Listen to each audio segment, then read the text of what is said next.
Hey there, StarCraft fans! It's FalconPaladin coming at ya with yet another edition of a Sunday Brood War stream. Right in the middle of July. It is July the 14th. Yes, 2 weeks into July. It is hot here in Utah today already at 8 o'clock in the morning, Mountain Time.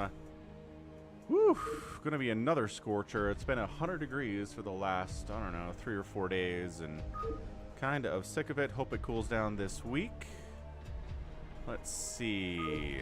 Viewer submitted replay folder. We've got July. We have the 14th. We've got replay sent to me at FalconPaladin@gmail.com with the subject of Brood War. Thanks everyone for sending in those replays. I appreciate ya. That makes the stream better. Let's see who is here today.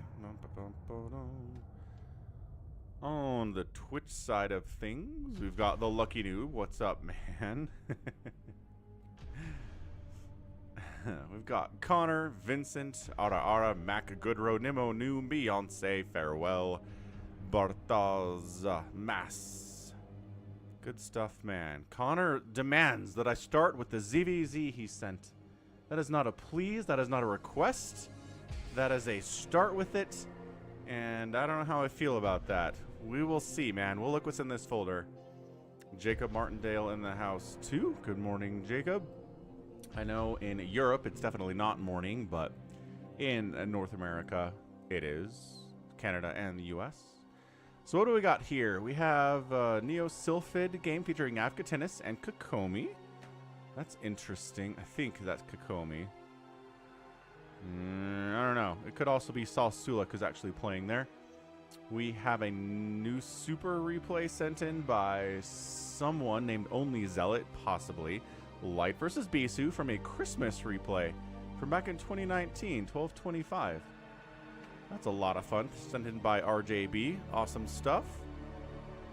What else do we got here? Got a Big Game Hunters replay, Ahmed versus Ara, a 2v2v2v2v2v2, which is an hour long on Big Game Hunters. We also have a Beyonce replay here on Big Game Hunters. A lot of hunters today. And got an Avcatinus game where the replay is just PROTOSS make goon. That is a lot of fun. S. Danny, he's back with a 40-minute fastest map. ZVZ featuring our guy Connor, KanadianKaizer. ToyCop versus Enkhary, a PvZ on Radeon. So yeah, definitely a bunch of replays here. Let's see, who do you want to go first with on the play? Well,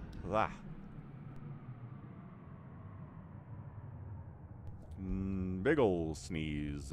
Thanks goodness for the mute button. Is there another one coming in? Okay, good. So, sure. Let's start off with, man, 29 minutes, 30 minutes, 30 minutes, 30 minutes, an hour, 45 minutes, 30 minutes, 40 minutes, 30 minutes. Yeesh. Did no one send in the TV PvP? I don't know. It does not appear anybody did. But yeah, a bunch of these are actually games that are being played by people in the Discord server, which is a ton of fun. They're hanging out in Discord, they're joining voice channels, they're loading up Brood War, fighting each other on the US West Battle.net server usually. And these are some replays that they submitted over. Ahmed versus Ara definitely is. These two definitely are this Avcatinus replay.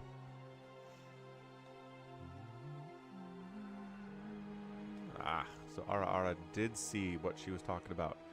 So, oh, is this Avcatinus versus Kokomi and JohnDoe? Oh, okay, that actually interests me. A 2v1 here on Neo Sylphid. All right. But like I said, this is out on Discord, so join the Discord server if you haven't. You don't have to download any apps. You can just use it on a Windows browser, just at discord.com. You can also do it on your phone. You can do it on your PC. There is an app there for that too. but check it out. Oh, this is a free-for-all. Ah, it's a 3-player FFA. Okay. I was going to say, it would make a little bit more sense for, well, JohnDoe's pretty good. Anyway, top side of Neosylphid, it's Avcatinus playing a red Terran. We've got a pink PROTOSS. It's Kokomi, as is tradition, and then JohnDoe playing his gray, very dark gray, almost a black PROTOSS player. Avcatinus is complaining about people that are obsing, but I don't know who those obs are because they don't show that to us. So it's 2 PROTOSS and a Terran. Free-for-alling here for you on Neosylphid, 3-player map. So there's some balance here, right? Nobody can sneak over and get access to a new starting position to expand to because there isn't one. They're taking up all 3 of the starting positions. The H have a natural, and the H have, you know, a third on this area that's pretty easy to take. So we are going for a gate opening down here from Kokomi. Gate already done. And gas already coming in here too, with the Cybercore coming in 2 minutes. So Cybercore coming in a bit late, but gas is on the way from Kokomi too. Avcatinus, no gas yet. Means he wants to bunker up. Yep. Against incoming any Dragoon pressure, Zealot pressure that might show up here with the 2 PROTOSS players that are allied against him. They could just be turtling, but you never know. SCV was told to scout, or is he going to go for a proxy? This feels like maybe proxy Stargate stuff. A little bit early to send out the SCV, but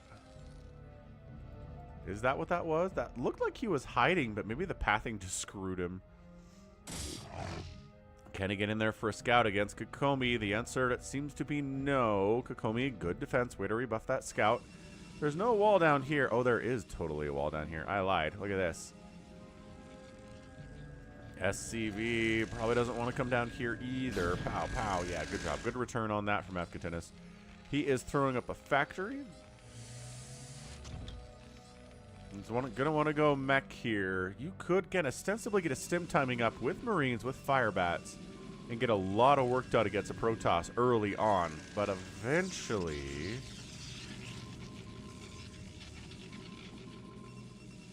What's up, Jose? Real Squid, Overmind, member of the channel for 10 months, almost a year.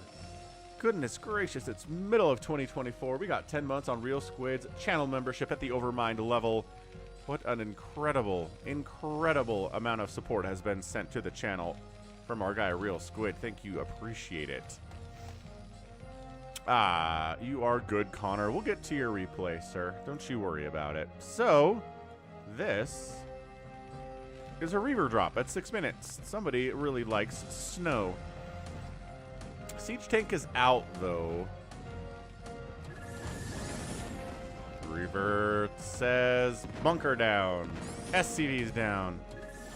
He's like, one more shot? Nope, not one more shot. Oh, and the turret takes down the shuttle as he tries to get out of there. I'm really surprised the Wraith didn't take down the shuttle. He decides to head on down and try to harass a PROTOSS, but, like, PROTOSS has Dragoons out already? I mean...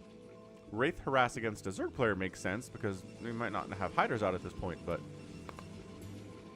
I guess we're just trying to make sure that more shuttles aren't coming out to wipe them out.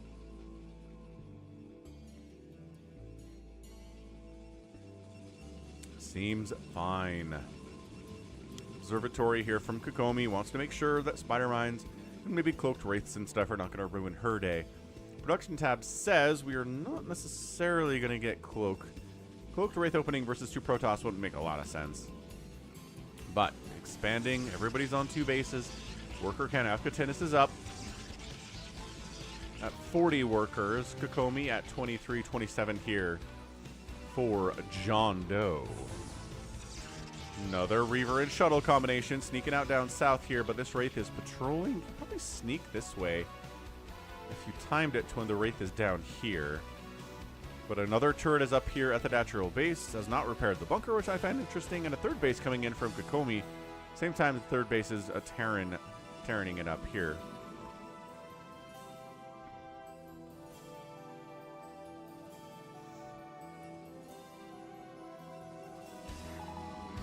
All right. So, Obs from Kokomi checking out what's going on down here. And JohnDoe sees the Reaver. sees the double shuttle, says, oh, I should be ready for some kind of a Reaver drop, probably. Is she, is the question. Immediately sends a Dragoon down into the main base to be like, maybe we should have some anti-air down here. On the other side, oh, the Wraith did stop patrolling. What the what? Honestly, setting up the Reavers here, just kind of pushing, might not be a bad idea. Where did they go? Oh, it's a drop here. A couple probes go die, nothing, or go down. Not the end of the world there. Where did... Oh, they snuck over this way. They're in full view here. But yeah, you could probably unload here. Man, these shuttles are gonna die, but you got Reavers in 4 Reavers inside your mineral line, sir. Not ideal. Shuttle dies, obviously. SCVs are fighting? Ugh. Yeah, that's not what you want to do, guys. There's a siege tank. Ow, takes down one of the Reavers. This guy stays because there's nowhere for him to go. This one unloads. Oh my gosh, unloads in the natch. Dude, unload! The SCVs are coming in. Oh gosh. SCV count was 40 from Avcatinus. Is knocked down to 29 here. Ooh, Reaver wanted another connection there. Couldn't quite pull it off. This Reaver still firing away. Going after supply depots. Who knows what else. This is... Ugh. Down the... No! Wraith takes down the Reaver. Nicely done. Hardly any mining going on here at the natural base of Avcatinus. He's replacing the SCVs as they die. His third base is helping a lot here. His natural base isn't looking super good either. Aha! Real-time lighting check. Wait, video, not game. There it is. Why does this turn off, Dodo? Don't have any answers for you, but sometimes I forget and don't notice it's gone. So, JohnDoe probably needs a third base. He's effectively playing against a Terran player, well, who is on 3 bases.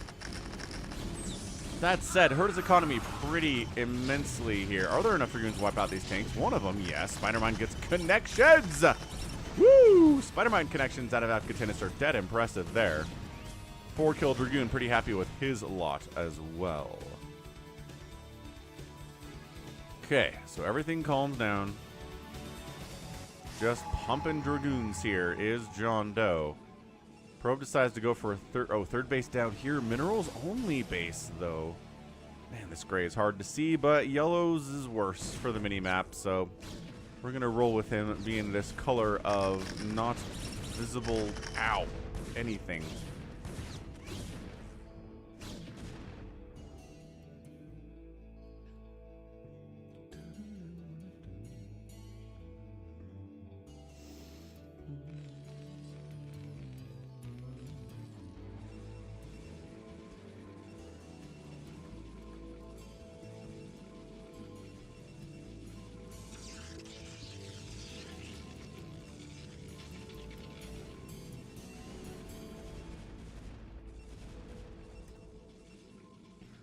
Dragoons try to push in here again for JohnDoe. These are not high ground siege tanks, but they do have this barrier here where the Dragoons cannot engage with them, so that's tough. Dragoons here for Kokomi. I mean, she's at 76 supply.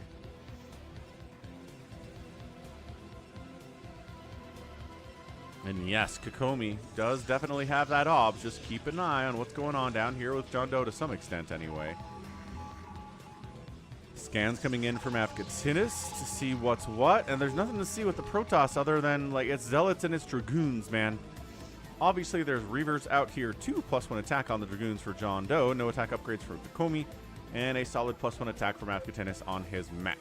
So, the problem with the tanks is that when they're on the high ground, they're tough to engage with. When they're, again, not high ground, but on the other side of this wall, the low ground position is really hard to deal with too.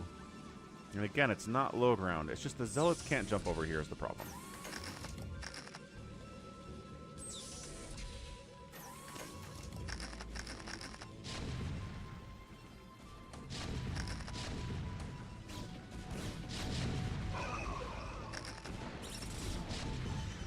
Hey, what's up, Augustin? Nah, this is a 3-player free-for-all. Kind of a fun idea.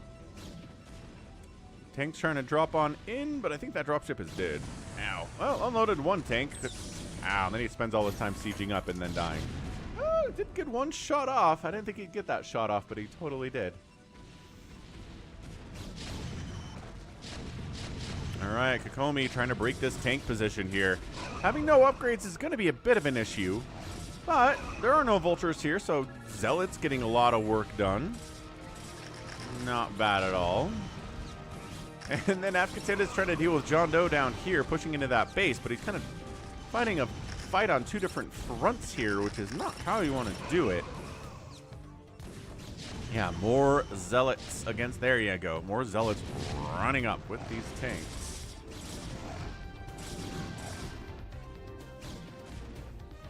Fourth base for Avcatinus is rolling. He's doing a good job keeping a base ahead of the PROTOSS, which, I mean, if you're going to fight two people at the same time, ostensibly, then yeah, you're going to want to have extra bases on them for sure. Kokomi throws an ee-hee-hee-hee into the chat. Third base finally coming in from JohnDoe. We haven't seen any PROTOSS on PROTOSS violence yet. A little bit of spying going on, but other than that, nothing aggressive at all. I mean, Kokomi hasn't attacked anyone, and JohnDoe's really only gone after Avcatinus and then vice versa. Yeah, Bartosz, it kind of does, like I said, it does seem like two PROTOSS versus a Terran, but they're telling me it's a free-for-all, so we might actually see JohnDoe attack Kokomi or vice versa at some point here. Although I would say Avcatinus is the threat here for both players. 2-1 upgrades on that mech. Kokomi is still working on 0-0 with a +1 coming in. No, not at all. We're getting carrier capacity and air weapons. So Kokomi, yes, she made Dragoons, but she wants carriers next. Arbiter production here from JohnDoe as his fourth base is rolling. 3 bases to 4 bases now. Looking good, looking good. Ow, ow, ow. Okay, so a lot of vultures here. Dragoon count looking pretty hefty. 1-1 upgrades here for JohnDoe. MC, glad you're enjoying the StarCraft this Sunday. What's up, Dead Infested? How is it going, sir? Out on the Twitch side of things.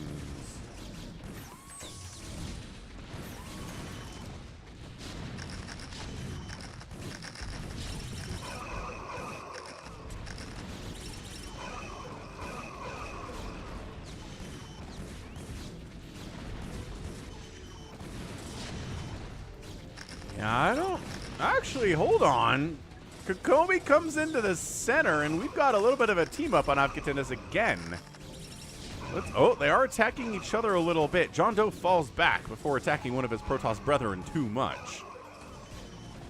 I'm doing good, Dad. A little bit sniffly, but... And it's hot as blazing right now. It is already like 87 degrees, and it's only 8 a.m., so I don't really... Not looking forward to the rest of today weather-wise. Gonna have to kick on the air conditioning here in a bit. Yeah, so Kokomi and JohnDoe work together to clear the center of Terran influence and then fall back to their own houses. Very interesting stuff. Ara just coincidentally, she said she was testing the waters to see if a carrier transition would make sense. And, well, considering there's a Wraith and no Goliaths from Avcatinus, carriers are going to be fine. Maybe not so good against JohnDoe, who's got a lot of Dragoons, but against the Terran, sure. Super dry heat here in Salt Lake Valley. We are, nuke silo. It's technically a desert where I live. It doesn't quite get enough precipitation to be considered not a desert, which is quibble, but whatever, it is. So it's definitely a dry heat, so we can't complain about the humidity anyway. I know people in Houston are really struggling with the heat and the humidity and dealing with the aftermath of Hurricane Beryl. I know a bunch of them still don't have power back. It's not a good time for them through large parts of Texas. There you go. Ghosts on the way. This is how Avcatinus plays TVP. Ghosts, nukes, ocular implants, lockdown, siege tanks. Arbiter just gonna recall a... Yo! Nice recall. Just right on top of this position. Not bad. Wiping out a few of these siege tanks. Spider Mines try to cause issues there as well. Arbiter getting hits off. Pow, pow. And then Kokomi again sneaking in from the left side. And this center position for Avcatinus is continuing to be incredibly difficult for him.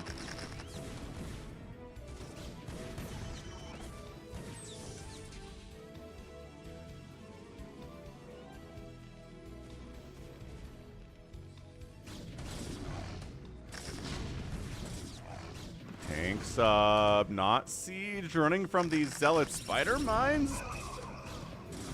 Hurt the zealots a little bit.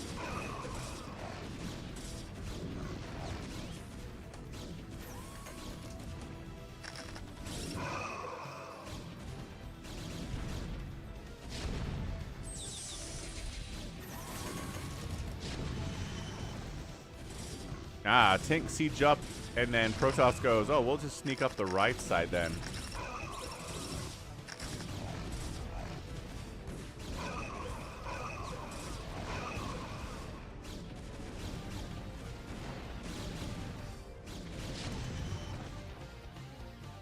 Forcing a lift off on this third, fourth CC, whatever it was from Avcatinus. SCV is coming back in to try to deal with it. Yeah, this is not great. This is Avcatinus. He's going to be trying to deal with the Dragoon Zealot play, but not preparing for the carriers necessarily. I mean, production tab says nothing about anti-air. Nuclear launch is detected, and I think there's the dot. Found the dot immediately. Agreed, Slater. Yeah, there's your hit. Nicely done, Nukes. Ghosts remain cloaked and invisible. They head back home after mission is accomplished. Oh, nice, Augustine. Yeah, the mountains are beautiful. Yeah, that's the thing about Utah. We will get 105 degrees in the summer, and we will get down to, you know, below zero temperatures in the winter sometimes. So we've got the wide range of available temperatures here for us, which is definitely something. It's nice. Variety's nice. Like, we are a place that does have definitive summer, winter, spring, fall season. Some places don't have that delineation, and I think it's kind of nice that we do. One of the reasons I live here. What's up, Joy Black Dragon? Ghosty boys in the house. What's up, ToyCop? Who's the Ghosty Boys? Is it like the Beastie Boys, but for ghosts instead of beasts? JohnDoe crushing up here again as Avcatinus trying to get some kind of position out on the middle of the map. He's producing a Goliath. But it seems to me it's more a Goliath. A Goliath along the veins of I'd like to deal with arbiters on some level than I'm trying to deal with carriers. Yeah, there you go, Ant. Nuke! Ah, I mean, that wasn't like 20 workers, but it was 5 or 6. That was brutal. Anth says the highest recorded temperature in Salt Lake City was 117 degrees. The lowest is negative 38. So, yeah, it's a wide range of temperature sets here in the Salt Lake Valley. Nuke's same location. Their obs is just not in position to see that. And I think the Nexus down. Oh, Ghost gets killed just a few seconds too late. Carriers, Kokomi makes his move. 6 Goliaths in production here by Avcatinus as the carrier group has arrived. A full 12 carrier group with 2-1-2 upgrades. Missile turrets trying to get some work here too. Carriers falling back, but I don't know. Time is on your side right now. There are not that many Goliaths. Lockdown get researched. Lockdown might have gotten researched.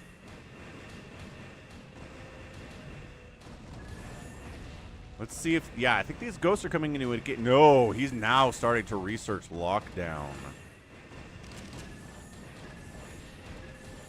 Oh, Illinois Ant. Fair enough. Illinois is another state with really wide varying temperature ranges. For sure. Okay. Nuclear launch detected. Here goes nothing.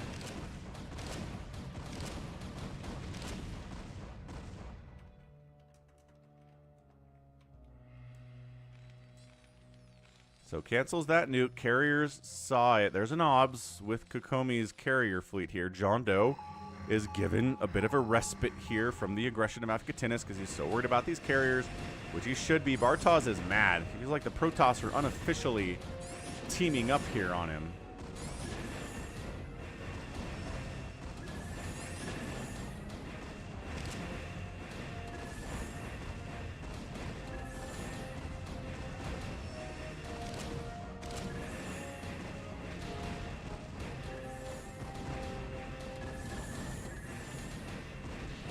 Lockdown is done. And there we go, right on cue. Get a lockdown, but there are not a lot of ghosts here. They're getting locked down, but the follow-up is not happening. Right, you're getting a lockdown here, but the ghosts are dying for it. There aren't enough Goliaths to capitalize on the lockdown. Lockdown is way more effective when you have enough Goliaths to wipe out the lockdown carriers, or you nuke them. That'd be fun, too.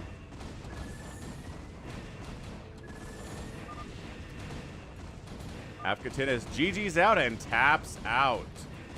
Woo! Alright, Avcatinus dies after dealing with 2 PROTOSS at the same time. I mean, it was effectively a 2v1 here. Once again, no real PROTOSS aggression at all for 27 minutes. But like I said, carrier group and answer to the Terran, yes. But carrier group and answer to the PROTOSS with 2-2 upgrades and stasis available, not so much. Wow. That's crazy, Amp.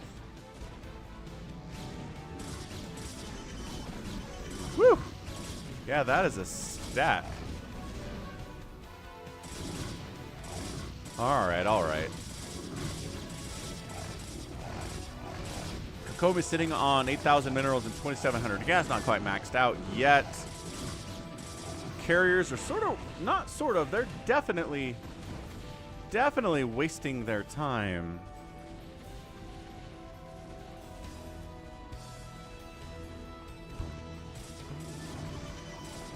They need to come home. So here's the thing, you get your units locked down, it takes them out of your control groups. You have to re-add them, which is why I think these carriers are kind of separated from each other right now.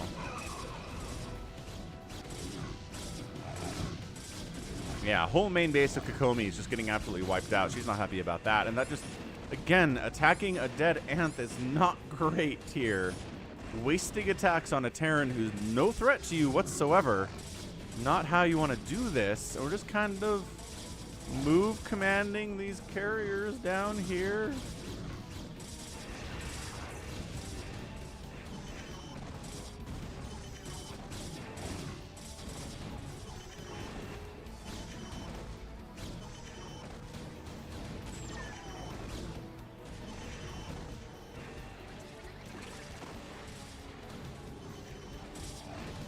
Carriers continuing to fight in here. Is there an ops for Kokomi? There is ops for Kokomi. So Arbiter was providing cloak, decided to run away and get rid of that cloak here. But I think Kokomi's buildings might just all die before the carriers can clean anything up. Wow. Yeah, this is a win by the true condition of you must kill your opponent's buildings to win the game. That's exactly what this is. Usually we don't get to the point where that's the win condition because because usually it's some kind of a battle, but GG, man. JohnDoe gets the win. Kokomi has a giant army of carriers that weren't really counter, but it didn't matter because all her buildings got wiped out by the double recall, like a triple recall into her base. So great stuff there by JohnDoe, really keeping Avcatinus at bay long enough for Kokomi's carrier fleet to swoop in and kill him. And then just wanders over, takes down Kokomi, wins the base race. It's not even a race, man. JohnDoe outspent everybody else and ends up getting the win there. That was weird, man. Backstab. It's not backstabbing if it's a free-for-all. Good stuff, though. Way to get a win. All right, next up. Next up, we got to get some Zerg representation. So ToyCop, he's here. Let's go ToyCop. Game on Radeon, a PvZ.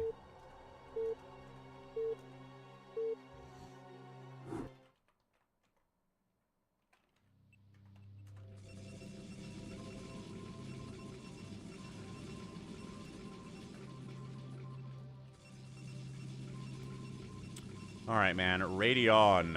Top right. Going to be a red Protoss player. Heck, let's purple it. Purple Protoss player, ToyCop.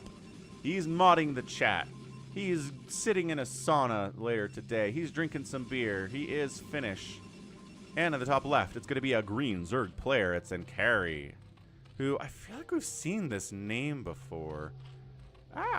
What's up, Jericho? Jericho, chillax, man. Some people aren't as good at StarCraft as others. It's okay. It's totally fine. Woof.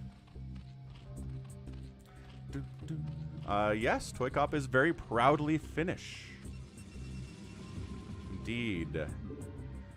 All right, Zergy Zerg Enkhary, what do you got today? Like I said, I feel like we have seen Enkhary's name before, but I've cast so many games of StarCraft, I can't really place it. Is that an overpool? No, that's just straight up a 9-pool opening here into an extractor trick to get 10 supply. So 9-pool opening, ToyCop scouts it early on this 4-player map. That's a little bit of luck by him, which is nice. So forge up to be safe. Needs to get a cannon down at some point. Like, now would be good. There you go. Cannon getting warped in.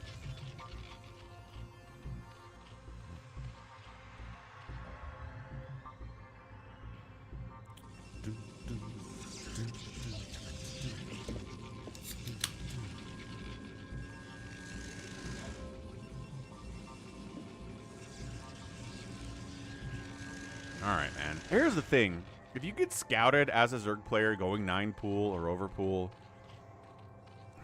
the Protoss is statistically going to be able to shut you down. So, honestly, I would make one set of lings, maybe try to deal with the scouting probe, and then just go back into making drones, getting a third base, which is exactly what Enkhary is doing. He's responding well here to getting scouted on the 9-pool, right? Yes, it's going to hurt him economically, but he didn't make it worse. By, you know, I've seen professional players do this. They go 9-pool against Protoss. It gets scouted early. The Protoss prepares adequately, and they make like 12 lings. And they're like, rawr, I'm scary, but you're not getting through here. Maybe you run through, and maybe you get a couple lings into the main base, but the cannons are just going to wreck you when you try to do that. Maybe you get a scout, but nothing else. Nothing else. Hydroden early on the opening here. Group Spine's coming in, so this is an aggressive Hydra opening from Enkhary. I like it. I'm a big fan here. So he goes ahead, drones a whole bunch, gets the Hydroden out, probably wants a second gas at some point here. Hydra gas, it's not like the most expensive thing in the entire world, but it does cost. Stargate opening against Hydra, not great. You don't want to go too heavy on the Corsairs if your opponent doesn't even make a Spire, man. That means there are a lot of Hydras coming your way, and Corsairs are just not the answer. Zealots, without the speed upgrade, going to try to engage here. They decide not to.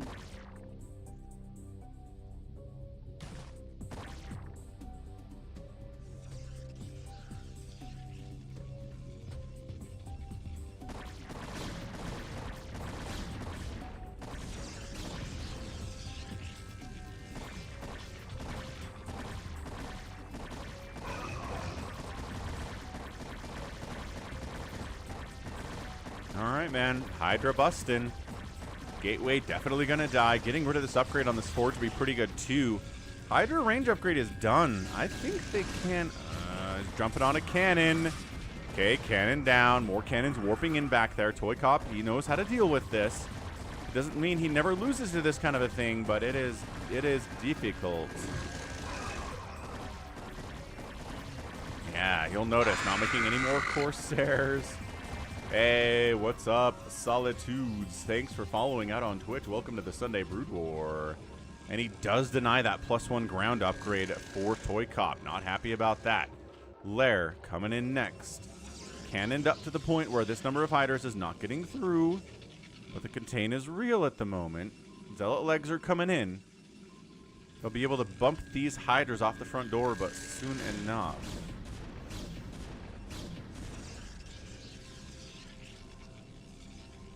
Still no second gas here, but floating about 400, so...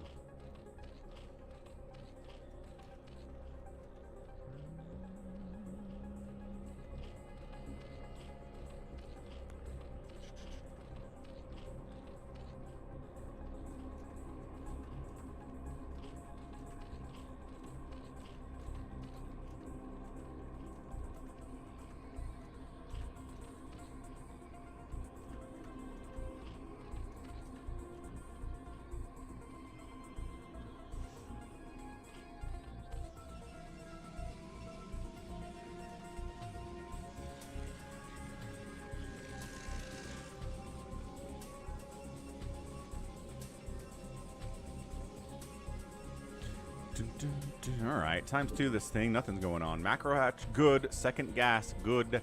Double Evo, good. And another macro hatch. With the 4th base coming in down left here from Enkhary. So, you. Alright, ToyCop sounds good. Zealot legs, like I said, bumping these Hydras off the porch. High Templar out. Storm finishing up. Lurker aspect coming in here too.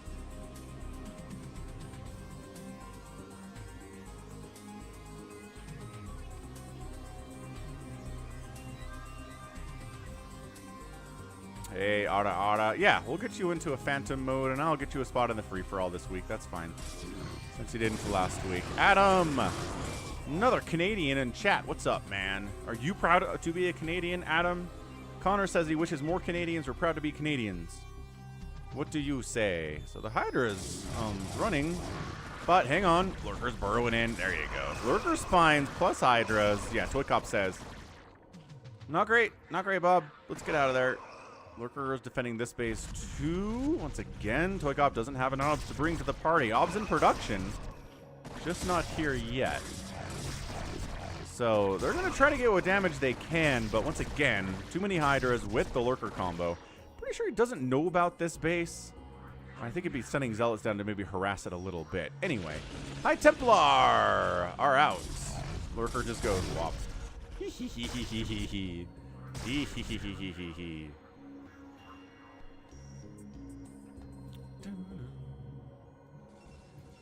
Has the Queen won the 2024 season now? I do not know. You're talking about the player Queen?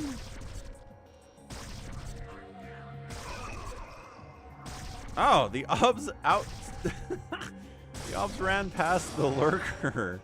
Comes back and it's like, oh, sorry, guys. Hang on. Got it. Got it good. So, I don't know. Zerg player pretty happy with Hydra Lurker, and he should be.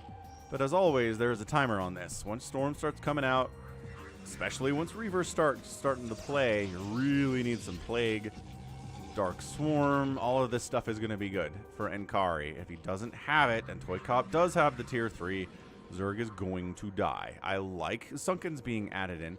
Man, bit of a spoiler alert. I cast a PvZ that's going to come up here in the next... It might be a while before you guys see it. But bottom line, elite Zerg player, elite Protoss player, and the Zerg player said no Sunkens.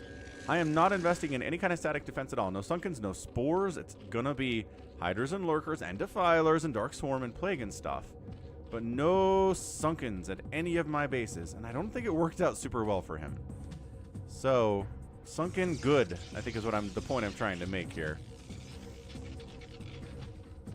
Has Queen run the 2024 season now? Yeah, I don't know that Queen's won any Premier tournaments in 2024. Maybe he has. He hasn't won any ASLs because we've gotten Sulky win the last 2.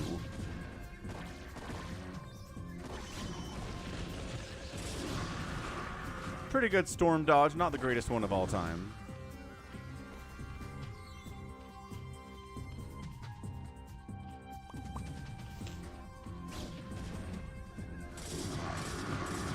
Yeah, man. Zealots, Dragoons, and Storm. ToyCop's got the pieces he needs. No sign of a Queen's Nest yet here from Enkhary. Don't like it. Third base, warping in from ToyCop back home. Interesting Sim City.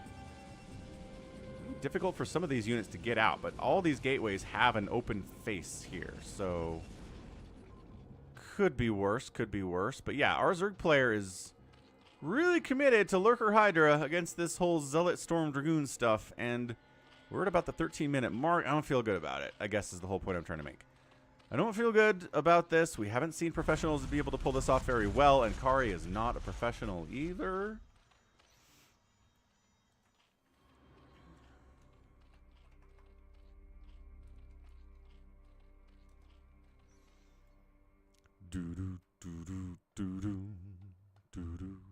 Yeah, Sulky has won the last 2 ASLs in a row, which is like, dude, honestly impressive stuff.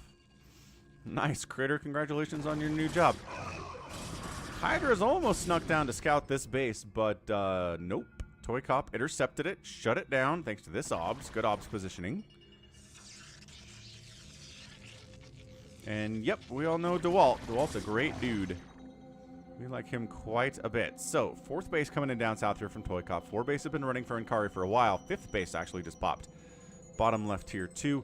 There is your hive. Okay, okay. So Zerg player knows he needs defilers and adrenal and stuff. ToyCop knows he needs reavers. The later the game goes on, the more reavers you probably need against a Zerg player. Unless they're going like Sky Zerg, in which case reavers maybe aren't very good. So splitting the map in half, but ToyCop intelligently takes this base, which allows him to take this base pretty easily. He's spending his money well. 3 reavers at a time out of this robotics facility and this robotics facility and these 2 robotics facilities. So he's got them spread out, which is fun.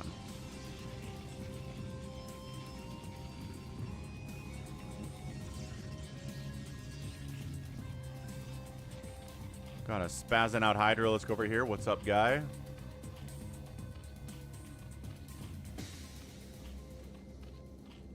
Big plans for today, Critter? Yeah, so ToyCop, 1, 2, 3, 4, 5 bases. 1, 2, 3, 4, 5 bases for the Zerg, 2. Greater Spire coming in. Ventral Sacks on the way. These Overlords, with the placement of these Hydras, makes me feel like he wants to try a drop. Nice, Adam. Greater Spire, Defiler Mound, Adrenal on the way. No, you know how Falcon feels about Adrenal. Trying to send Overlords out in the middle of the map like these Obs are out in the middle of the map, and it turns out if you're not invisible, it's easier to kill you. ToyCop making a pretty concerted move down to the bottom left to try to shut this base down. Oh, we already Reaver dropped it. So never mind, base is totally shut down. Pow, pow. Alright, so this base is dead, and Enkhary decides to try to engage middle of the map here. Try to snipe off iTemplar. Man, if these Lings had Adrenal, it'd be better. Reaver is defending the bottom side, but also there are cannons here, so this is not getting broken by this force. Another iTemplar getting chased and sniped. These are 2-2 Hydras. They are mean. Zerg swinging down this bottom right side. Muta's trying to shut down the stuff going on in the bottom left. Eventually, it will, but it's only 1 Mutalisk. Hydras jump down, target fire. Okay, never mind. Reaver goes down. Bottom base here in a lot of trouble, actually. ToyCop losing it. It's a base for a base, but also this gives access to this Nexus, which is in a lot of trouble here, too. Boy, it's these Lings. Wait, hold on. Did he get Adrenal? Oh, yeah. No, he actually got Adrenal. They even have 1-2 upgrades. Enkhary, giving your Lings upgrades. Good stuff, man. I support you entirely on this whole thing. So, this Muta has 0 kills somehow. But he's been trying to kill Zealots and Reavers. They have a lot of HP. So, ToyCop knocked down to 4 total bases. Zerg player knocked down to 4 bases, too. So, ToyCop's okay here. I wouldn't be freaking out too much. Hey, the 0 kill Mutas get absolutely nothing done. This one's actually killed a Reaver, though. He's working on the second one. Coming in, there you go. Lurker sunken. Good storms on the Lurker. Sunken's getting some work in here, too. Buying some time. Plague's on the way, and we got some Guardians coming in here. Guardians, not great at the highest level of StarCraft. Can be better here at this level of StarCraft. So I'm going to hold off judgment on that. Would normally not be a big fan of Guardians in this matchup, or in general. But, you know, the lower down the ladder you get, the better things are going to get for you. Is this some kind of a Storm drop or a Reaver drop?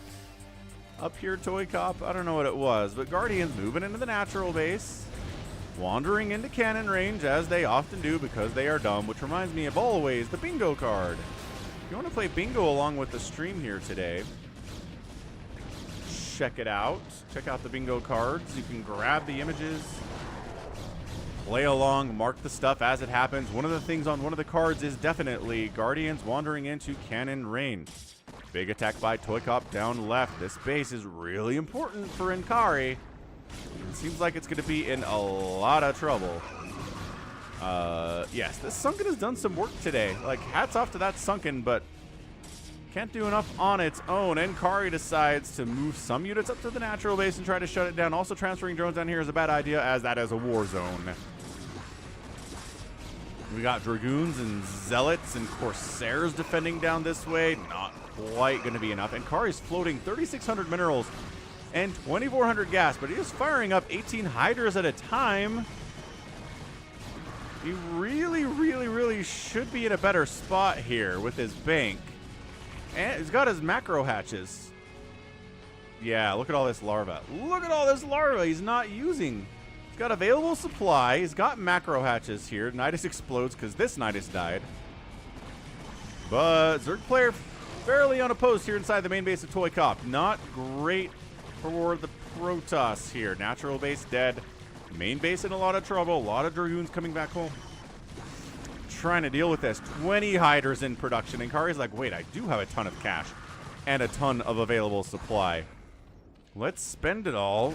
Try to wipe out the production of the PROTOSS player. He's rebuilding bottom right, which is probably a good idea.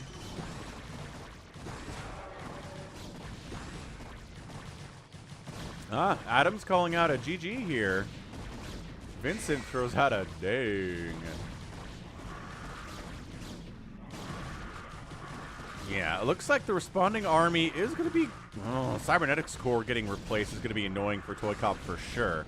But the remaining, I think all of his gateways live. Maybe one of them got picked off, and they're not depowered either. So production is good for ToyCop.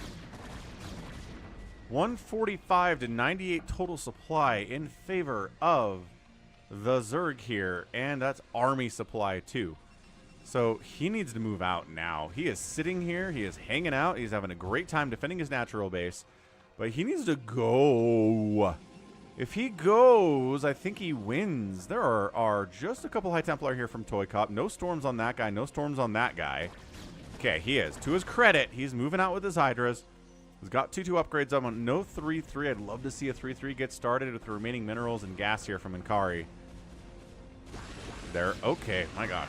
This guy had Storm. This guy also had Storm. This guy barely had a Storm. Storms are good. Hydra's coming in bottom right. This base in a lot of trouble. Okay, that's hurts for ToyCop, but not as much as losing the other two on the right side would be. Yeah, man. Dragoon's just straight up fighting against these Hydras. The numbers are not adequate for the Hydras to win those battles.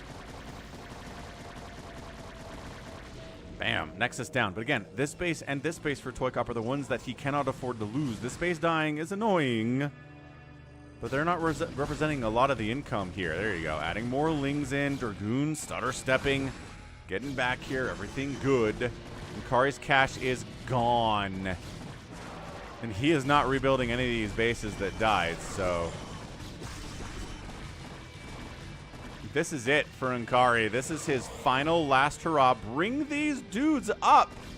God, just not fighting with this whole army right now is hurting me. What's up, Big Mac? Ah, the Storm. 6 kills on that High Templar. Dragoons dealing with the rest of these Hydras. These guys joining the party. These guys flooding over here, too. ToyCop, I'm not even sure if defending his main bases was something he needs to do right now. Because these bases are income, you can throw up more gateways over here. Replacing the income is going to be difficult, but the Zerg player is not rebuilding his income at all.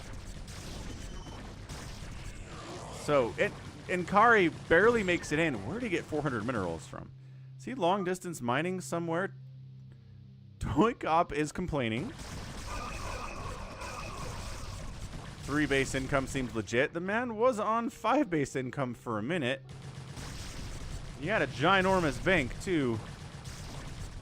No Defiler stuff. Main base of ToyCop getting absolutely wiped out. And Enkhary needs to expand somewhere. I don't know. Anywhere, dude. Expand here if you want. He is just not doing it.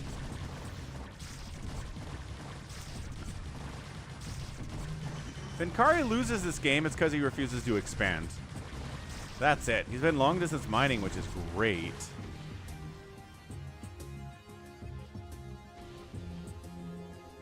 But, like, Guys really focusing. ToyCop's entire main base is getting wiped out. I still think throwing up some gateways here. Some gateway here, here, here, here. Got a bunch of cash. A little bit supply block now, which is bad. But man, Reavers, Cannons, and High Templar is going to be impossible for the Zerg to break if they don't have any Plague, which technically they do. Just no Defilers currently. And behold, Reaver dropping. A is trying to expand, and then immediately Reavers find it. Live for the swarm. Trapped. What's up, man? Thanks for the Gaul 22-month Prime resub out on Twitch. What a boss. Thank you so much. 22 months is almost 2 years. That is a heck of a long time. Appreciate the support, sir. And it's Prime. If you're an Amazon Prime member, you 100% can freely subscribe to a Twitch creator of your choice for $0 out of your own pocket. Takes it from Jeff Bezos.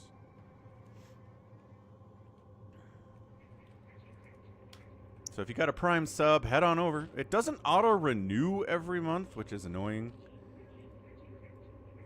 Oh, Reavers. Jukes! The jukes on ToyCop, though! Oh my gosh! Live! Live! Oh, Scourge, stop. Live! Live free or die hard. I cannot believe that shuttle made it home. That was some elite juking by ToyCop. Expand. Expand. Okay, expand again. ToyCop making Reavers, refusing to build gateways at all under any circumstances. He's got the one. 4,000 minerals, 3,000 gas in the bank. Not interested in building gateways. I know this one zealot is denying your attempt to expand bottom left, but you have some lurkers and some hydras. You can shut this down.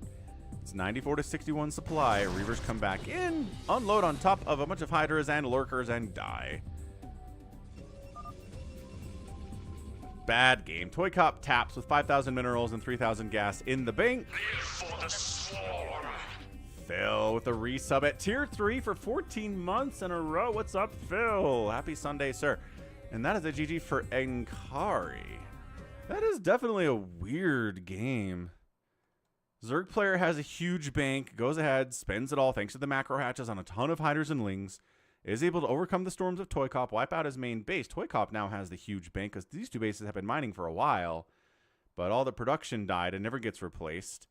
And that's that. I think that probably could have been played out, but good game anyway. ToyCop sends in a loss. Much respect for that, as usual. Anybody who sends in a lot of games to the Sunday stream, send in a loss every once in a while. Sprinkle it in. Just a better experience for everybody. ToyCop got outproduced and outkilled. Outproduction was a little bit of a bigger problem there. 68 to 13 buildings raised in favor of Enkhary.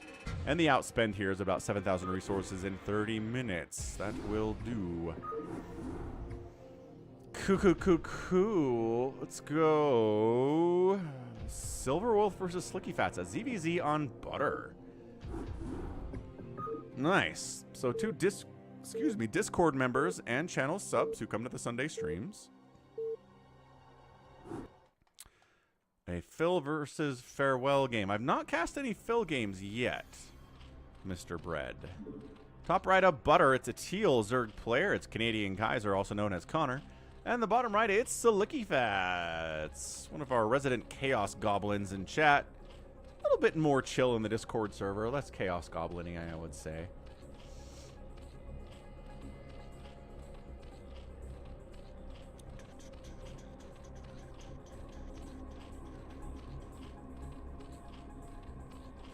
Anywho, ZVZ shenanigans, gonna be a lot of Zerglings.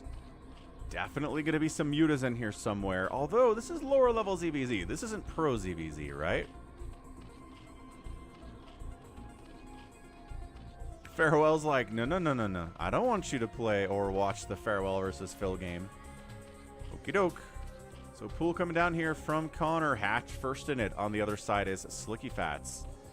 So Hatch first can win against a pool first if you defend adequately. Because your macro is going to be better than your opponent. It's just they have the early aggression advantage.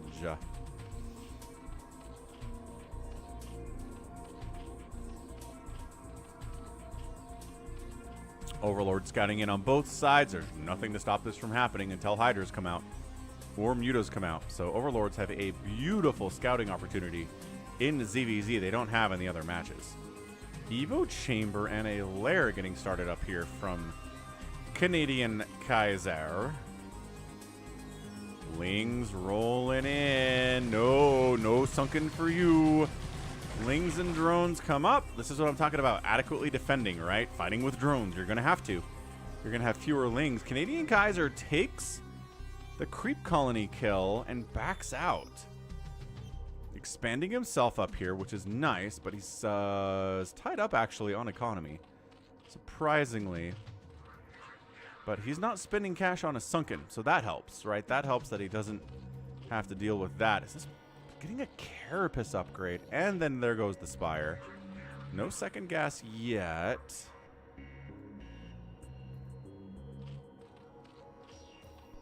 What's slickyfat's answer to Muta's going to be? Because like I said, you're pretty guaranteed they're going to show up. What's up, Queen Amelia? Happy Sunday to you. Long-time channel member, Queen Amelia. Okay, so he's just getting spores, man.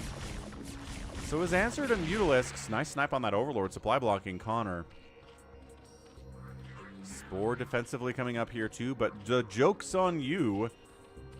Our guy, slickyfats, is not making a Spire, so your investment into spores is not really going to pay off, at least not right now. Oh, look at that pathing on that extractor. That's weird.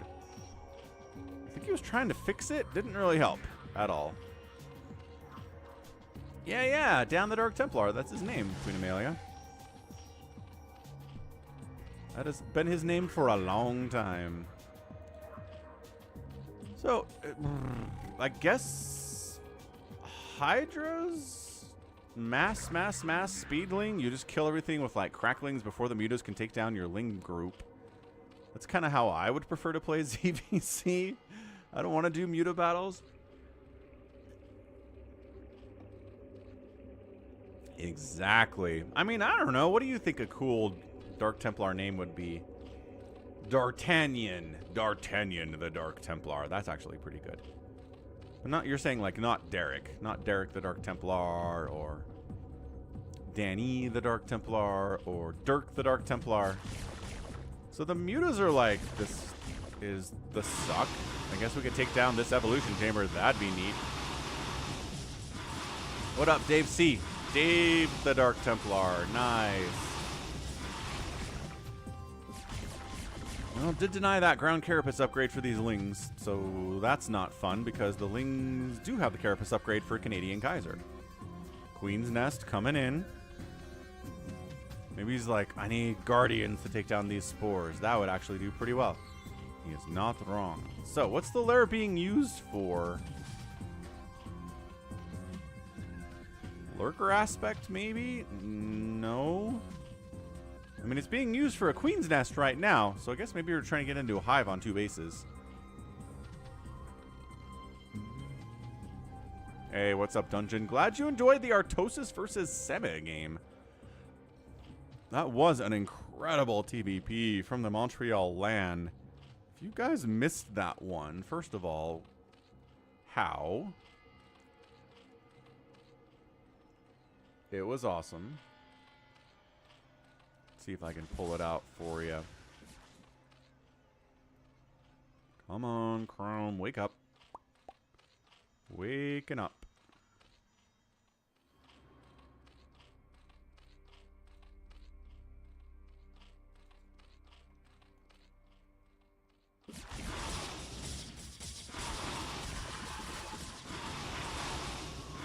Alright, mutas come in, burn down a spore. Can't quite do more than that.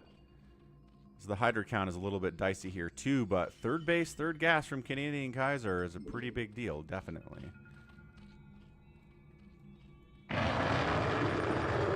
Hey, hey, Ulysses the Ultralisk in the house. What's up? ToyCop says he's become... Are we gifting memberships over here? We are. Bjorn, 5 gifted FalconPaladin memberships. Let's go, Bjorn Budinger. ToyCop gets a membership. Check is in there too. Jacob, Martindale, Keck, Damien, and Insiders are now members of the channel. Excellent stuff here, Bjorn. Thanks for gifting those. Awesome stuff, dude. Hydras from slickyfats trying to fight the Mutas, doing pretty well. Problem is the Lings eat Hydralisks. Like, Lings really eat Hydras. So he's going to snipe the hatch down. Really good target fire and taking it down. Coming up, positioning himself to where the Lings can't get a surround, but all these guys are going to die anyway. All right, so the Hydras are dead, but the base is down. We're down to a 2-base to a 2-base scenario here, which is definitely to slickyfat's advantage right now, because the Mutas are making it hard for him to do much of anything else. PROTOSS versus Semi-Epic. If you've missed it, here's a link to that game. Bam. The Ultralisk's name is Ulysses. Ulysses the Ultralisk. That wasn't an attempted Nidus, was it? No. What did they just kill? Maybe like a panic spore that he didn't need? I don't know. Third base getting replanted by a Connor. Somebody went gamete meiosis. I feel like one of these players had gamete meiosis coming up. Queen energy. I don't know if you wanted to try to like ensnare the enemy Lings or ensnare the Mutas or something, but defilers are out in this ZVZ. Ah, thank you, ToyCop. It was a spore blocking gas pathing.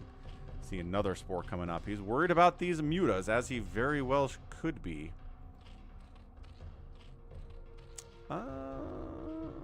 Urkel the Ultralisk. No, it's not actually Danny the Drone. I don't know if the drones have a name that I have given them. Hydras at +1-0. Lings are at a solid 1-1. Adrenal actually coming in from both players, but a bit earlier from KanadianKaizer. Third base, no. Turnabout is fair play. Third base is up and back for KanadianKaizer here. So thanks again, Bjorn. Dude's a patron, a member of the channel, and he gifts memberships as well. Oh, it's Ensnare getting tossed down on slickyfat's Hydras. Slows their attack speed, slows their movement speed, and a Dark Swarm comes up for these Lings to hide in. Good stuff, man. Good stuff. What's up, hamster? Both players' adrenals have finished. Both players have a +1 carapace? No, a +1 attack for KanadianKaizer here. So his Lings are better. But there aren't that many of them. Also, Connor losing some of his Mutas dangerously. Nah, Sunken's not going to do well here against these Cracklings. Not at all, but Cracklings jumping into the natural base here of slickyfats. Invincible Zergling. Oh, that one is 2. And KanadianKaizer, GG's out after losing his third base, but he's wrecking the slickyfat second base. What is this premature GG thing? No. You have Dark Swarm. You've got a bunch of Lings here. The enemy has Hydras, which are countered by Dark Swarm. Oh, that could have been definitely played out, especially considering the 1,000 minerals and 2,200 gas in the bank. Oh, it's another game with a bit of a premature tap, but slickyfats gets the win. Connor sends in a loss. Interesting. Interesting tap-out timing there as well. So yeah, fun ZVZ. We got some Dark Swarm in there. We got a little bit of Ensnare. Got a player going no Mutas at all, which generally doesn't work, but for slickyfats, he pulled it off. Not too bad. Resources here, slickyfats outspending KanadianKaizer pretty impressively, considering he really didn't have much of a third base at all today. But very fun ZVZ. Very interesting for sure. All right, let's move on into a PvZ Ahmed versus Ara Ara. Nice.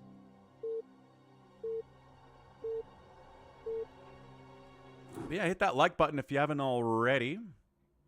And subscribe and follow and all that fun stuff. So, pink versus pink. All right, top right, going to be PROTOSS. It is Kokomi, also known as Ara Ara. And the top left, it is a darker pink magenta Ahmed, also known as Beep Op Beep. Beep Op Beep. ToyCop observed this game. Excellent stuff. We'll see if Kokomi goes for her traditional carrier play against the Zerg this time. That might actually work out. Oh, and Gallons is obsing this game too. Good, good. All right, Doug the drone. Works for me. We can name him Doug. And he shall be called Doug.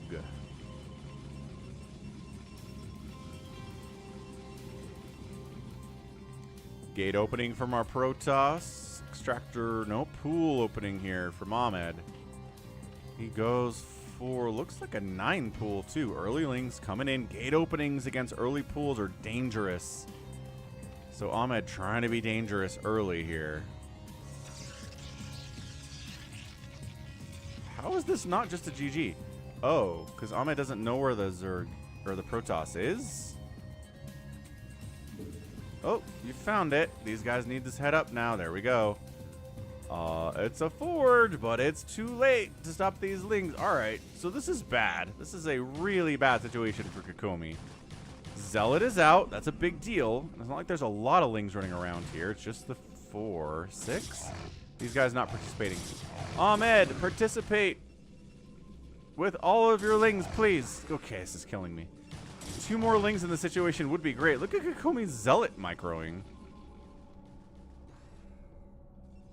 Dude isn't... Oh, wow. All right. Kokomi holds. 3 kills on that Zealot. Probe's fighting 2. I feel if these 2 extra lings were involved in that engagement, it would have been better, but more lings coming across from Beep Op Beep.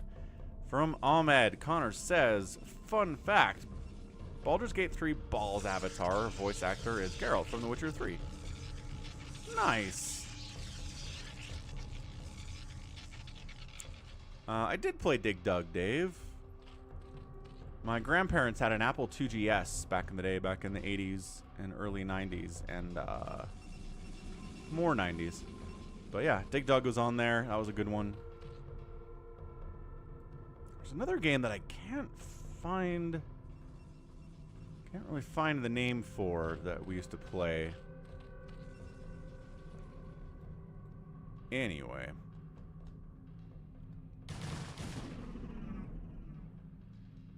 All right, this was a tournament match because there's always an ongoing FalconPaladin Discord community Brood War tournament as these lings go for the run by. Join the Discord server, ask around. People will get you invited to the next one. But it's just chill, man. You get assigned an opponent, and then you have a week to play your games. No! Accidentally attacking your own Nexus happens to the best of us, man. I did that recently in a StarCraft game. Not a good feel.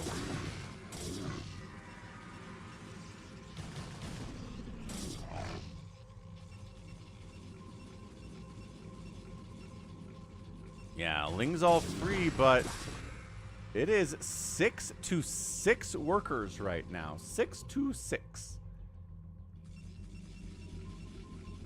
That's low econ at 5 minutes, man. Let me see if I can find the challenge link to the current one.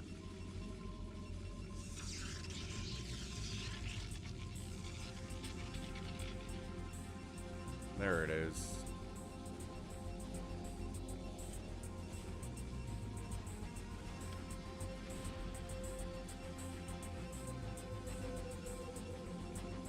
So yeah, join the Discord server, join the tournament. You two can play against players like Kokomi and Ahmed, Beep Bop Beep here. All right, this is the scraptasticest right now. Seriously, 9 to 7 workers. Zealots running around. Cannons are really going to save the day here, but I'm guessing that Ahmed is done with the aggression. My gosh, he's got so much gas. He's going one base lair. What are these shenanigans out of Ahmed? What are we doing here? Where are these drones going? Not away. Definitely not away. I think he had them rallied over here because that's where the lings were going. That hurts. Where's this drone going? Just take your natural, guy. Are you trying to hide a second base? Kokomi's like, all right, I'm alive. And Ahmed's like, hee hee hee hee hee. But it's 2-base pro production against a 1-basing Zerg who's going 1-base Spire.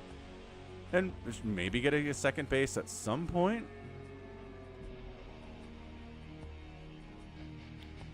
He doesn't have the cash for it because he's got, 12 drones. Hang on. Drone count. Upping.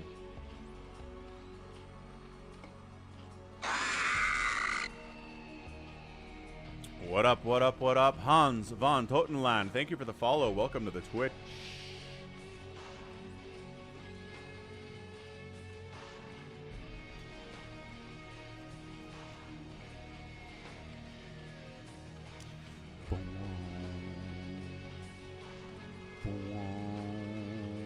Hey, what's up, Hans? My YouTube's been acting weird and freezing, and you do have a Twitch. I do have a Twitch. Welcome to the Twitch side, sir. So Twitch is working for you, but YouTube is not performing. That's weird. That, to me, indicates, I don't know what. People are not having trouble with YouTube over here. But if it's a local issue, why would Twitch be working and YouTube isn't? If it's your internet, that doesn't make any sense either. That's mysterious, Hans. Hans von Totenland. Oregon Trail, Crossfire, Choplifter, Semi-Lightfoot, Prince of Persia, Chips Adventure.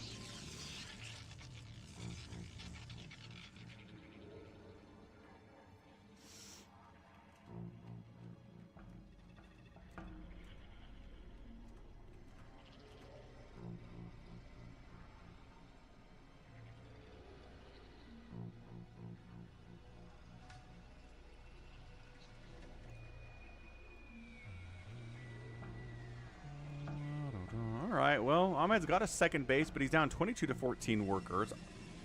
Kokomi's been doing a great job probing up here, using that 2 Nexus advantage. Ahmed finally takes his third base up this way.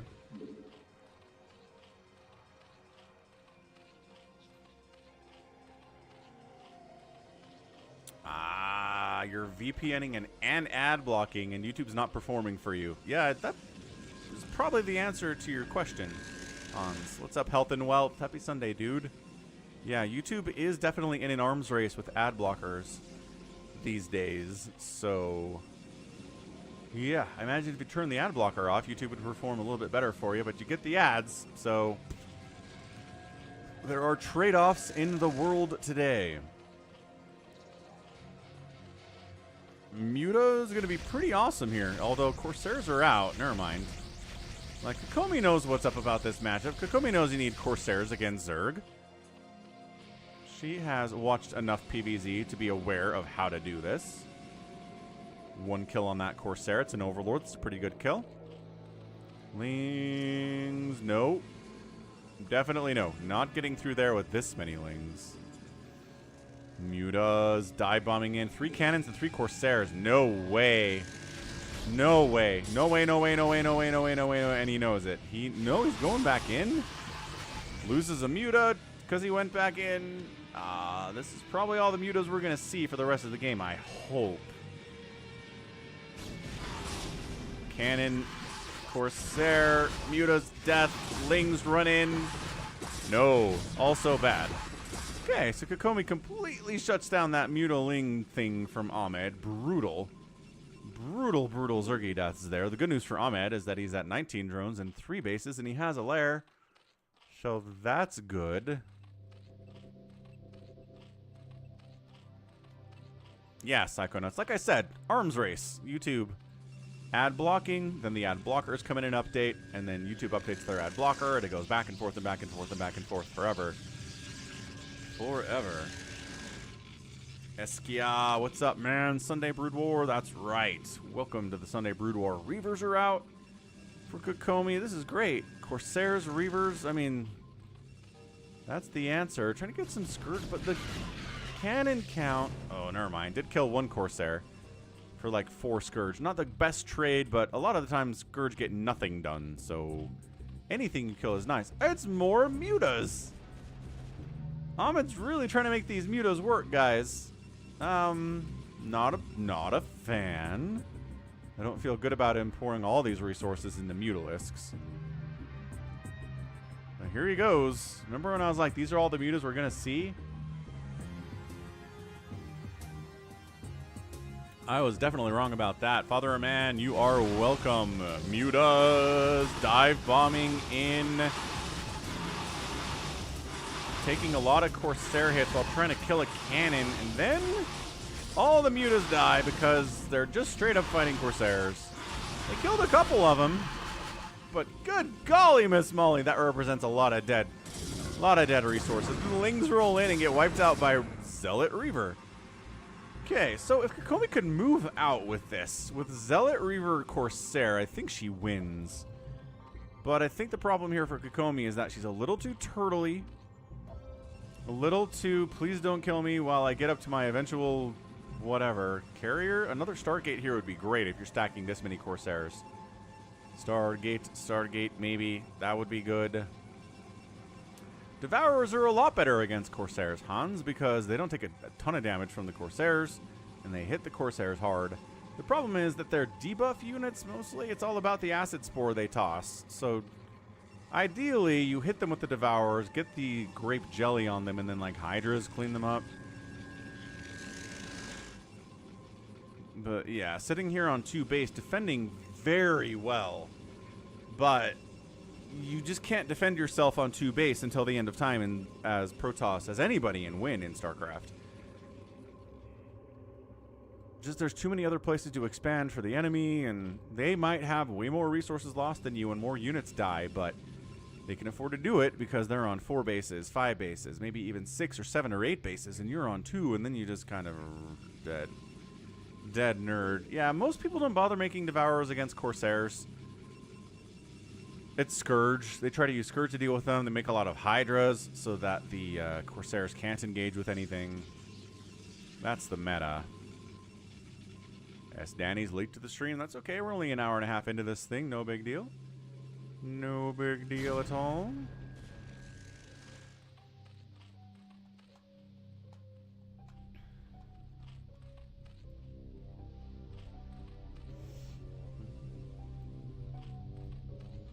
It's only 29 workers for Ahmed. He's not exactly killing it economically, but Kokomi's going to start mining out here soon. Love the lurker play. Much better. Ob says, I can handle this.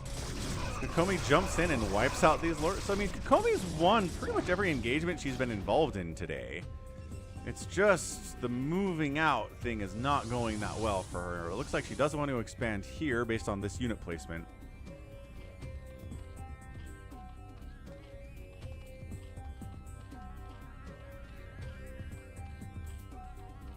Yeah, consume coming in. Kokomi's at 100 total supply, and there have been these windows where she could just walk across the map and win, but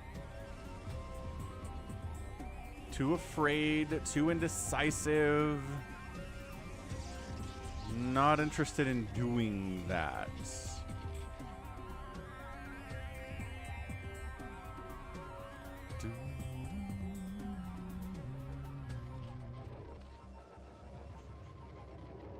I mean, I do love lurker play in this situation especially.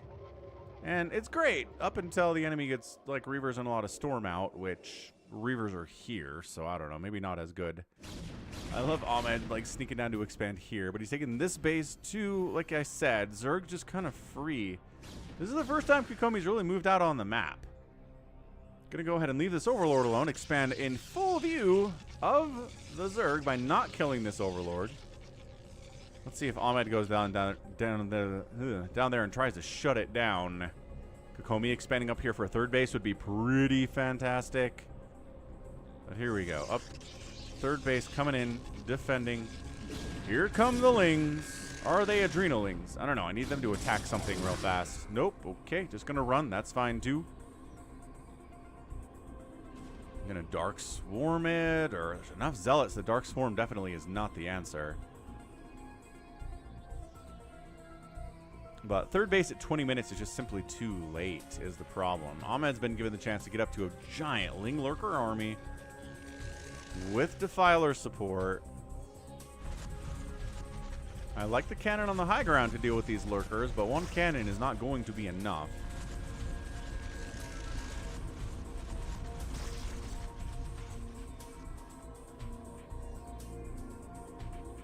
Hobbs coming over, unload the Reavers. Unload the Reavers back here. Push on these Lurks.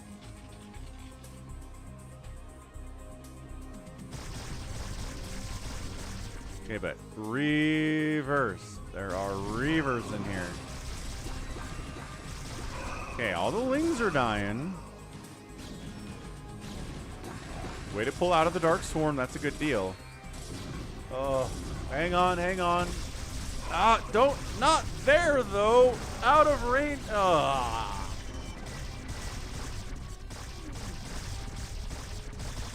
Okay, that was hurt. That was pain. That was, I don't even play PROTOSS, and that was pain. You're gonna try to bust up the ramp now? You could probably honestly do it. Everybody goes.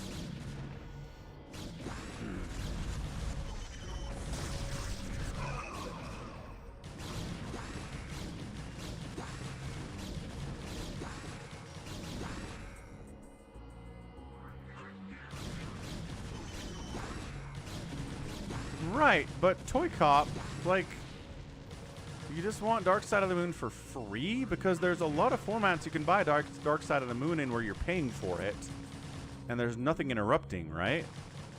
You want to get YouTube Premium, no ads, then your Dark Side of the Moon has no interruptions. Spotify Premium has Dark Side of the Moon, no interruptions. But if you want free Dark Side of the Moon, then there have to be ads to support it. So that's how that works.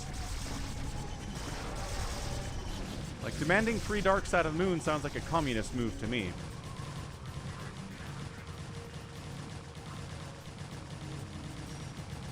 Yeah, kokomi, 2 base in PROTOSS, 23 minutes. Not gonna work. There was a chance with better Reaver control down here to save this, but didn't get there, unfortunately. Ahmed makes another Mutalisk, maybe by accident, I don't know. What's up, Sonyo? Zerg player has been given too much time. This opened up with a 9 pool that didn't do a lot, and then it was for a long time a 2-base PROTOSS versus a 1-basing Zerg, but too much 2-base, and then way too much time for Zerg to get out of here.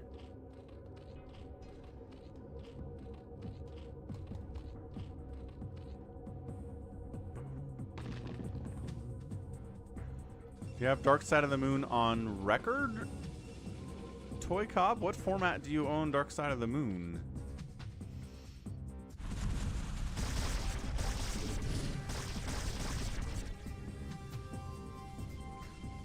Yeah, Winamp. Yeah. It's probably on CD. So rip the CD, put it on Winamp, and then you have Dark Side of the Moon for free for all time. That's the idea. Exactly how you want to do it. What I like here is that Ahmed is still having a bit of a hard time breaking this. But good Plagues and good Dark Swarms are helping a lot. Reaver snipe on a Defiler. Good.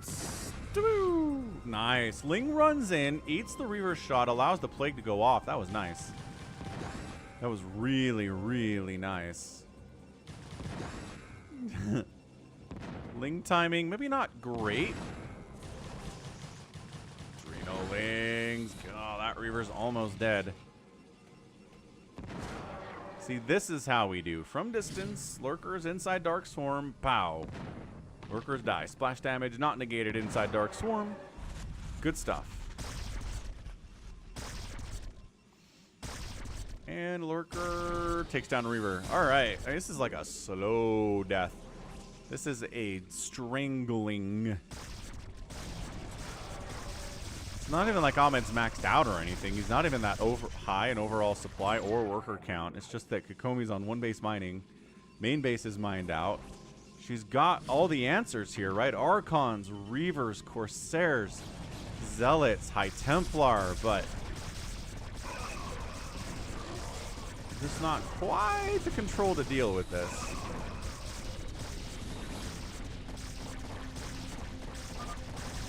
Yeah, there's the GG. Kokomi taps out. Ahmed gets the win in a very weird ZVP, but at the end of the day, Zerg comes out on top.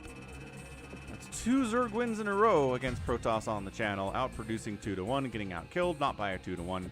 And then resources here. Zerg player outspends only by about 1,000 resources, but this was more about future resources than what we have right now, which is what happens sometimes.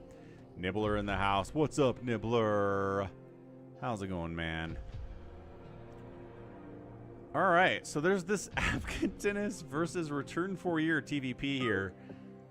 That Avcatinus is named PROTOSS Make DRAGOON, which I think is an Artosis reference of some kind.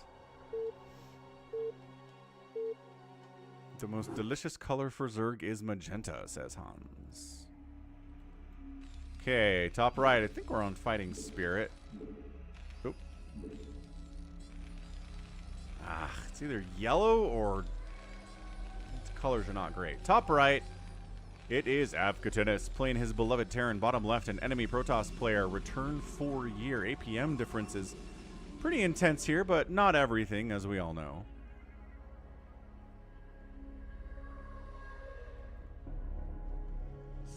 Nibbler does love his orange Zerg. That is the truth.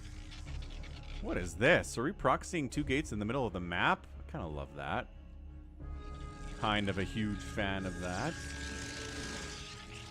Oh yeah, at least 1 gate. Let's see how Avcatinus handles this. This is one of the harder things to deal with as Terran. Is 2-gate proxy zealots in here when all you have are Marines. And it takes 47 hits from a Marine to kill a zealot, and it's very, very frustrating. What's up, Epster?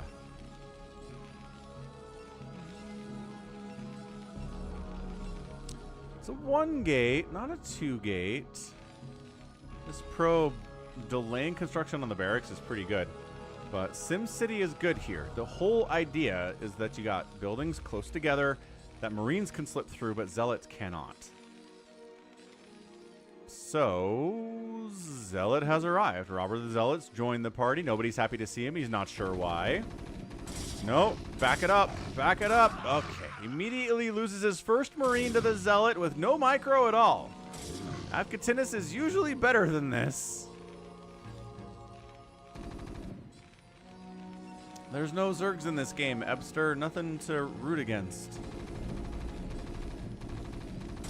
Once again, oh, never mind. Little bits of Marine micro on display there.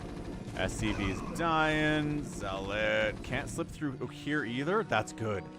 Okay, yeah. If you can just kind of park Marines in this little central area, you got this. But it's only the 1 gate, so I guess that means you expand earlier. That's better micro out of Avcatinus. That's what we like to see.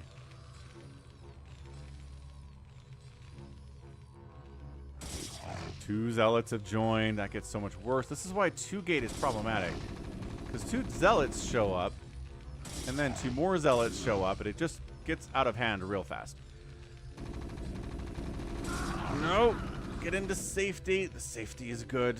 The vultures are on the way, and this whole Zealot thing is ending. So the expansion for Return 4-Year is really important for him right now. Also, the Cyber Core allowing him to make Dragoons is super important too.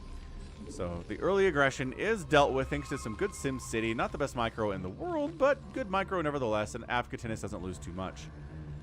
He is moving out, maybe just to expand himself. He doesn't have the cash to do that. He's going to throw up a bunker just to try to be safe, because guess what? Return 4-Year is coming in next. Runs past the bunker. Takes down the vulture. Takes down this Marine. And says, no, I don't want to fight you inside a bunker. I want to fight you outside of the bunker. And the Terran's like, no, fight me inside the bunker. And drags him back. Nintendo sneaking around in chat. What's up, Nintendo? And now there's a Dragoon inside your main base. Ooh, Avcatinus trying to expand here too. So yeah, this little one gate play is going pretty well for Return for Year, although we just have a second one. Oh, one of the vultures made it down into the main base of Return for You. Somehow doesn't have any kills, and the probes kill him. What? How? Dude, Dragoon needs to be killing this vulture. Ah, snipes down the Zealot. Nicely done. And now we're just going to fight against a Dragoon.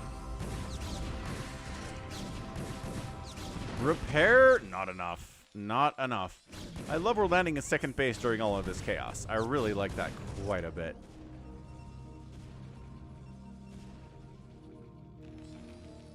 Okay, Dragoon Micro's got to be good here from Return for Year. And... no! Saves it with the repair. Nicely done, Avcatinus. Third base warping in left side from Return for Year. Dude, you're on 2 gates. Oh, look at Avcatinus getting a third base too. Both players are like, I know this has been a really aggressive early game, but I feel like getting a fast third is the right thing to do here. Thanks for bucking that light button, Nintendo. I love it. I love this was a proxy gate opening and both players are getting third bases in 6 minutes regardless. Like a lot of the, oh, he's building a proxy fac inside the main. Avcatinus, you madman. I like it. Look at this. Look at this. Look at this sneaky factory. He's going to make vultures and run down to this mineral line. Everything's going to die. Ah, that's a great move. Another factory coming up inside the main base.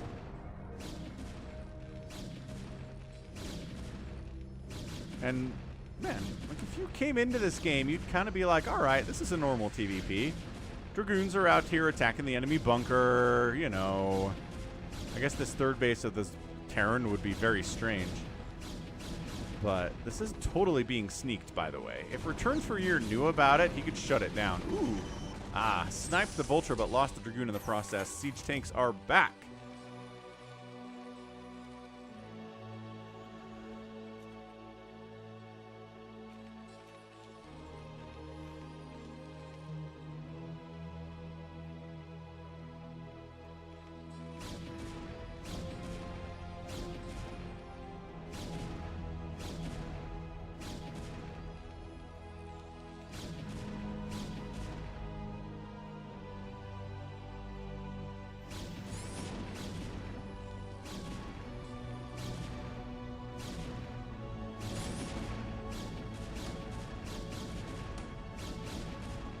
Guess who found the third base? That's right, PROTOSS did. Luan SK in the house. Dave C accused the PROTOSS of being a map hacker.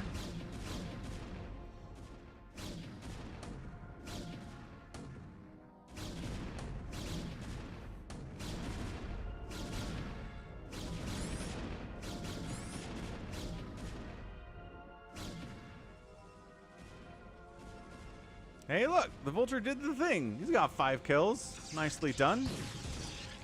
42 to 29 workers still in favor of the PROTOSS. Dude, the spider mining of the main base of Return for Year is great. Very funny stuff.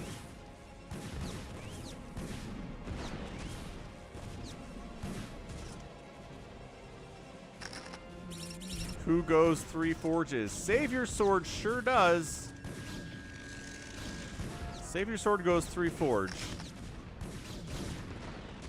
Alright, Obs is out. Dragoons are here. They're going to clear this thing out. Third base of Avcatinus is definitely on fire.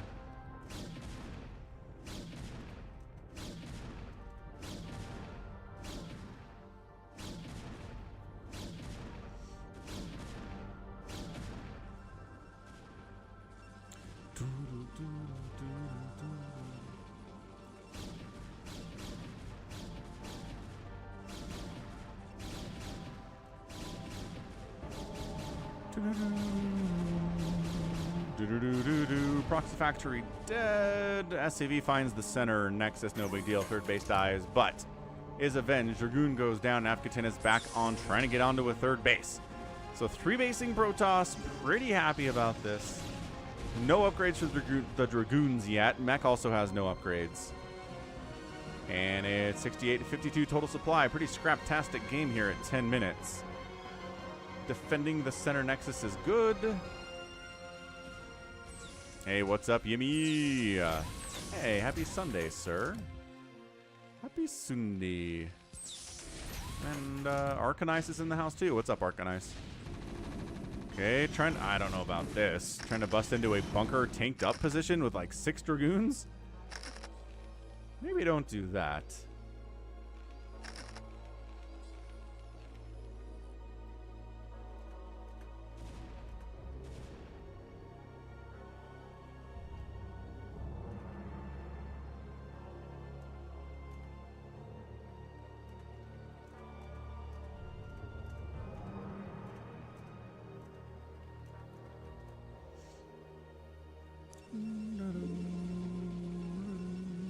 Hey, Arcanice. It certainly was.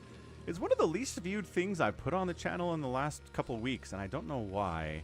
It's got, like, disruption web in the thumbnail, so I'm not sure if people are like, I don't think Free's a very good PROTOSS player. He's probably going to lose to Hero. I'm not going to watch this. I guess maybe that's what's going on. Okay, we're back with more than 6 Dragoons, though, but still, it's a Bunker Spider Mine Siege Tank setup. So, Return for Year at least has the intention and the intelligence to get out of there. 3 base, looking good. 4 base looking good over here, though.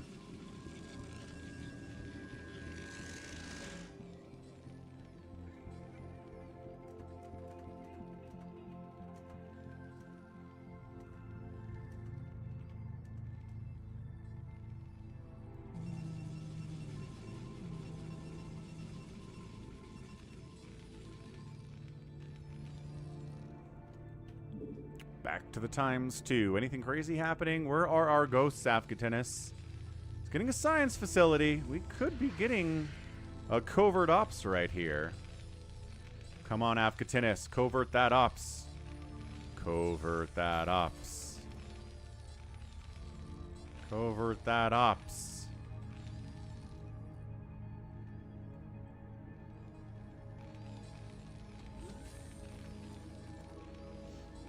No covert ops yet, but I believe we'll get there. Yeah, I guess it's just more ToyCop Free's name. Sure, one of the 6 OG PROTOSS dragons, but that was a long time ago now, and he doesn't have a whole lot of recent success, and people struggle to respect his name. Might be what's going on here. Return for Year is just a random, I'm guessing. Just a... looks like a ladder match to me. So 137 and 99 supply. This is really difficult to break with Dragoons. This is like a base you recall on top of and ruin. Because there's only tanks. Just recall, like, you know, 10 Zealots and 2 Dragoons up here and this base dies. Pretty easily. But we're not really going for that today, are we? Nope. Just Dragoons. And that was the name of the replay, was... something like he just made Dragoons?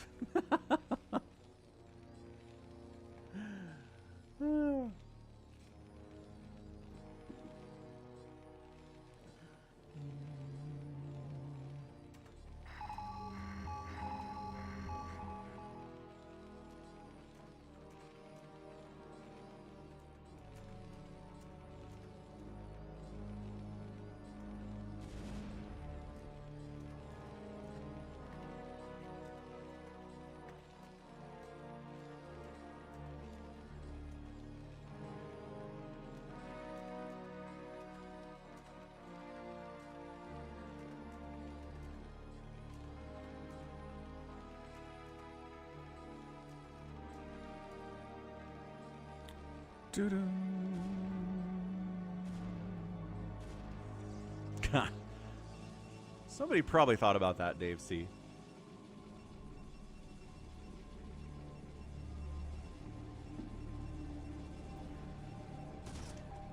Vulture drop 12 o'clock. Does Sniper Probe trying to expand to the top side here. Return for Year's macro has been pretty great. Again, this started out with a gate, dude.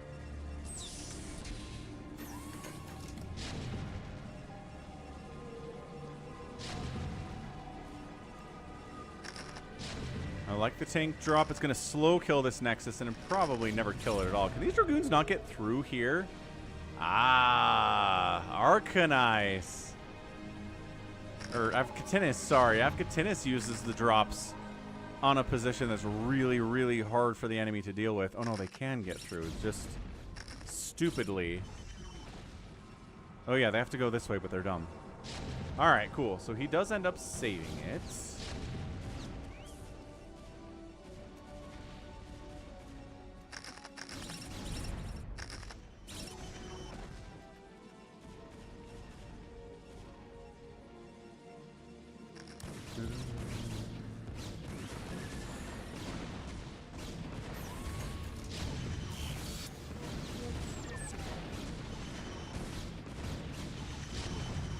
Alright, man. Big engagement here. Mass Dragoon, no Zealots at all, which was why we're going so heavy on the tank here from Avcatinus. Smart stuff. 1-1 upgrades on the tanks. Dragoons are at a 2-2-2.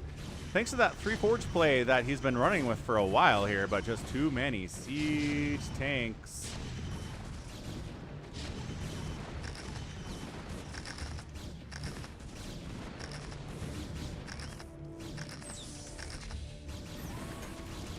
$148 to $139 supply, but there's a lot of bases for the PROTOSS right now, and only 3 bases from Avcatinus. I do not see this being a win for Avcatinus. This might be 3 games in a row that channel subscribers and longtime supporters and viewers of the Sunday stream have sent in losses. 3 in a row.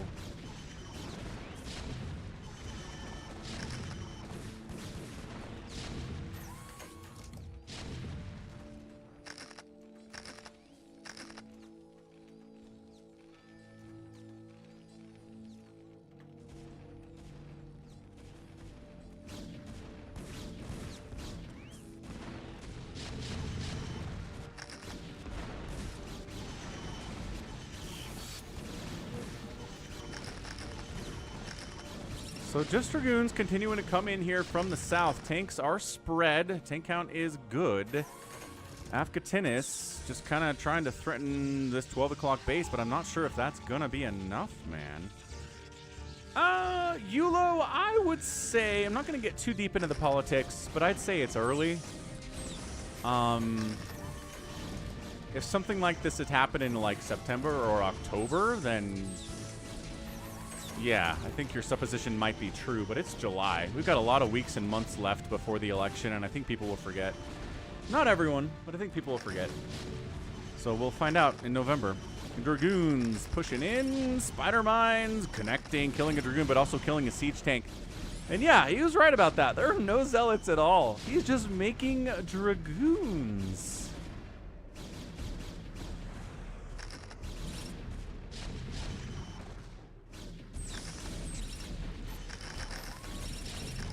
Ow, spider mine connecting all over the place. No obs here for these poor Dragoons, so they're having a bad time as well. Yeah, he really is. I mean, he's got the cash for it, is the thing. He's at 88 probes. He can make 18 Dragoons at a time. That is fastest map stuff. That is fastest map stuff.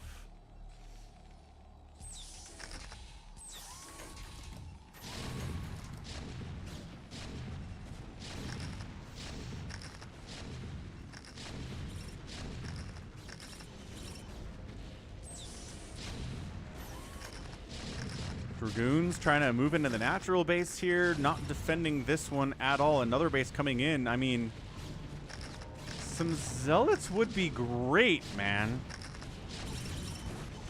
Ow, Spider-Man connections, big again. It's not mono battle because he's making obs, kind of. The slow push to wipe out this top side base. I mean, Avcatinus has got to feel pretty squished here.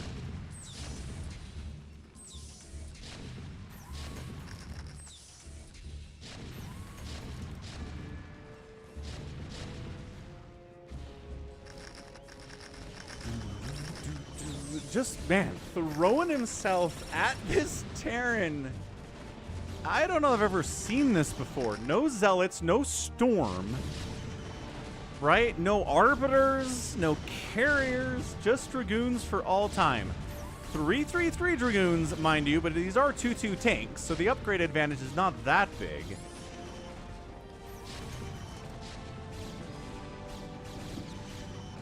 Slow push. 192 to 123 supply. Avcatinus is going to run out of money. Like, that's the bigger problem for him right now. Also, I just need to point out again, an Arbiter on this base would be a game ending. I think you just win if you do that. You want to recall 22 Dragoons on this base?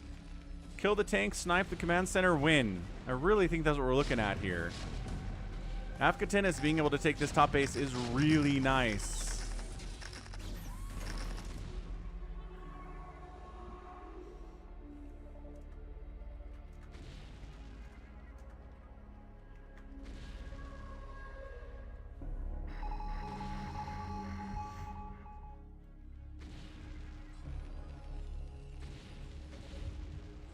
Okay, this is huge for Avcatinus. Getting this 12 o'clock base is going to be a big deal. What's up, monster? Yeah, what's up, Alagar? Seriously. Dragoon-only challenge. He's like, I can win with 1 unit. Okay, so now he's going to try to break into this base, which, again, huge deal if it dies, but breaking it with Dragoons is going to be an impossibility. It's like trying to break it with Lings or something. Look at these reinforcing tanks coming in. If the man could make a single Arbiter and get recall...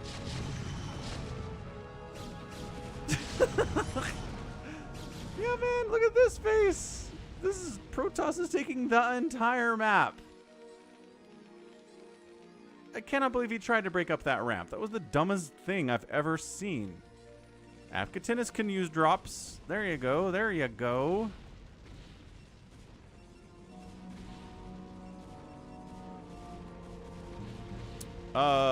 Monster. Oh, you didn't attach the replay. So no, I did not get your replay, tragically. That's 2 weeks in a row someone's done that. I mean...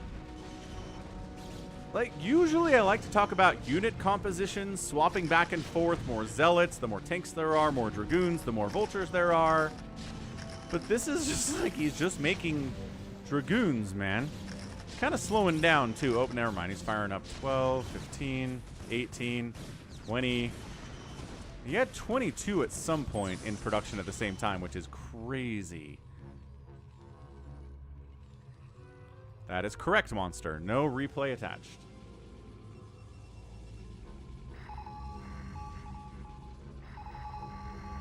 Dark Soldier. Who can tell Dark Soldier where replays go for the Sunday stream? Someone in chat knows, I'm sure. Yeah, this has just got to be some guy challenging himself to try to win with only Dragoons against a good Terran player. So once again, trying to get up a ramp. A lot of SCVs are dying.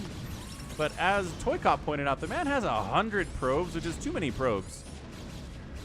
He can't get enough of an army to, oh my gosh, do this. This is so weird.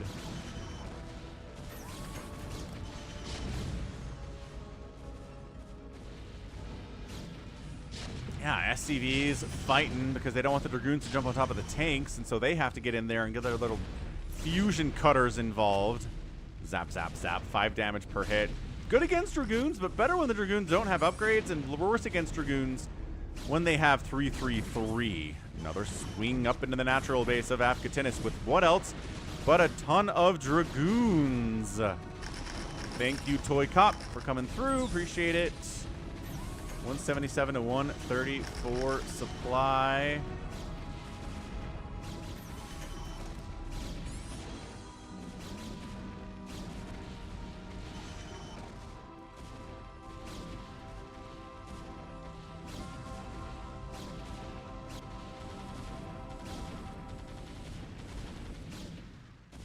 We're making Goliaths, I guess? Fair enough, I suppose. This bottom right base is getting hit by tanks. He broke through the cannons. Not a big deal. So that base dies. But, man, there is so much income. This is basically a ZVT. This is just Zerg player recognizing they're going to lose thousands of units here. What's up, Nom Nomad? Yeah, that is a lot of workers, dude.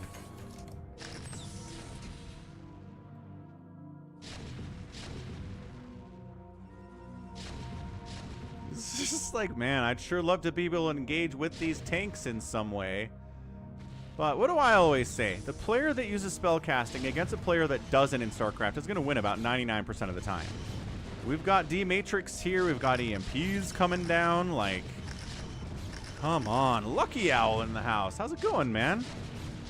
I assume you're not in the woods today, but maybe you are. Maybe you are in the woods. Okay, so wiping through. Gonna save the bottom right base. Replanting this Nexus, probably a bit of a priority for him. I'm just, is the cost efficiency bad enough that Avcatinus can win this game anyway? Like, are there just, we might see 1,000 units dead in a regular 1v1 game, which is so rare. We get it from Zerg sometimes, just because Lings each count as a unit, and they're incredibly cheap, and you get 2 of them for 50 minerals, but if we get 1,000 units killed and they're all Dragoons today in a 1v1, I'm going to be impressed. There were some Zealots early, and some probes died and stuff too, yes. Yeah, it's like this guy's a fastest map player. Right? Because having like 90 workers in fastest map kind of works. Still too many, though. Like, Mass Dragoon is kind of a viable strat in fastest map, but dude, mind out here, surprisingly not mind out here or here. This is mining, this base needs to come back, like, now. Because your cost efficiency is the worst I've ever friggin' seen. Avcatinus is too many resources. Oh, and he GG's out! The too many Dragoon strategy works and Avcatinus dies to a really dumb strat. But that's just kind of, it goes to show, right? The lesson here, as is always, if you out-macro your opponent by a giant amount, you can be more stupid.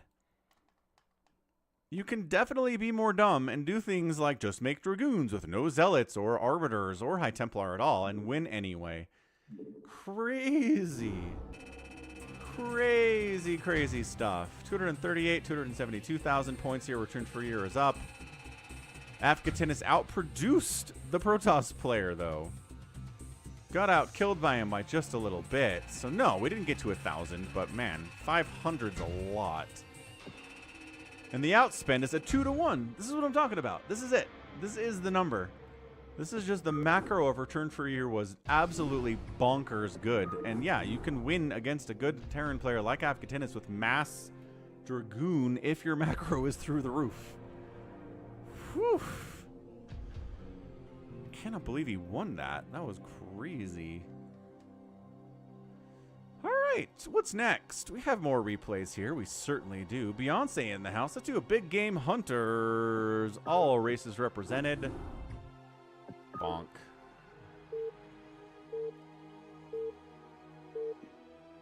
Let's go.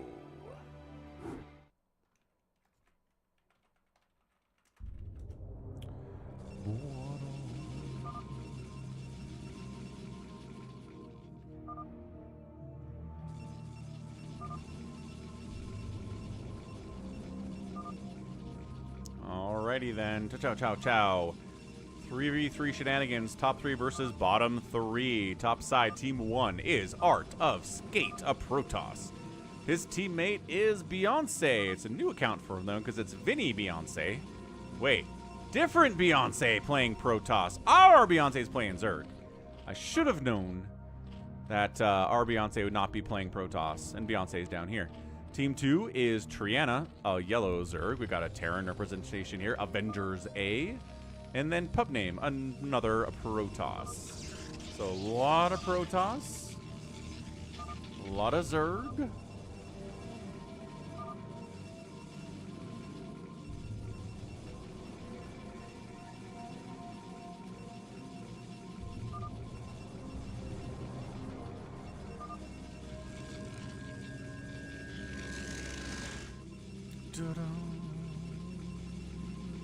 All right, Graphic, you got it. I will not tell your boss. Imagine ToyCop playing 10 bases. Seriously.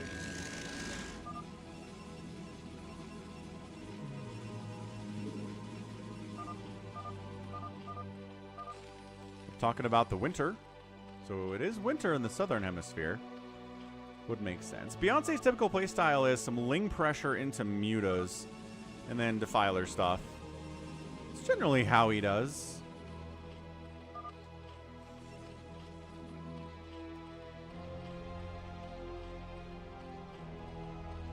As far as these other players go, I don't know what they're trying to do, but usually PROTOSS is Zealots early, into Dragoons, and then from there High Templar, Reavers. Carrier's pretty good on this map too. You got a lot of places you can fly and carry your micro back to safety with. You know the drill.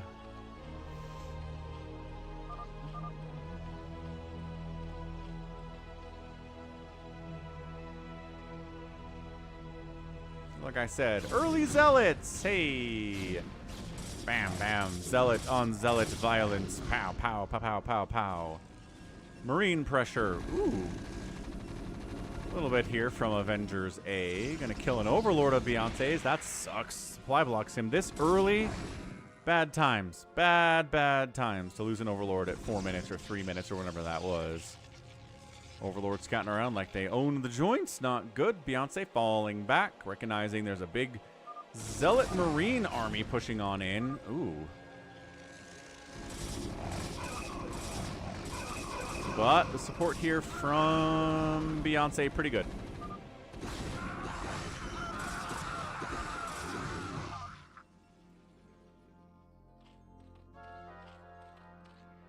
Everyone's good. Totally fine. Where does the APM go? A lot of spamming? A lot of people spam?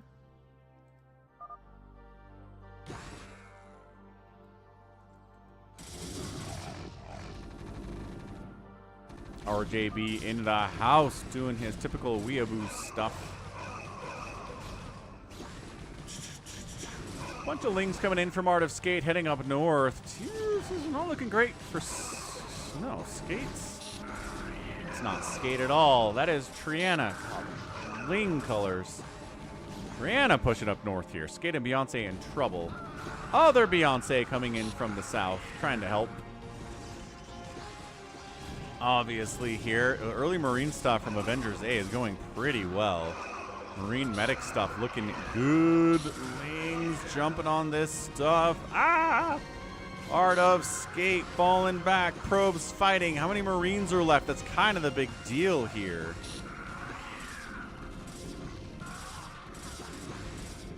Dragoons going down. Probes have to fight. Desperate times call for desperate measures.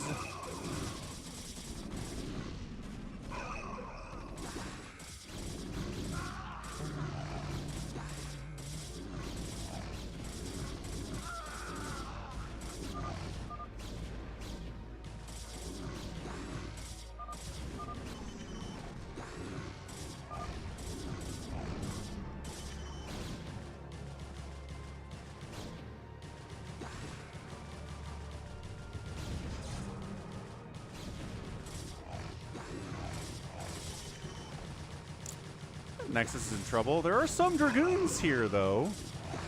And DTs. So DT might actually be totally going to save that Nexus. So that's great. Lings here from Triana getting a little bit distracted. Man, they're going after PROTOSS Beyonce here, but I think they could get a lot of work done, except for the fact there are DTs. Hang on. Zealot's going after it, too. And, oh, it is going to go down. No, no, no, no, no, no. 14 hit points. Nexus lives. That's humongous for Art of Skate. He could rebuild it, but man, that would have really slowed him down a lot. On the other side, we've got the Mutalisks of Beyonce attacking into Triana's base. Also down in here to Avengers base, where there are some turrets and some Marines. Muta's not finding a lot of purchase there, so good job getting a Spore up there too, Zerg player. Yeah, these are defensive DTs swinging on in. Oh, and he comes back in with a couple of Zealots and does manage to take it out.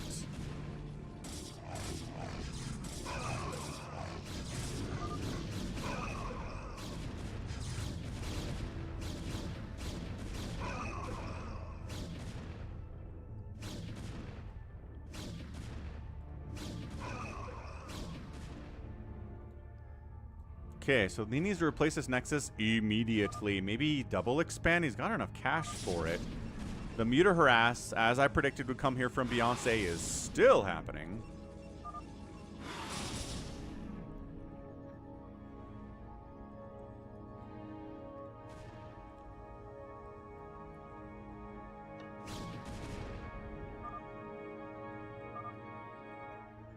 Reaver out. Need shuttle.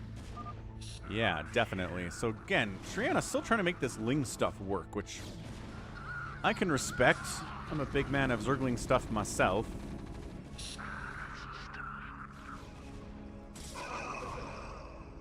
DT's getting picked out a little bit. There must have been an OBS.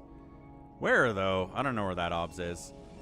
Avengers is doing a good job sending Marines and medics into positions to defend his teammates when necessary. That's actually really good stuff from him. I like it a lot.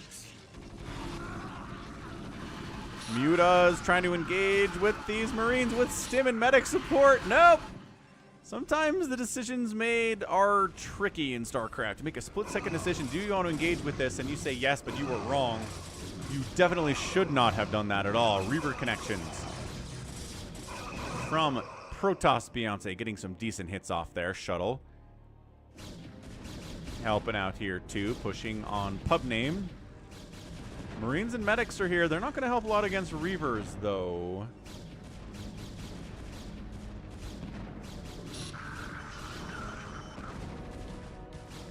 Reaver, pick it up, pick it up. Nice pickup, good pickup, great pickup.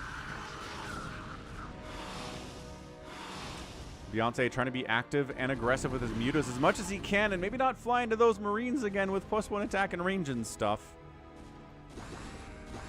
Whew, Triana trying to get back up here into PROTOSS corner, but not allowed to get in there thanks to those cannons. It is currently 13 workers for Art of Skate, 19 for Zerg Beyonce, and 19 for pub name, 20 now for Zerg Beyonce.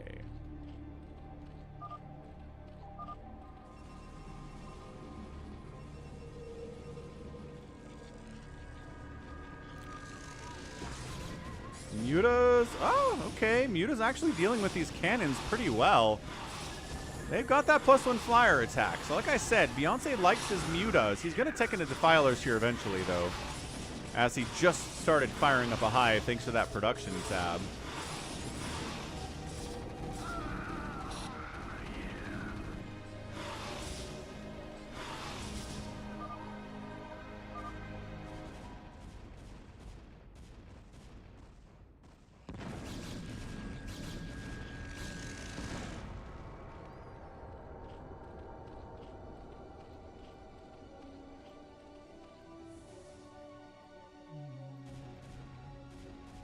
Triana's got his own Mutaflock out. He doesn't have the same attack upgrade that Beyonce does. What's up, David? Welcome to the stream.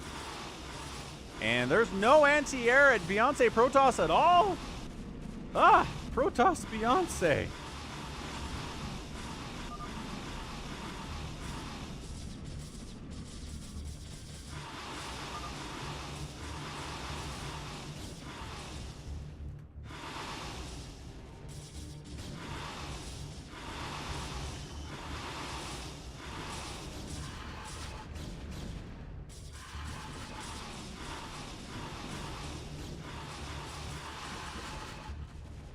Muta's backing out. PROTOSS Beyonce's worker count is knocked down to 12. He is the lowest count right now. Avengers is also under 20 thanks to the Muta harass. Mutas have been really problematic, but that's what happens in PROTOSS. Nobody opens Corsairs, man.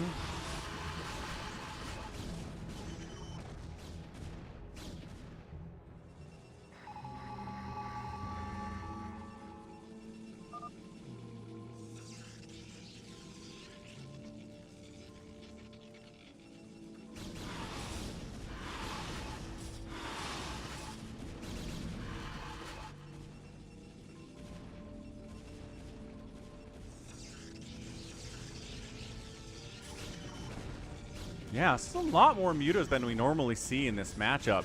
Or like in a 3v3, right? Somebody usually goes Corsairs or There's Valkyries out or something. Meanwhile, pub name having a rough go of it here. PROTOSS Beyonce is here attacking with Dragoons. Our guy Avengers is still attacking. He's got his 1-1 Marines. Nobody's making splash damage.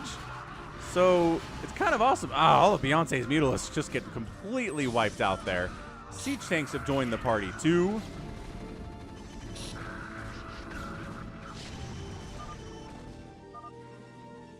Where'd my mutas go, says Beyonce. He was elsewhere, apparently. As Triana is trying to murder him with his mutas, got distracted. His mutas tried to attack some Marines and all died. Hey, Bluefin. Yeah, look at this. We got double Beyonce team here. I'm in trouble, man. I got 2 spores keeping me alive against a pack of 10 mutas. Can you maybe take down... I think you could probably burn down these 2 spores. Spawning pool snipe would be nice. Also, there's a couple mutas up here from Triana. You could add to the flock, but he's not doing that. Extra spores are popping out. Muta's not finding much purchase here. Killing overlords would be nice. Good storm drop. Hey, what's up, SOS? Yeah. This whole marine tank thing is nice. I like it. He's not just going straight mech, but again, no one has storm yet. I guess Reavers are out, so you have to worry about that. But otherwise, you know, marine tank's going to be just fine. And the damage output of Marines is really, really good. Obviously, pub name's getting storm. Getting an air weapons upgrade, too. He's got a Stargate, but he's not building anything with it yet. He's at 28 probes, recovering pretty nicely from that aggression earlier.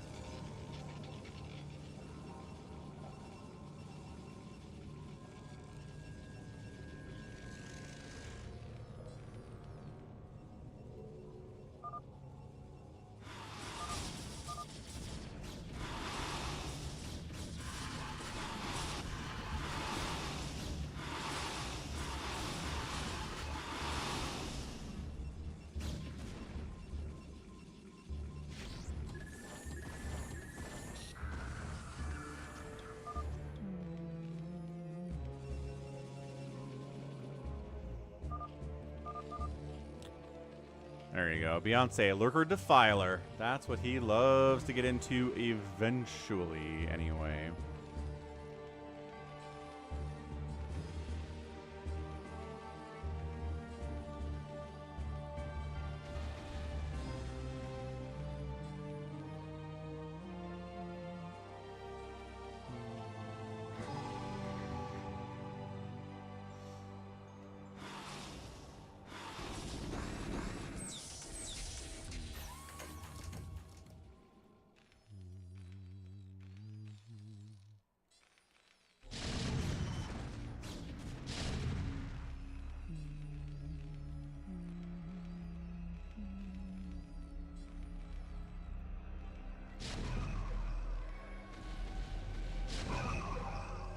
Hey, what's up, Chucky Prime? Connor! Yeah, we'll get you in a Phantom mode today. No problem, sir.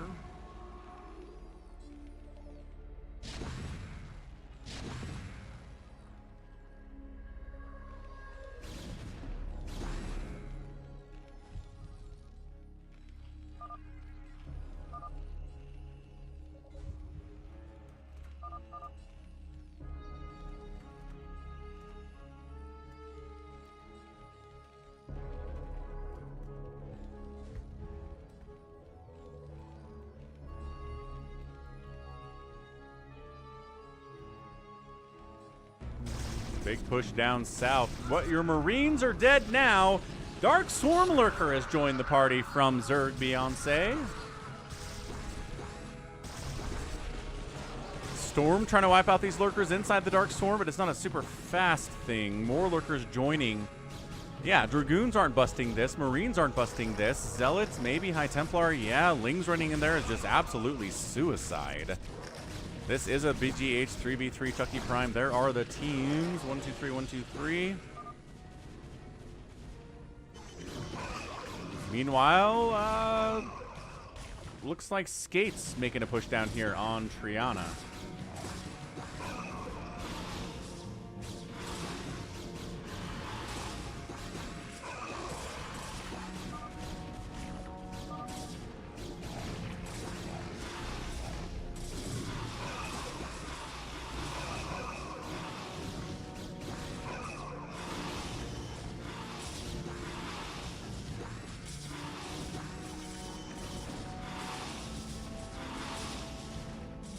Muta's on the defense, trying to shut that thing down to Triana, back down to 17 drones.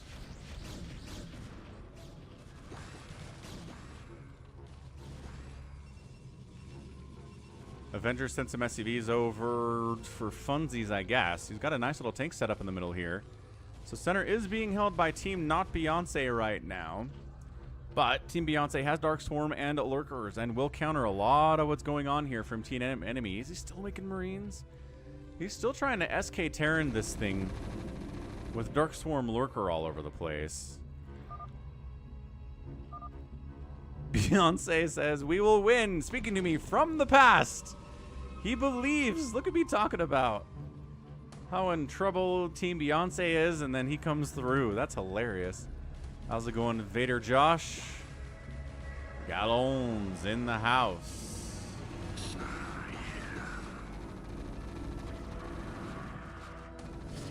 I mean, the tanks are going to help here immensely with this Dark Swarm, yes, but the Marines are just like, hey, what's up?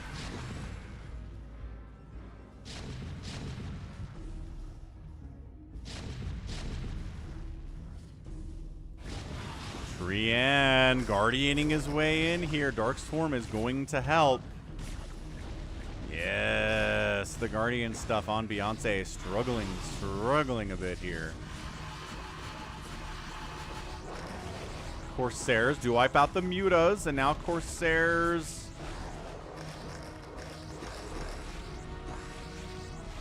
from and a Plague. Nice combo. Wiping those Guardians out real easy. Good teamwork there for sure. Wonderful. Wonderful teamwork there.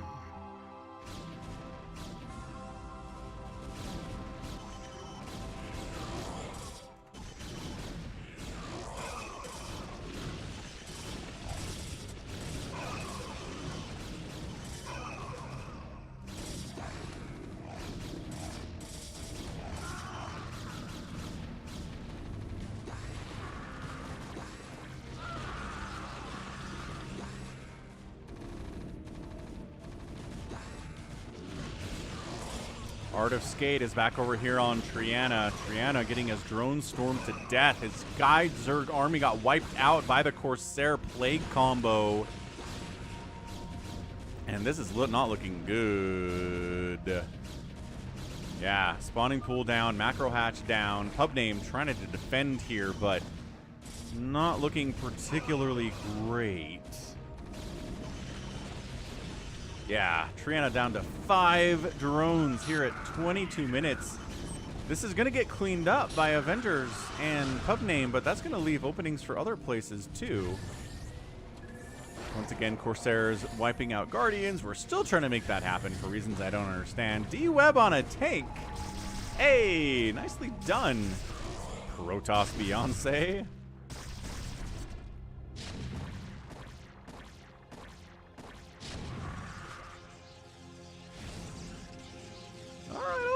Nobody's at 100 supply except for Avengers and Pub name, and they're not that far over 100 supply. At 23 minutes, this has been a really, really scrappy game for sure. It is big game Hunters, so the fact that Beyonce doesn't have a second base yet is not a big deal. Beyonce obviously has enough Hydra Lurker stuff to do what he needs to do on one base thanks to the BGH.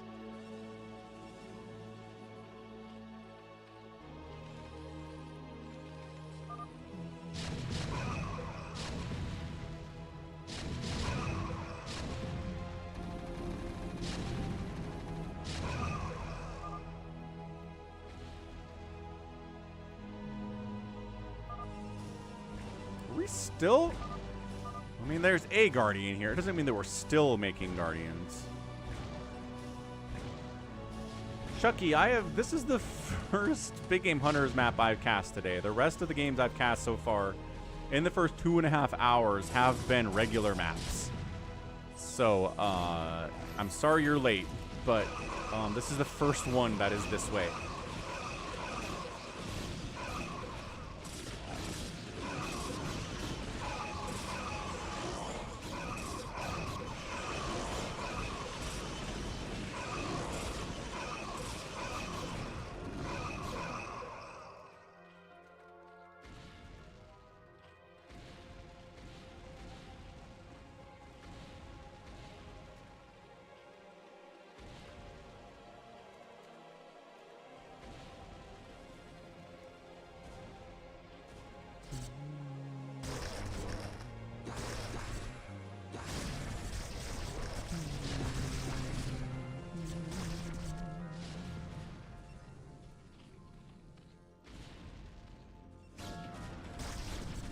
What's up, Indigo Raider from the land down under?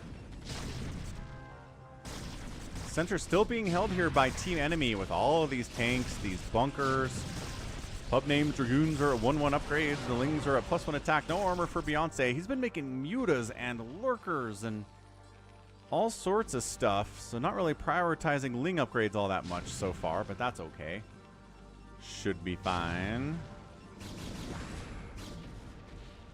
Corsair Ball is bananas. Got +2 Corsairs. Like, who cares about +1 Corsairs? We got +2 Corsairs here, baby.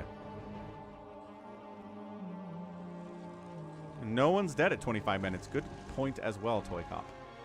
Triana not dropping, just kind of scouting, see what's going on over here.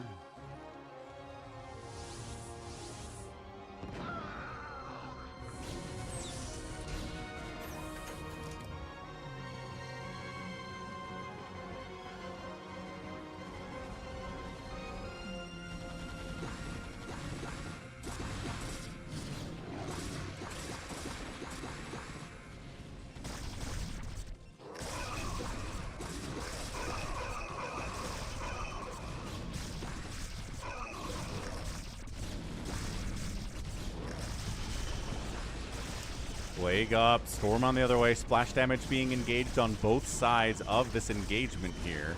What is up, SaviorSword? Is that a recall? This had to have been a recall on top of pub name.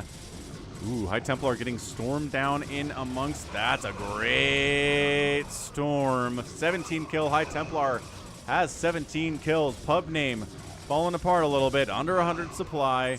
DWEB on these tanks is great, but nothing's following up on it. It's just kind of buying time so this hatch doesn't actually die somehow. Chucky, I'm glad you enjoyed Free versus Hero yesterday. Thanks for the follow. GBLCIA 2004.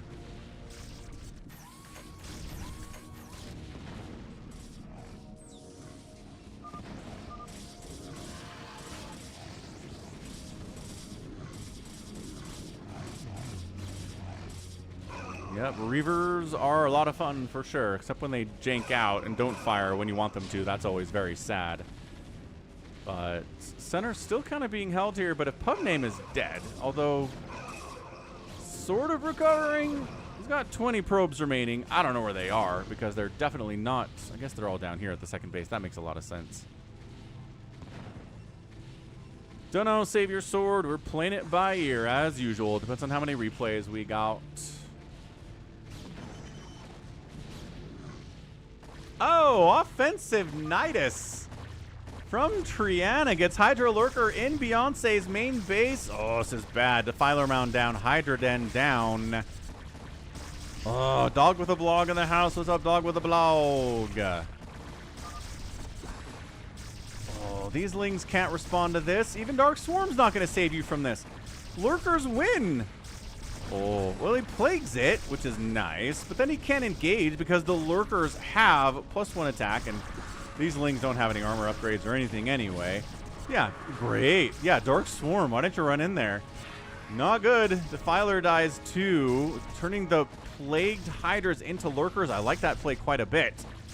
Beyonce in trouble.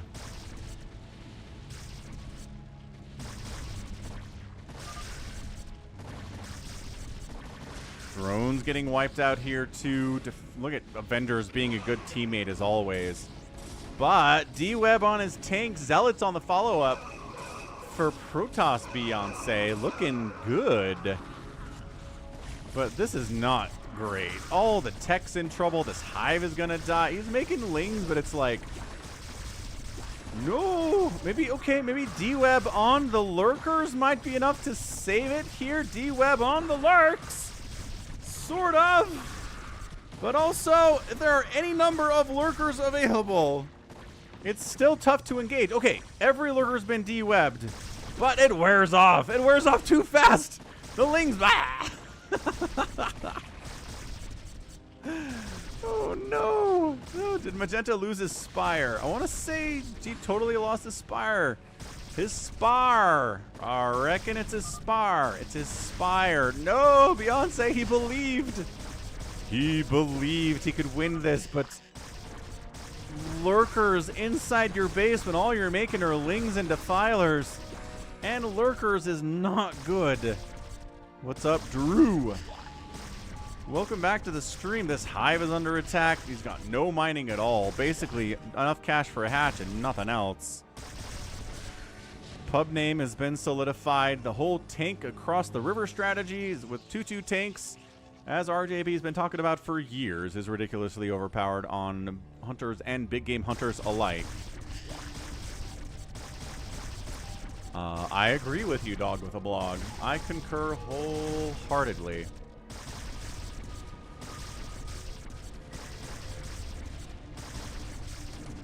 Yep, Avengers pushing out. Traditional mech army. We're done with Marines now. Now we mean business. Art of Skate trying to expand up here. Mostly for Groom. He's got enough money here forever. Although this base being dead, having a second base of income would be nice. De-webbing the... Here we go. De-webbing the cannons to allow this drop to come down here. Okay, he's going to try to clean up Beyonce's base with Reavers, which seems legit to me. Unless you unload on top of the Reavers. Oh, okay. Or that happens. There we go. Oh, he recalls on top of the attack here from Avengers and gets wiped out too. Okay, okay. That's what we're talking about. Beyonce still in a lot of trouble. The unloading in range of the lurkers is not ideal. It's like, where are my detection? Okay, okay. Here we go. Here we go. D-Web. Beyonce's lurker. Okay, they're barely cleaning this out. This engagement, pub name coming in with a bunch of Hydras from Triana with 1-1 upgrade. Spider-Mine connects the remnants of what was left here from Avengers. Wipe that stuff out. How's it going? What was that? Thanks for stopping by, Drew. Appreciate it. Thanks for stopping by, saying hello. Beyonce gets cleaned up. He still doesn't have any cash. He doesn't have enough money for a new hatchery, but he does have hatcheries remaining and drones, so long distance mining is on the menu here. This top right base of Skate's really important. His ability to, man, I think just needs like a scan over here or something to wipe out that Nexus. Has been a little bit too distracted to do anything else, but oh boy, mech showing up at Beyonce's base now is not good for him. He just got back on his feet. Yeah, this might be a Beyonce loss. We are just on a roll with players who submit replays frequently, sending in losses today. It's good. It's really good. Like, I'm not sure Beyonce has sent me a loss yet, so this might be his first one, which thumbs up Beyonce if that's what it is. Oh, I'm glad your day is improved by the Sunday Brood War. What was that? It's improved for me, too. So this Lurkers Dark Swarm stuff is going pretty well. Little D-Web supporting it. Plague helping at the same time. Are these lurkers spread out enough? Oh, it's just the one lurker. So there is no splash damage to worry about with neighbors there. Dark Swarm doesn't last forever. D-Web doesn't last forever. Storming. Okay, the lurker's dead now. There are Reavers to contend with, though. This game is crazy. Triana, I think, got recalled on by Art of Skate. He's going to lose everything. Relocating to the bottom right here. This top right base of Skate is dead. Skate's on one base. Pub name's on one base. Beyonce's on one base. Zerg Beyonce is technically on one base, but not happy about it. Really could pick another hatch there. Yeah. I think Beyonce, I think they had a conversation of like one more game, and then it turned into this game. That's hilarious. That's really good. Yeah. Top 3 versus bottom 3. What was that? So poor Zerg Beyonce is really stuck back here. But teammate PROTOSS Beyonce is bringing Reavers to the party. Doing some work. Or maybe this is Art of Skate helping. No, it's Beyonce. Definitely is. Dude, Reavers protected by Dark Swarm is kind of nuts. I sort of really, really like that. This defense on Beyonce is absolutely crazy. Triana dead. Although things do get cleaned up eventually. And does still have 22 workers, again, which seems low, but there's 20, 27 on the map here too. A 39, which isn't a huge number either. Yeah, exactly, ToyCop. Sometimes one last game is one last game. And carriers! PROTOSS Beyonce is into carrier. It makes sense. PROTOSS Beyonce has been making +2 Corsairs today. Got an EMP off on the carrier ball. They're not happy about that, but I'm not sure the Goliath counted enough to scare them. I said this earlier in the match. Carrier's really good on this map.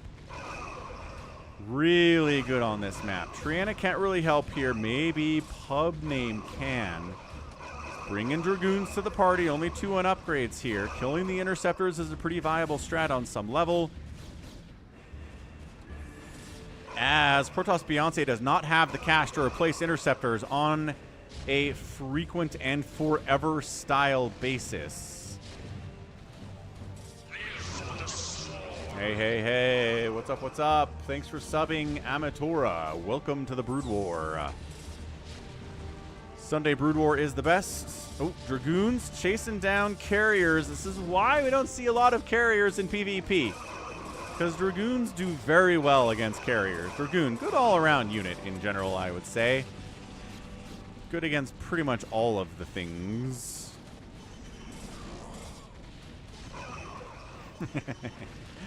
Nice, what was that?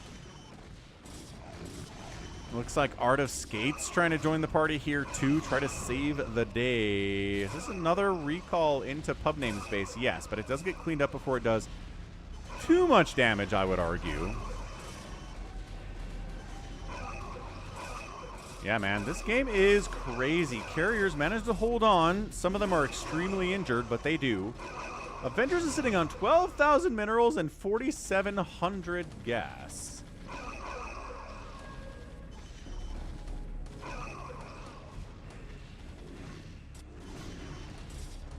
And he's producing 8 Goliaths at a time.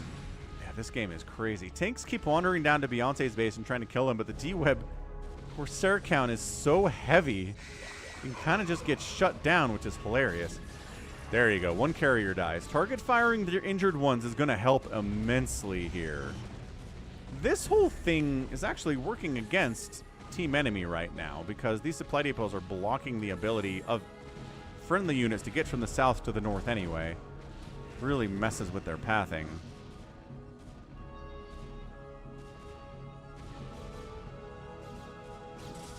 Another recall on top of pub name. My gosh, this might just be a Beyonce win. All right, special request. Beyonce, if you win this one, send us a loss, man. Although, thinking about it, I think... maybe not. Maybe not. Trying to remember if that's ever been the case. Arbiters continuing to harass down here on pub name. Goliaths coming in, try to deal with this stuff, but now they're not dealing with the carriers. And the Dragoons are like, if you just want to run away with your carriers, I'll definitely walk my Dragoons into your base and try to wipe out your Stargates. Or depower your Stargates, actually. Okay, 1 Dragoon down, pylon down. And every Stargate is unpowered, so that's not ideal. Not that there's a lot of cash to make more carriers anyway. Yeah, nobody's dead in this game because there's been a ton of great teamwork. Like, teams have definitely been helping each other impressively. The DWEBs have been great. Beyonce's only alive because of the assistance from PROTOSS Beyonce. Oh, this one is powered. You're right. I was looking at these 4. But the 5th one still has power, and the other ones are getting repowered. Not a big deal. Triana trying to come back from the dead here, trying to get involved here. Lots of Hydras. Push on over. Help fight these carriers. Bring some Dark Swarm with you. Remake a hive. Triana is a little bit of a weaker player. Nice recall again on top of our guy pub name.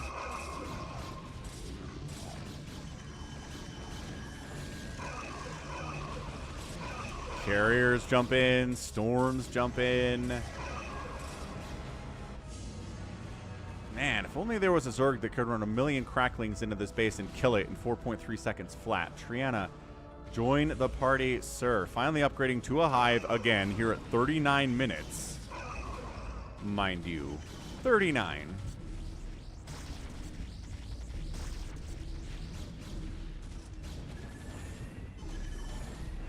Elias. Sometimes it's really hard to target the injured carrier, but like half of these are injured really badly. So you might get lucky. Here we go. So the Hydras sneak on into the main base of PROTOSS Beyonce. Try to kill one of these carriers, but got enough armor not to die against these +1 Hydras. That's nice. Elias getting body shots. Getting body shots. PROTOSS Beyonce, GG's out. Good one, he says. That maybe this is a Beyonce loss. This is an incredible big game hunters. Sniping the enemy nexus is a pretty good move, I would say, because Beyonce does not have the cash to keep up the interceptor production forever, and that's pretty much what he's got here. So, my goodness. Yeah, the resurrection of Triana was a big deal here. It's like, this is the sickest game I've ever played. It is incredibly good. Beyonce agrees. Beyonce calls GG. Let's see if Zerg Beyonce taps out too. Trying to deal with his meching Terran. Honk, thanks for subscribing. Welcome to the channel. Yeah, man. Fantastic. Really, really, really 10 out of 10. Good game. Big game hunters here. Excellent, excellent stuff. So what? Art of Skates up here with 94 supply. He's been recalling on top of pub name a lot, but hasn't quite managed to kill him at all.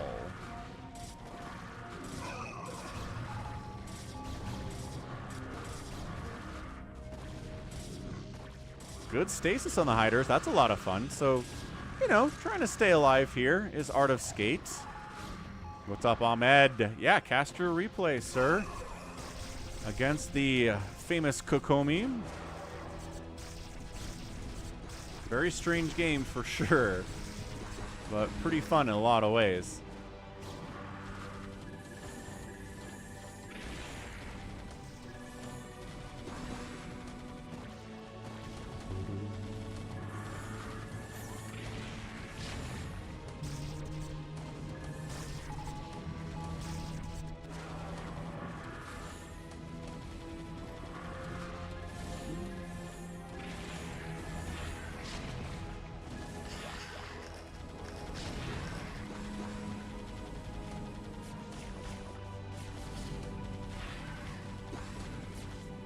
And then Triana shows up with 100 mutas, and suddenly this Ling defense.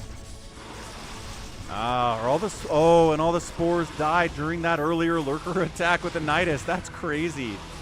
And suddenly Beyonce has no anti-air at all here, and that's where he calls the GG. He's like, yeah, all right, fair enough. Fair enough, man. Art of Skate taps, Beyonce the Zerg taps, and that is a GG, and that is a Beyonce loss. So now you know, next time we see a Beyonce game, you know it's not a win guaranteed. It could definitely be a loss if it's a great game, and it is. My goodness. And yeah, Ahmed sending in a win after 3 losses. Exactly. That is also good. So, really, really fantastic showing. I mean, look at this. It's only 90 supply for Triana here. Only 132 from pub name. Avengers MVP of the match, I would say. He was a great, great Terran player, running around, defending teammates, helping them stay alive, helping them clear out their bases during attacks, setting up tanks inside teammates' bases to wipe out enemy bases. That's super cool. Taking the center, teching into Goliath to do with the carriers. Like, he was everywhere. He was really the reason that team won. Impressive. No, Hunk is your alt. Thanks for the sub, Chucky. Okay, so winner of the day, yeah, Avengers, 324,000 points, #1 units. Outproduced everybody as a Terran player, pretty impressive. Structures raised, Art of Skate killed the most with his recalls, mostly it would seem like. And then total spent, Avengers outspent everybody. Pub name was right there, Art of Skate right behind. And tough game for Beyonce. That Nidus really, really hurt him. And then dealing with a meching Terran for as long as he did too was not a lot of fun.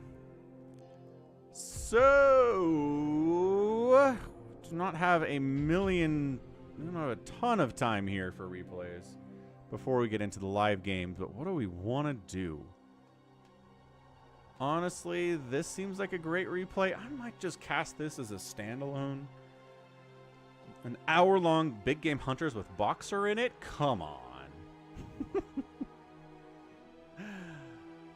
Oh, crap. I forgot. We have to do the RJB replay of the week. Light versus Bisu. So we're definitely doing that.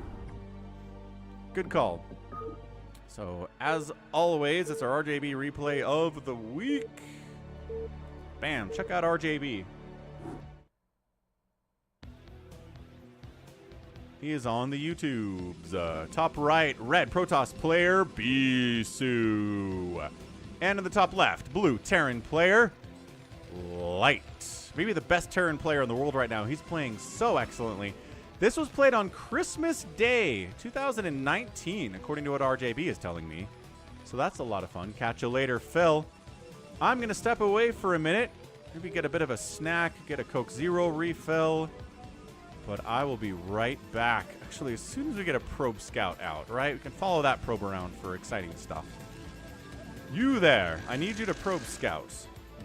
Excellent. Wait. Thinking about it. Thinking about probe scouting going. Okay, I'll be right back. Hit that like button if you haven't already.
Let me check gallons. No accounting for taste, Chucky.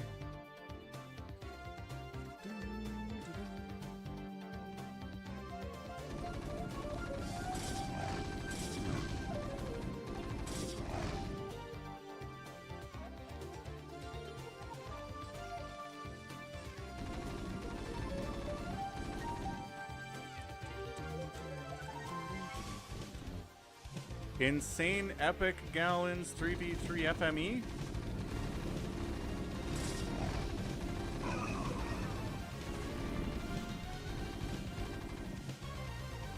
Little zealot pressure here from Bisu, no big deal.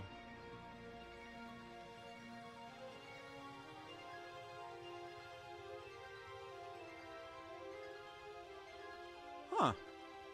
I don't know how that didn't get through.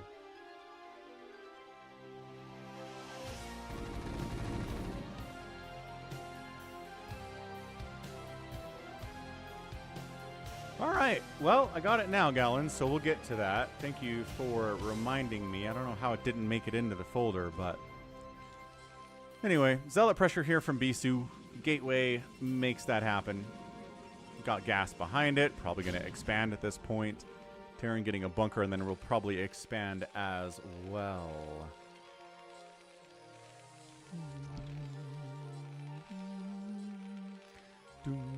There you go. CC coming up for Light. Nexus on the way here from Bisu. Dragoon moving out.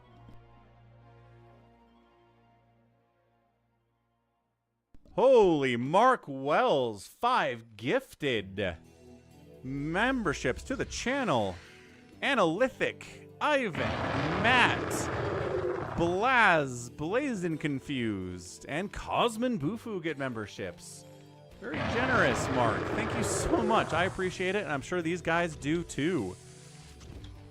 So one of the benefits of being a member is that you get access to neat emojis.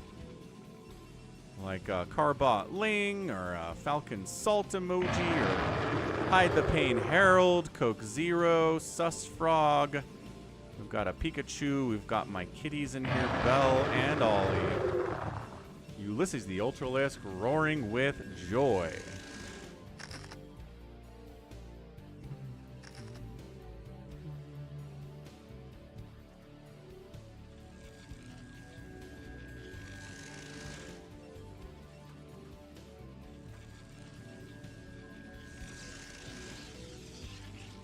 Spider-Mine's getting seated everywhere. A 2-base Robo-Bay coming in here from Bisu. So we're going to see some of them Reavers here from the best Protoss player of all time. Factory on the way. No real surprise there either.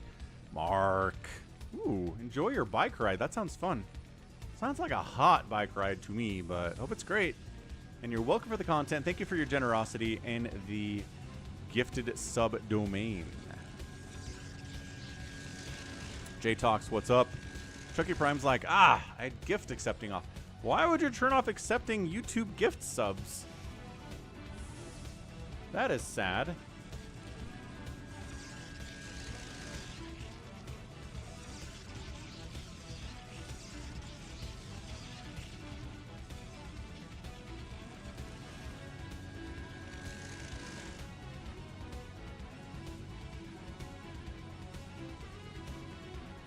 Oh, reverb. Reverb, reverb.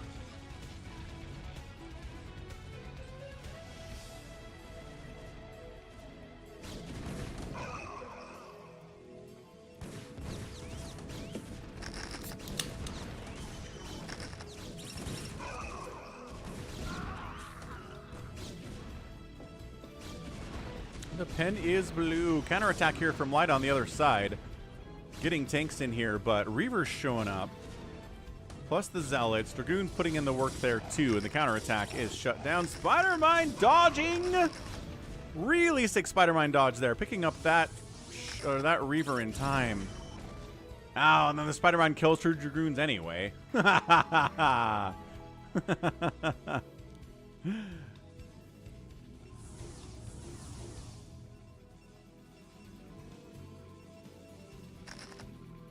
Probe can't expand here because of sneaky burrowed mine. Very annoying stuff.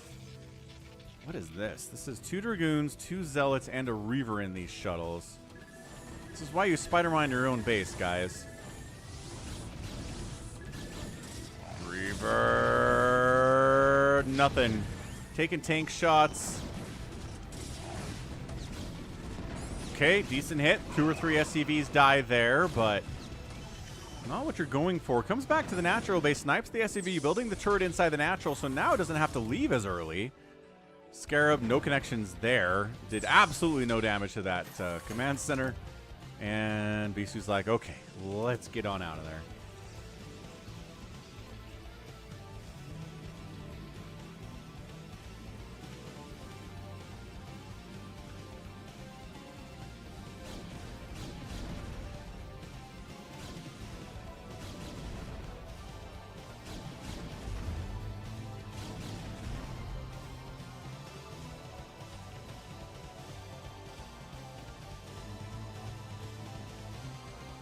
There we go. Third base coming in from Bisu. Does need that base advantage here on Light.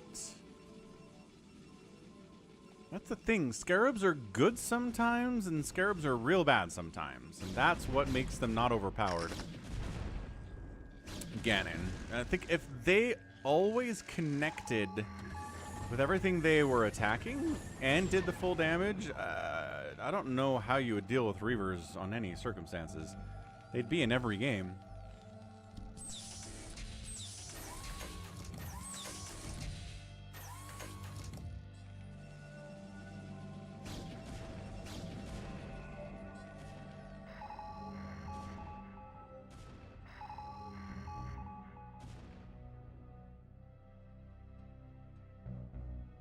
Yeah, I think it varies player to player, Ganon. I think Snow is the best player at getting value out of the Reaver.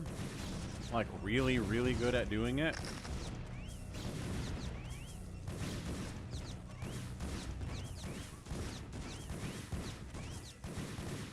But for most people, yeah, maybe rears about 80-90% of the time it doesn't quite do what they want it to do.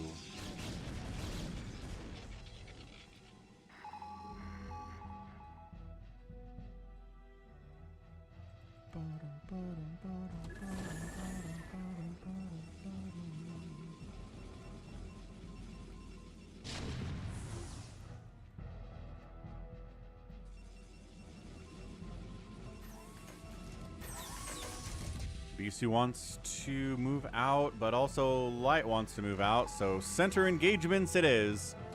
Everyone's favorite here. Obs get scanned out and sniped. Okay, but second Obs down here, seeing these spider mines. That's important stuff for Bisu, obviously. Trying to get a third base down south here is Light to counter the third base of Bisu. Gonna force another expansion here from Bisu, unless he can get a fourth base. We know how this works, right? Right.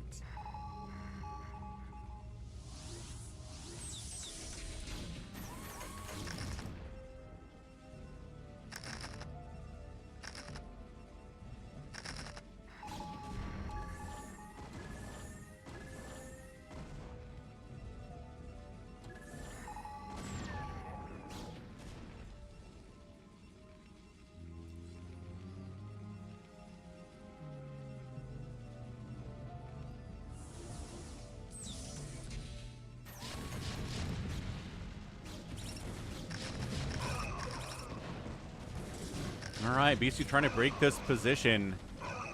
Zealots in there. Vultures cleaning those out pretty easy. More Zealots coming in from the top right side. Reaver shots connecting. Does take 2 Reaver shots to take down a tank. And a very, very scrappy engagement in the middle here.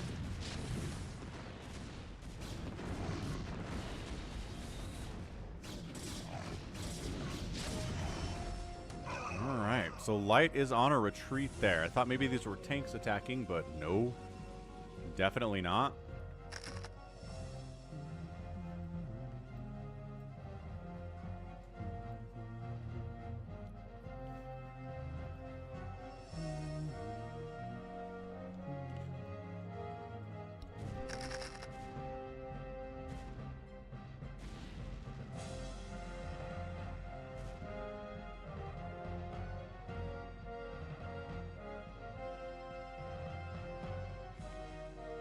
Reaver making it an unhospitable workforce at the third base of Light for a second here.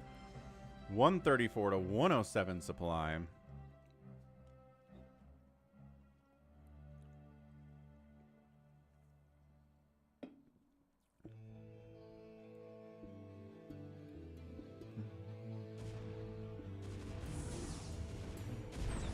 They're solid against tanks if you can get shots off on the tanks. They outrange you by a mile.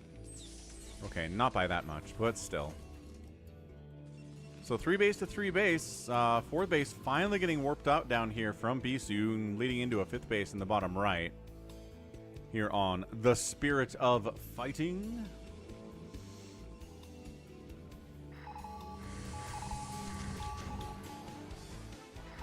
Ugh, big sneeze-a-rooney again. Hey, what's up live from Starbucks?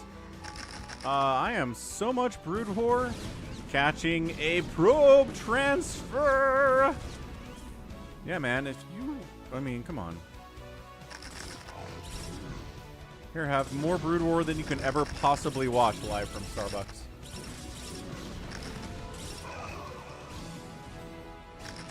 Long live Brood War for sure.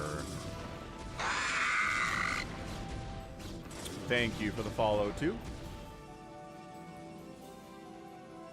Alright, so 66 to 45 workers here. Some probes died during that transfer. Economy not as good for Bisu as he wants it to be on 4 base, as we can see.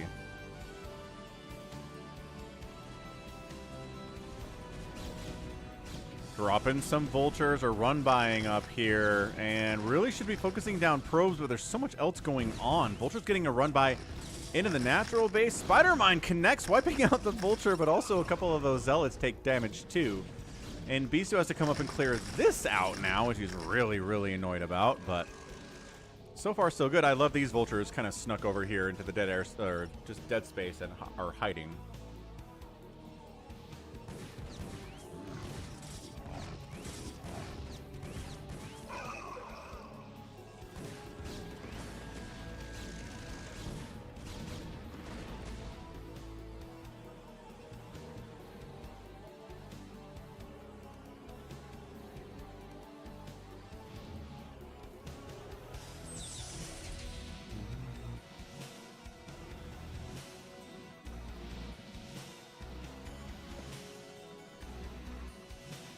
You're not okay with calling Robert the Zealot Bobby the Zealot? I mean, I don't know that it really matters. I don't know. Your call, though. We'll talk. Maybe we can ping Somicron about it. Good engagement here from Bisu, though. Great stasis. See, and this is how much easier it is to deal with siege tanks when you can stasis a whole bunch of stuff. Which our guy from that game against Avcatinus earlier did not believe in. At least not for that game. This bottom left base of Light seems to be like it's in a lot of trouble. That's his 4th base.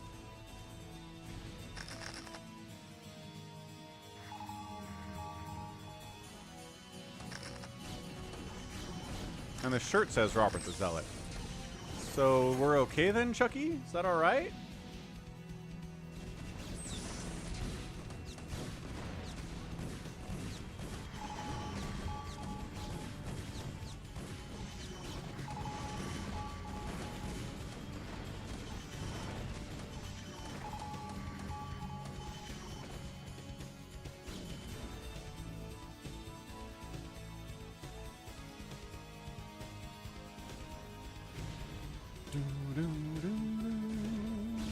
$142 to $130 supply. Light is up. He does manage to hang on to this base. EMP on this Arbiter means no recall is going to happen on that guy for a while. But it would be nice to be able to recall that base. Bisu taking this bottom right, as we talked about earlier, into his 5th. This is a good game from RJB. Absolutely.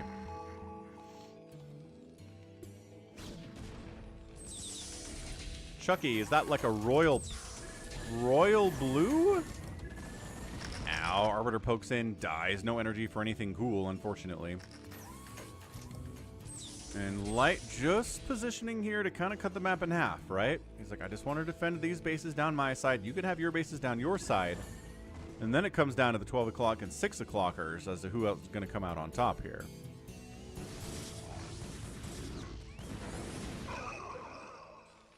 Was that a Zealot drop attempt? Or was there? Oh, there is a Reaver in there. Like, you just unloaded a Zealot. That's weird. Just testing the waters is all.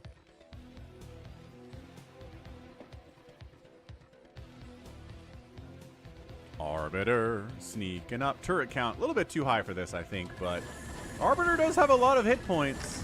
And gets the recall off. No problem. EMP too late. Science vessel chasing after it. Way too late there. I'm not a big fan of recalling into the Terran base. Just because I feel like historically it doesn't turn into any kind of a massive advantage or PROTOSS win. Like, you did some damage to some supply depots. You're probably not going to kill any of them. None of the production facilities die. No SCVs died because they're gone. They're not even at this base anymore. So I just feel like that was kind of a waste of a recall. You killed some turrets. Maybe a couple SCVs or supply depots died. Maybe a couple SCVs died, but that was not good. Not a big fan of it. I'm a much bigger fan of recalling on expansions, where you can actually more easily get on top of it, get on top of the command center, kill some SCVs, storm them up. But the main base, by the time you have recall, is just sort of, it's a tough nut to crack. Pharaoh's Fear, I have gig internet from Utopia. Recall!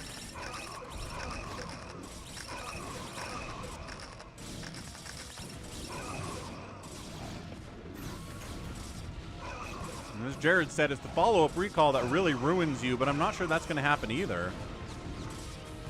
And that's funny, Ahmed. You sent me the wrong replay. It was a really fun, weird replay anyway. How's it going, Dub Profit? And second follow-up recall kills a supply depot and maybe gets the main CC. Gets the main CC, but like that's not backbreaking.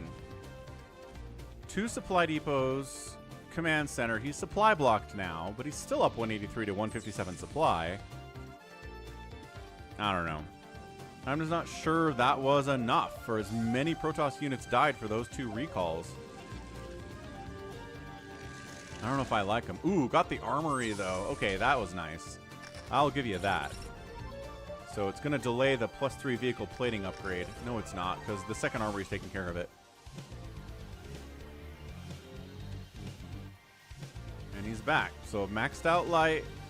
Might as well expand here while we're at it. And yeah, we're going to be fighting over 12 o'clock and 6 o'clock and this center base, which taking this is dangerous and horrible, and nobody should do it.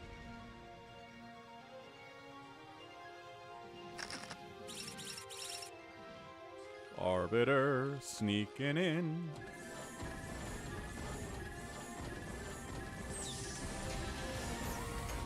And gets the recall bottom left here.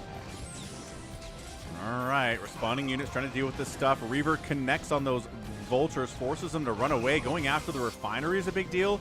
Zealots in amongst these SCVs is also very good. Yeah, forcing them to get out of here, taking down the refinery, forcing the command center to lift.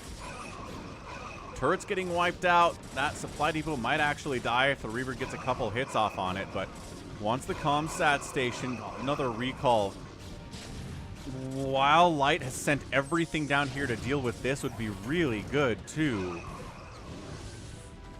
Yep, supply depot down to 170 supply here. I don't know. I feel like this drop was better.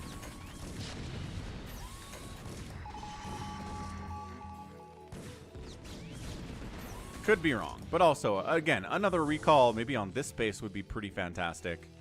Maybe back into the main would be a good idea. There's a lot of stuff out here, though, for Light. Are these guys still alive? Yes, but not for long.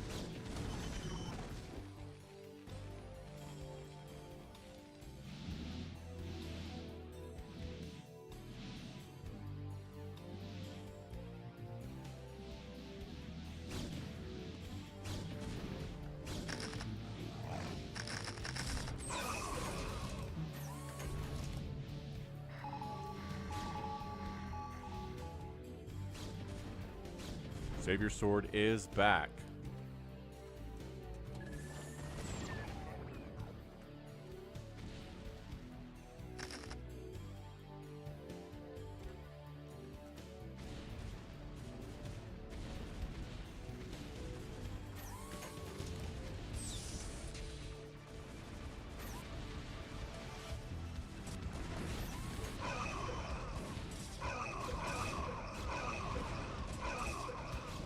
Zealot bombing as much as possible here. Shuttles actually, I'm going to say make it out, but not so much.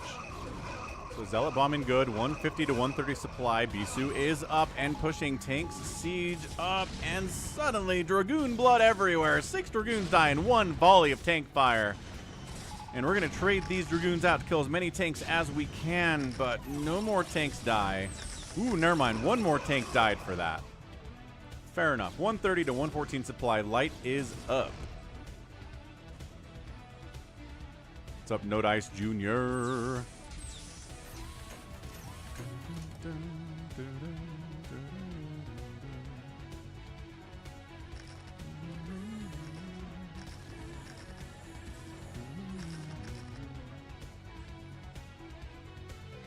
Good. Trying to sneak up this left side a little bit. Caught an EMP, it looks like, so no recalls for you.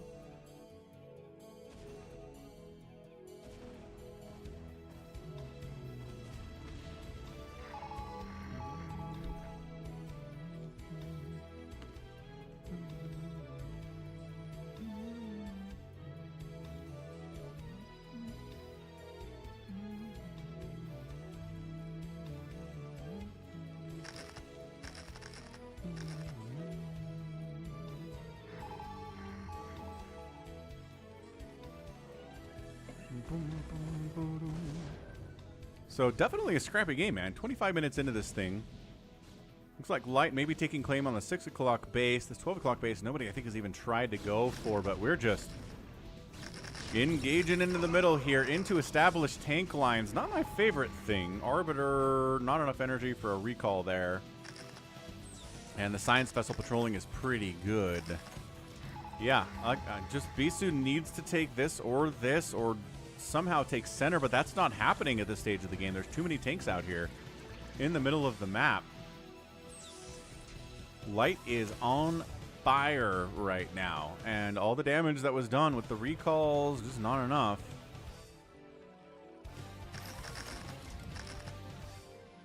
Light making sure taking those, the top and bottom bases are not going to work out for you.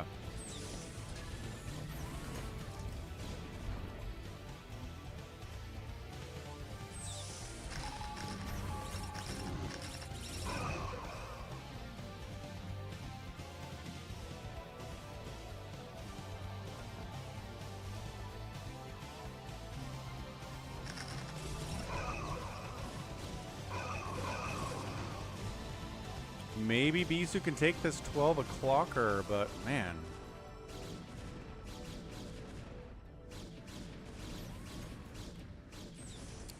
It's pretty open right now, but I imagine Light's going to start sending tanks up here soon, like right now. Okay. Right now, in fact, is he gets it. Gets the nice EMP. Somewhere Artosis is smiling broadly. That was a great EMP.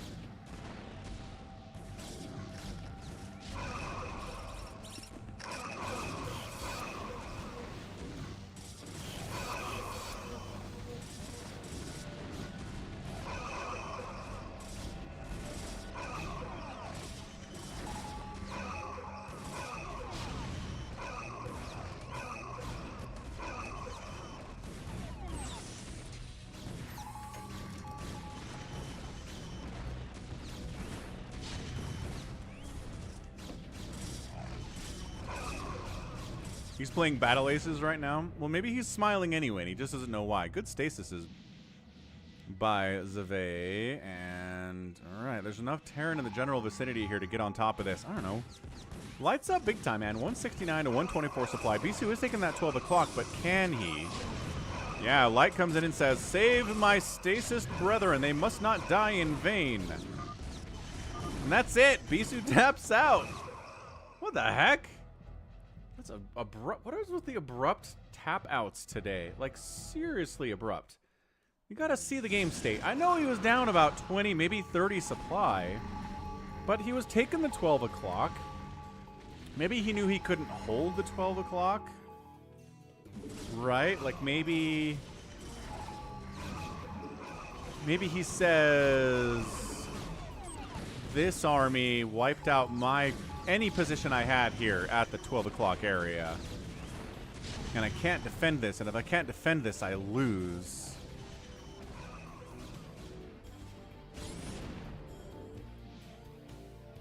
Yeah, I mean, he brings over a lot of his army. He's down 40 supply. That's worse than I thought.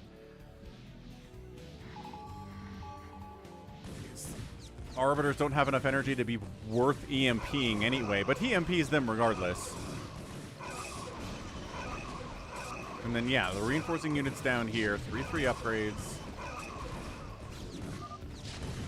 Yeah, so I think that was it. He's basically like, that was the majority of my army right now. This base cannot be saved because these guys are going to march up there and take it. And if it's just equal base to equal base, and he's already up 40-50 supply, I've just got it lost. So, good game. Good game by Bisu. Good game by Light. Better game by Light. Outproducing the PROTOSS, out-killing the PROTOSS.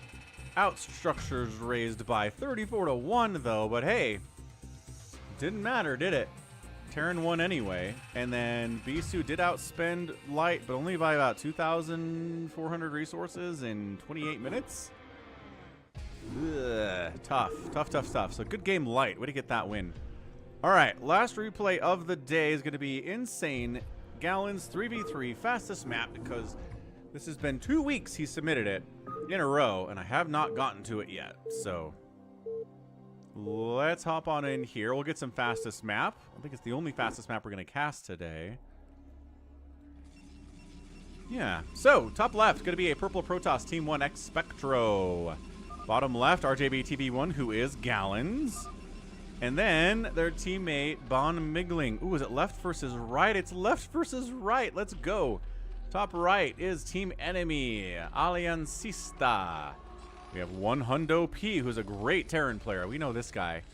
And then Sket Chak, something like that, from our red Terran. So yeah, I'm going to watch out for JohnDoe. He's going to be strong. Gallons is strong. I don't recognize any of these other names. So let's follow this guy around. ToyCop rooting in the chat for his guy Gallons.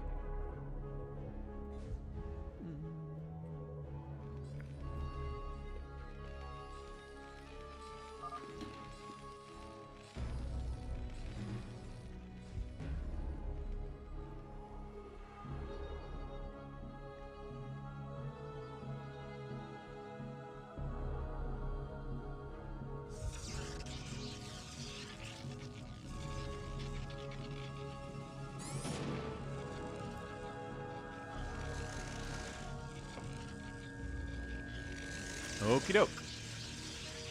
So, Marines out. Guess what? Neat. Zealots out. Also neat. Zerg's turtling, because that's what they do in the early stages. Fastest map. Sometimes they'll send lings out, but a lot of the time they just don't want to die. Which is a reasonable position to take, not wanting to die. Bovine! Re-ups his YouTube membership for 23 months at the Hydralisk level. Boss man coming through. He's also a subscriber of mine out on Twitch, like an absolute killer. So thank you, Bovine. Hope you're having a great Sunday. Monster says, Bon Migling is not good, but decent on defense. Fair enough. Well, he's got 4 Sunkens up, 5 Sunkens up, so pretty decent on defense indeed. Marines get wiped out by Zealots that outnumber them like 5-1, which is really traumatic and bad.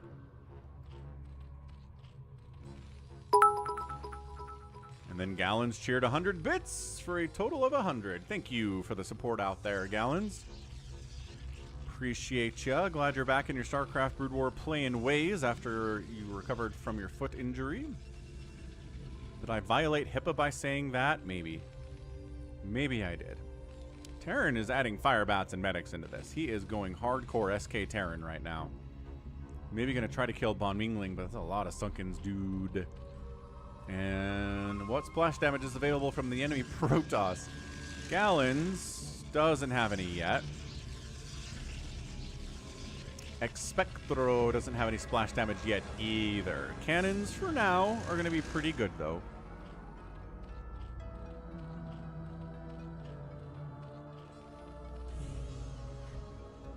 Well, I'm not a medical professional, Ganon, so good for me. That's a lot of Hydras, dude.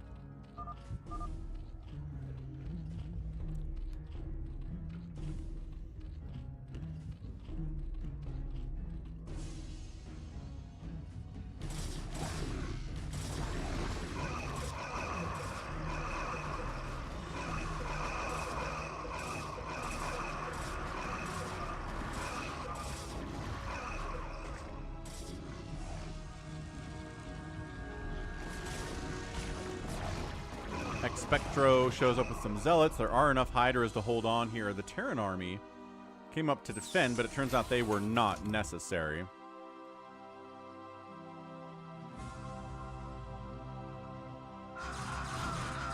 Oh, and then DT's out from Expectro, but scans exist, so the DTs, do they pay for themselves? Maybe. Maybe. Yeah, center being held by the enemy right now. Gallons is like, we can't let that happen. Tries to shut it down.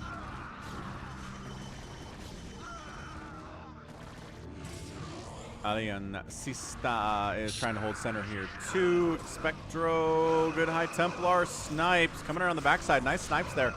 Lurkers out from Bon Mingling, which, again, Monster told us he's good at defense. What's up, Detroit Bulk? This is the last replay of the day.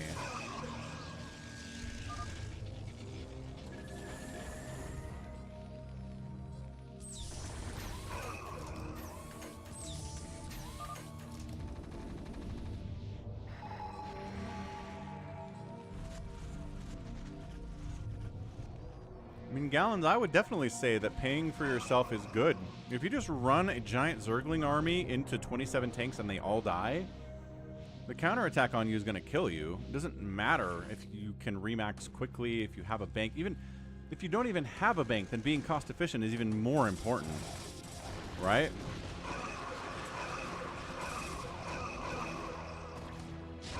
Really depends on how big your bank is and how much production you've got.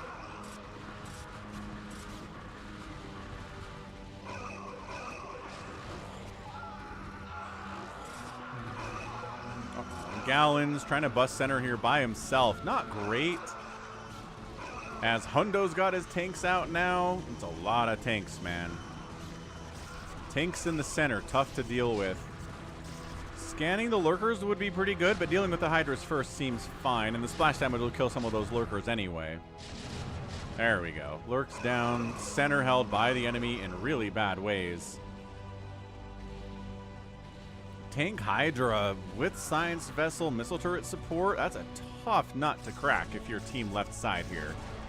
Team right side holding center big. Guardians, not a bad answer to this, but as I said, there are Hydras and missile turrets, the natural enemy of the Guardian. For reasons that are dumb. These Hydras need to come and deal with these Guardians. There you go, guys.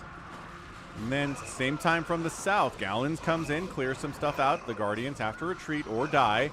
But good stasis is.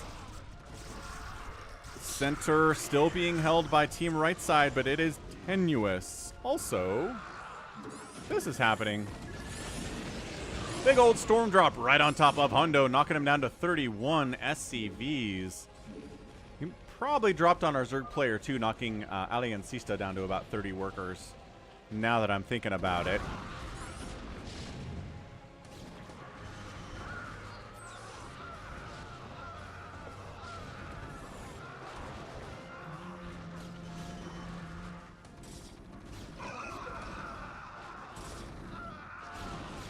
Right, Ganon. If you have the money to do that, yes. But eventually you're going to run through your bank real fast making that happen, and then where are you? It's bank, really, more than anything else. Bank matters.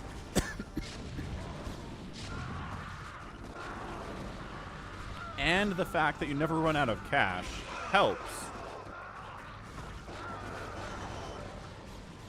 You don't, I mean, it's infinite available money, but there are certainly times players just have no cash in a fastest map. Which is why you're dropping, right? Which is why you're storming enemy SCVs and drones and probes and bringing Reavers to them. Because if you hurt their economy, then, bam, suddenly their bank is gone, and that's it. So it's just because you have infinite available economy doesn't mean your income is infinite. All those SCVs can die to a lot of different things.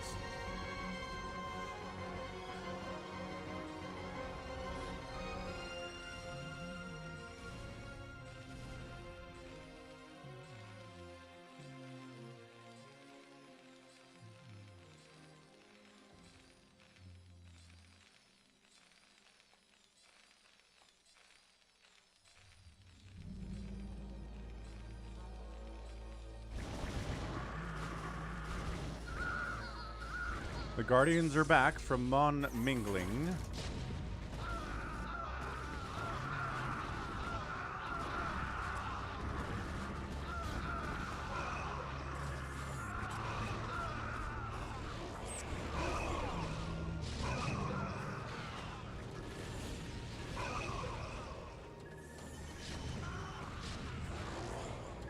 I mean, there are just so many tanks in the center here. It is not a good time for team left side. Guardians all die. There's Valkyries out now too, so that, I mean, that definitely helps. 1-1 upgrades on the tanks for Sket. 1-1 upgrades on the tanks for Hundo. Gallons is at 3-1-2, so better upgrades here from Gallons for sure. Hydras are at 2-2. Good upgrades there. Mutabomb here from Von Mingling, so he's defended himself pretty expertly. Tried to push center with the Guardians, gotten some success, and now he's going to try to Mutabomb Aliancista, which is probably going to work, I would say, considering there's no anti-air in this base at all. There are some Hydras, but they're leaving, and the Mutabomb has begun. So like you say, ideally your economy doesn't get murdered, but in every fastest game I ever cast, someone's economy gets murdered.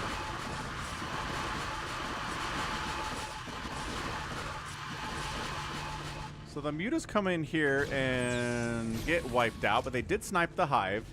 Worker count here for Aliancista still at 90, so they didn't do a great job killing drones.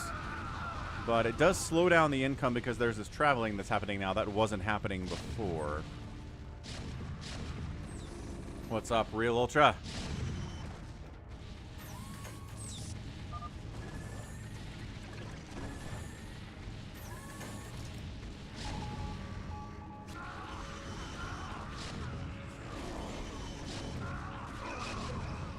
Guardians trying to get rid of this tank push here on Gallons.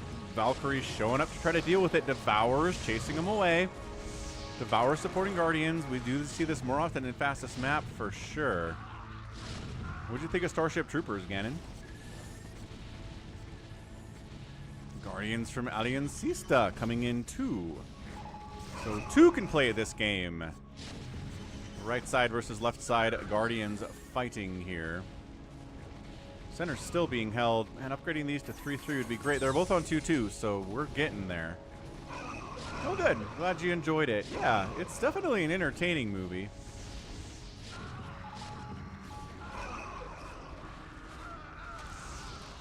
There's a reason still people still talk about it today.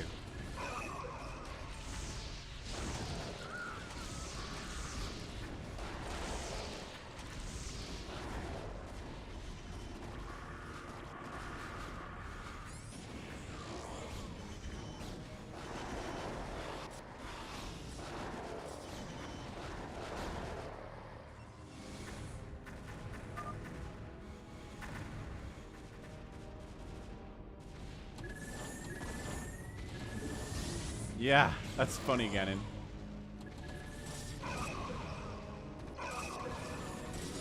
Alright, somehow no storm on these SCVs. We just bring Zealots and Dragoons with us on this drop. That's weird.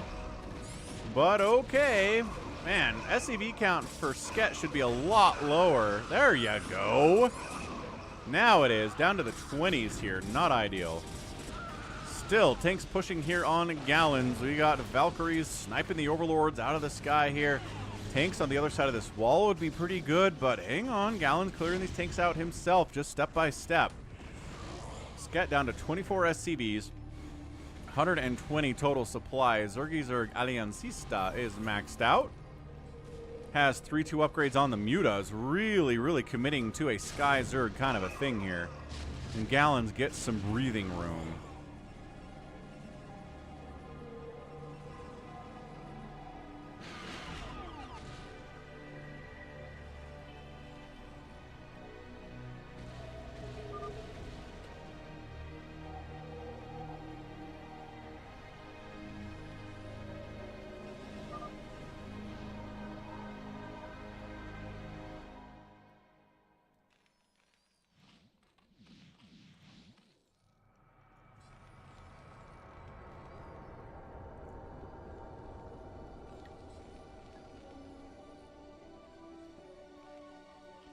Looking good, 96 likes. 100 is always the milestone. And then we'll get to 150 later on, but that's a good step to hit 100 likes. We'll get there soon. Oh, Gallons is like, let's deal with this army with scouts, which is the answer to Sky Zerg, man. They hit these Devourers so hard. Bonus damage versus Devourers. Yeah, you get a little acid spore on ya. Really not that bad. I mean, the upgrades are helping. Oh, I don't know. Good upgrades on the scouts here from Gallons. Surprisingly.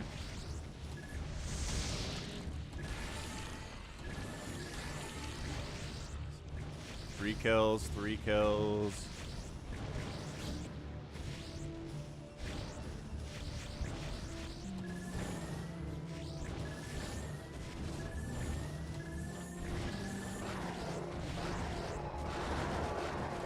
There we go. Guardians get taken down by the Corsairs in the Scout combo, finally.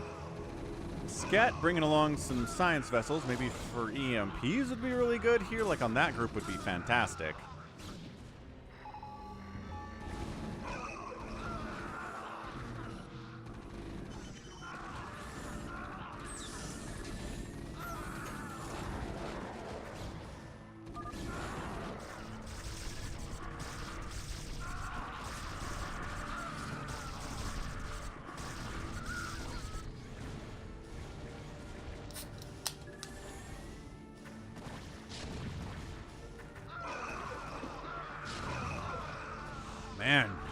Von Mingling really loves his Guardian. He got 3-3-2. These are 2 Zergs that are fully upgrading their Sky Zerg. Hilariously. There you go. 102 likes. Thanks everyone for liking it so far. I appreciate it. Yeah, Guardians all die. I mean, they're getting some work done. I'm not going to call them completely useless, but heavens. Recall of Expectro Patronum right here on 100. SCV count, he pulled it. There are still Reavers here, though. And, oh, big connection down to 45 workers. Hundo might just be dead. But a push up top left on Expectro with Darkstorm Hydra tank is pretty scary. These Guardians aren't going to do anything against that. The Darkstorm completely negates their attacks. Expectro's like, help, I just killed 1 Hundo, but also I'm in a lot of trouble. Yeah, Hydra, Darkstorm, Lurker, good answer here. Where are the Reavers back home? Do you have any of those? Von Mingling runs some Lings into the fight, but I imagine the Lings aren't well upgraded. Well, actually not bad.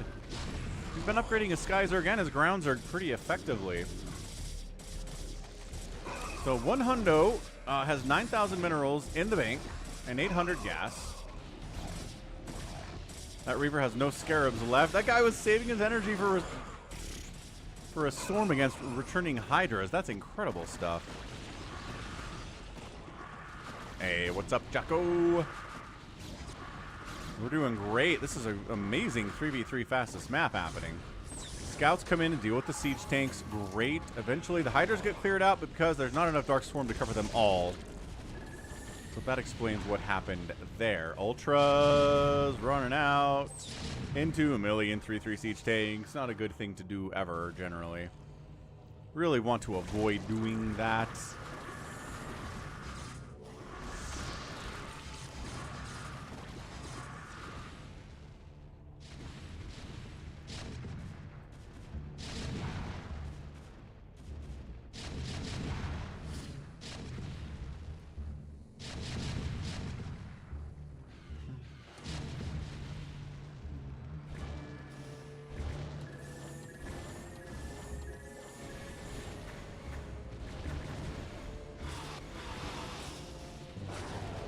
The Valkyrie splash damage is going to hurt your friends here, so be really careful with that with Aliancista here. Yeah, see some of these mutas took some damage. Going to turn those guys into Guardians. Scout Ball of Gallons looking good. 1, 2, 3 upgrades. Great against tanks as usual.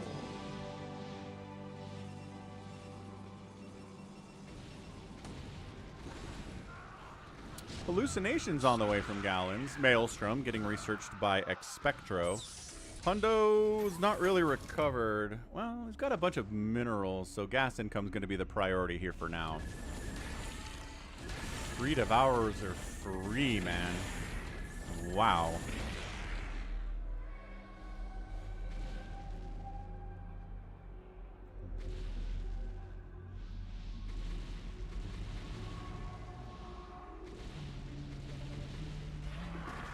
Oh, okay. Expectro decides to go for a mass DT shenaniganry, but Science Vessel says all DTs are going to die, but they take some tanks with them. Like, DT bombing tanks is not a bad strategy. It's just more expensive than Zealot bombing.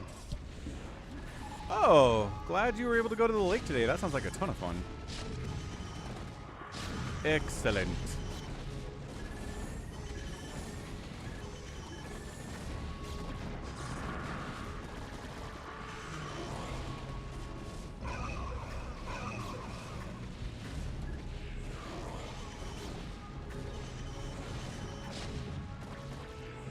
Aliancista trying to push on a 27 Reaver Expectro here.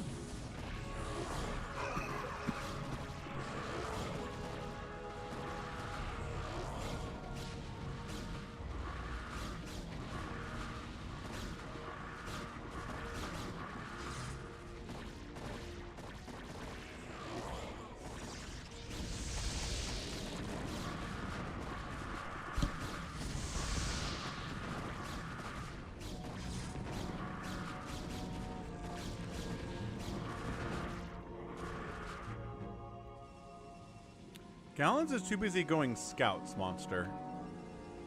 Because, you know, scouts are the best unit in the game, according to ToyCop, so you might as well do it. Von Mingling continuing to Guardian his way into the middle of the map here and have a pretty good time with it. We don't see full upgrades on Guardians all that much, so when they've got them, it's pretty awesome.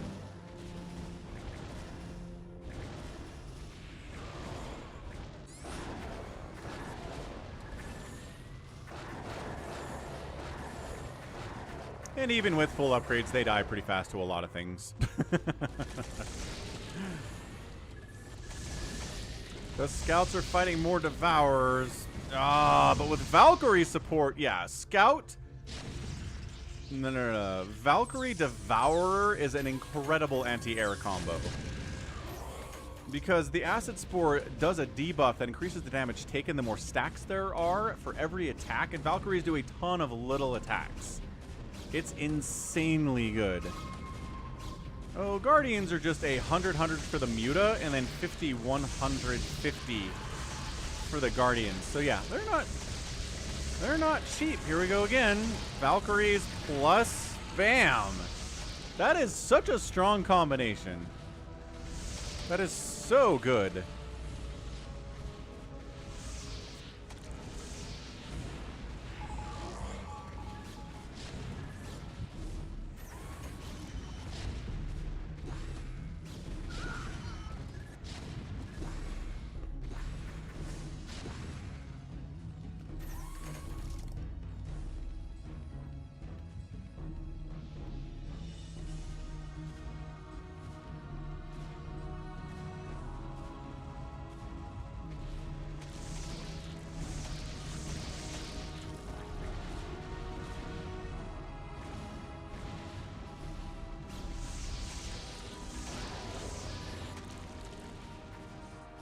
Yeah, and they don't have much help, Monster. Bingo. That's the other problem with them.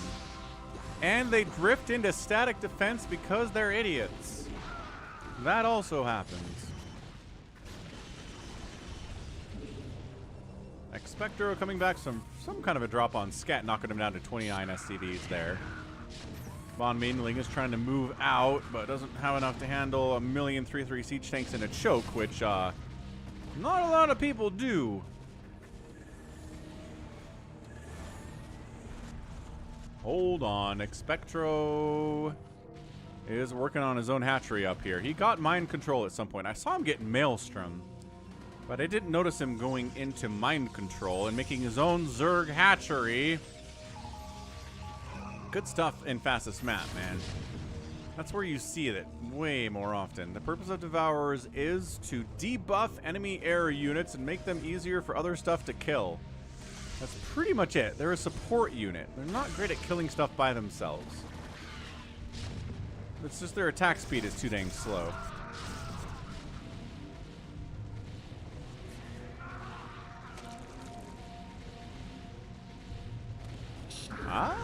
Gallons got a little bit of a carrier recall here in Nisket's base. Does dude have anti-air? No. Well, yes, but all of these Marines are stasis. Stasis Marines not something you see a lot of. Look how jittery they are. Look how they're all moving around. I mean, I know units move in stasis, but Marines seem especially interested in moving around in stasis.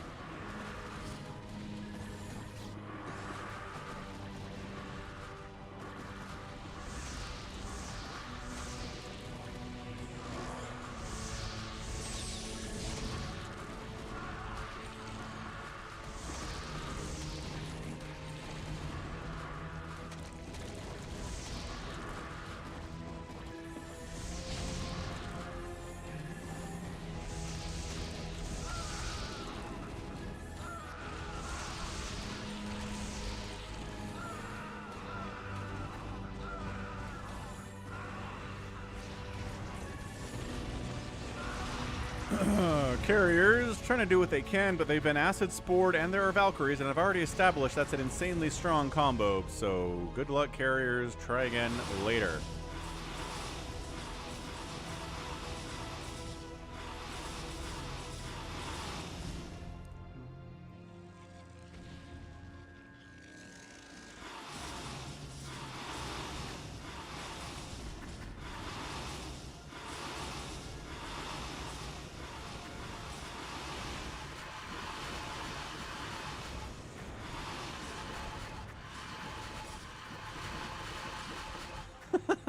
Valkyries against Mutas. Not a good time. Oh, wandering into a bunch of invisible caterpillars. Not great, siege tank bros.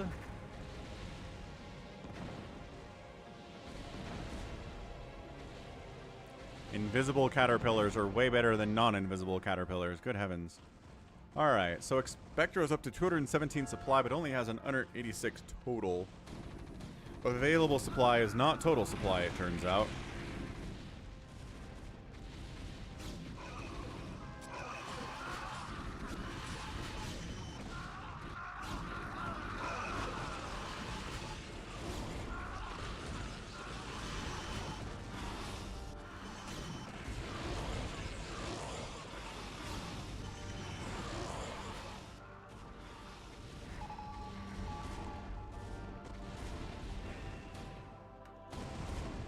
Dun-dun.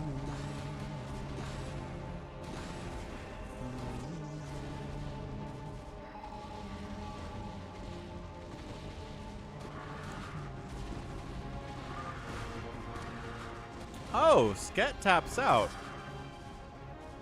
I guess he gets Reaver dropped after being, like, storm dropped and carrier attacked forever and just decided that was it, I guess.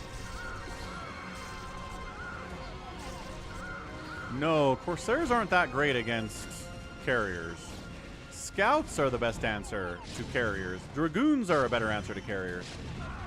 Stasis is an insanely good answer to carriers if you're Protoss. Oh, good plague on these Ultras, man. They were going to die anyway, but this helps a lot. Helps them die so much more easily. Gallons pushing right with the carriers. We got a lurker drop up here of Alliancista that kind of wiped out most of what's going on from Expectro. 15 drones or 15 probes remain.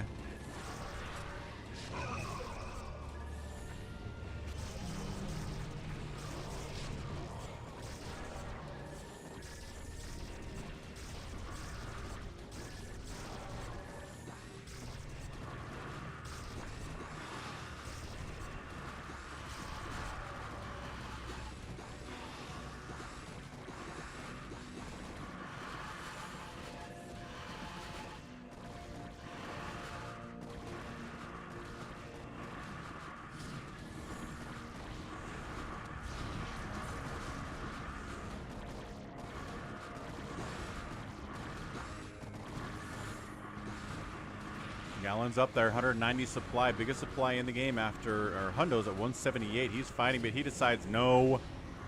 Even my incredible Terran defending abilities cannot deal with a million carriers and Ultras running at me all the time. But the Dark Swarm Hydras are great against these carriers, so hold on. Maybe a bit of a premature GG, I don't know. He still hasn't left, technically.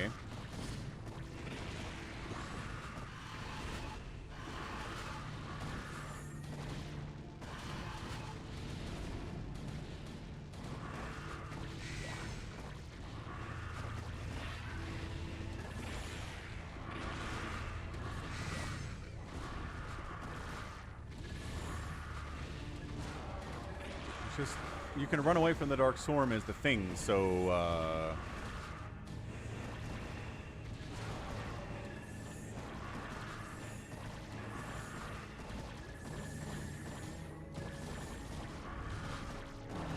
Plague.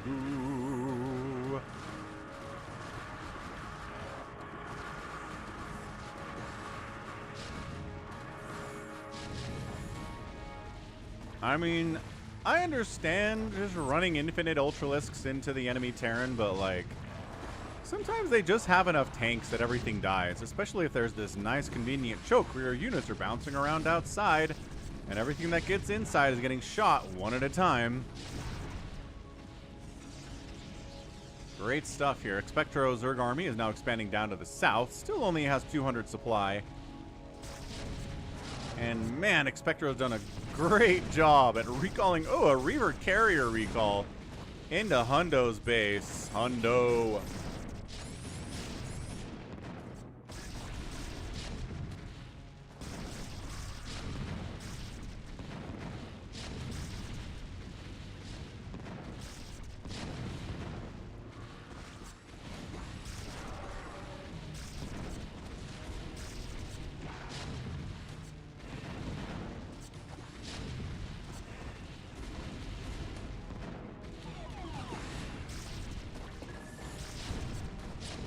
But Alien Sista's over here doing a big old Mutibomb right on top of our guy Bon Mingling. Nice Maelstrom, though.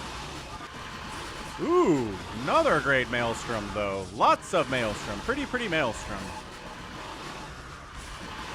They're dying to spores and enemy Mutalisk to a certain extent, but maybe not as fast as Bon Mingling would like them. He calls it cute. Calls it cute. These Hydras doing some serious work against these fully upgraded mutas as well. And then Gallons does get a recall of carriers right on top of Alien Sista's base. This is still siege tanks wipe out the Reavers. Valkyries fighting the carriers. Not something they really want to do, but sure, in emergencies, why not?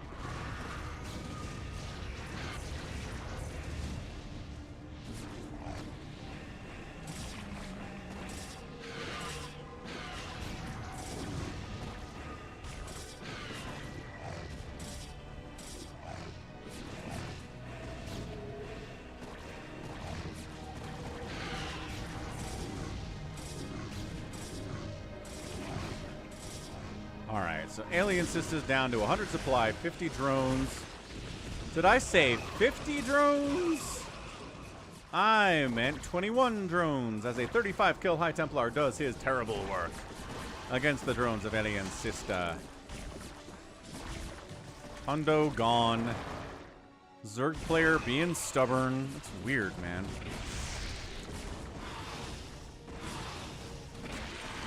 Yeah, Maelstrom takes any biological unit and traps them to where they can't move or attack anything, but they can be attacked.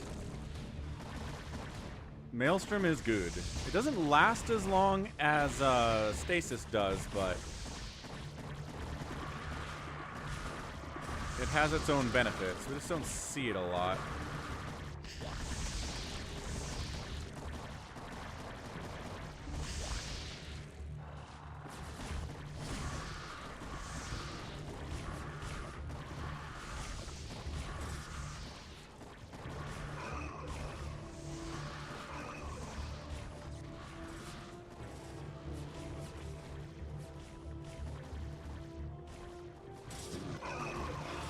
I mean, what's up, 2XT?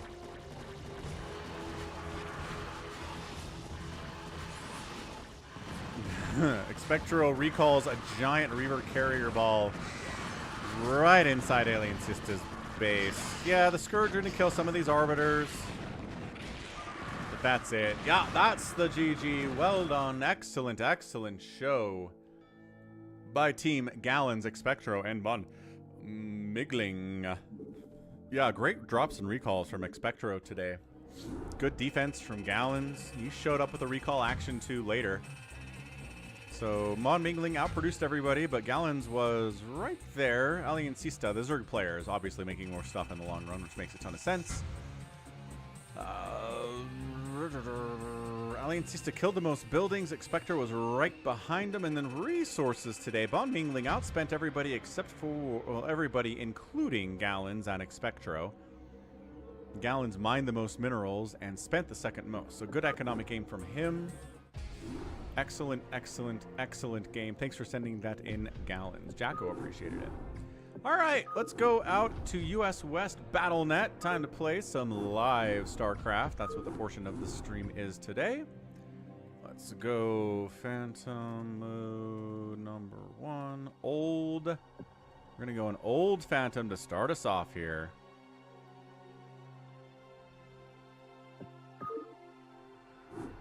All right, 2X, thanks for stopping by, man. Well, I'm glad that you stopped by, and I hope the stream helped you get in a better mindset. That's great.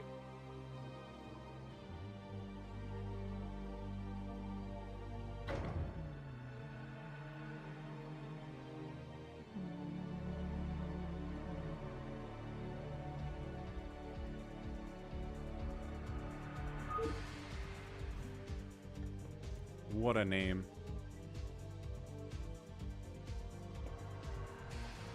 Of course. Of course. Alright. Exton Refter. Can I play, please? SaviorSword, ToyCop, Detroit, Yimmy, Kokomi, and Realultra. Good stuff. Hey, Tyrion, you're very welcome. Ready for my carriers, says Kokomi. Kokomi's gonna make carriers, as is per usual.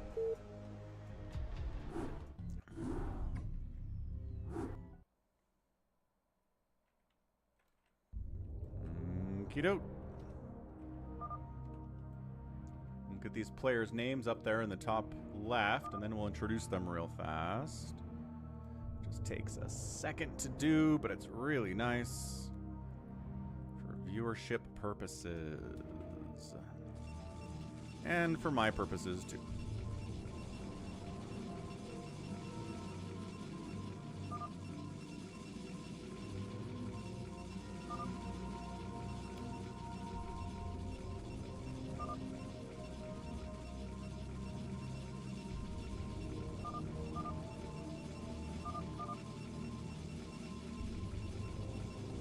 SaviorSword says there are no paladins. Exton Rector claims paladin, which is sus.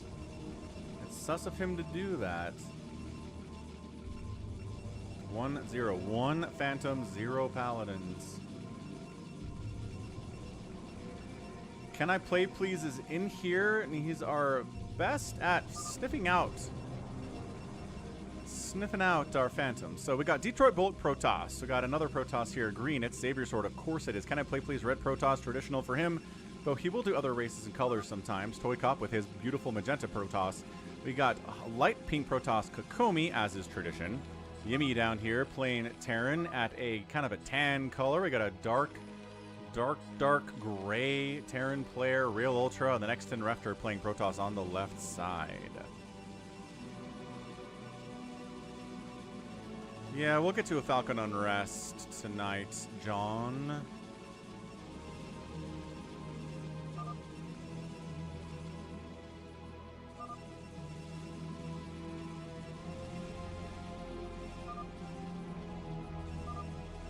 Looks like SaviorSword's trying to kill Exton Refter's Nexus, which is fun.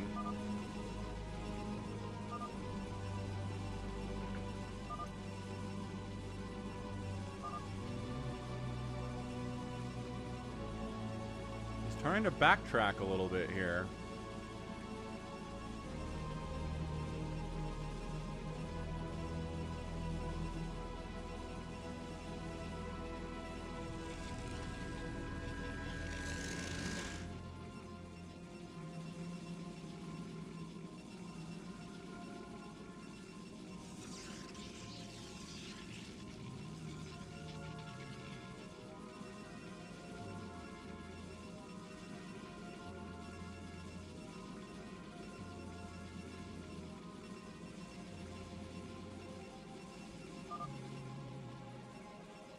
Rupture's still trying to backtrack here. I don't know, man.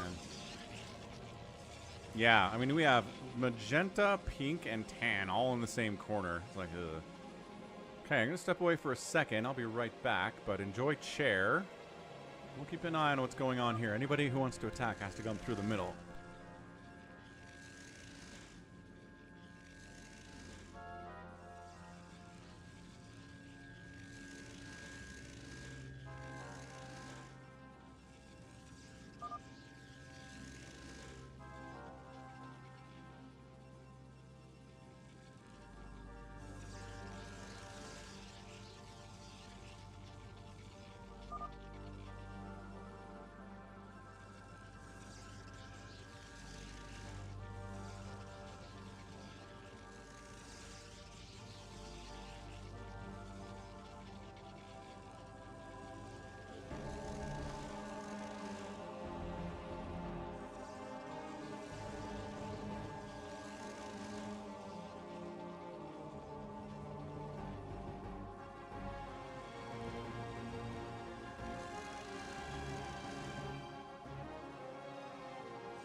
Alrighty then. I mean, based on the opening here, I would say Exton Refter is our Phantom, because who says they're a Paladin when there are no Paladins? The only reason you say you're a Paladin and there are no Paladins is if you're trying to trick people into thinking you're a Paladin, but you are a Phantom. That's the concern here. That's what's going on. Kokomi's not building much because Kokomi doesn't build much. Yimmy. Kokomi could be the Phantom and be really good at hiding because Kokomi's build orders are slow as beans. Even if she's the Phantom and she has a ton of cash. So that's the thing. There are some lower level players who don't know how to macro at all anyway. So you give them a ton of default cash and they can't spend it regardless. So they look either sus if you think they're trying to underspend, or not sus if you think that's just normal for them.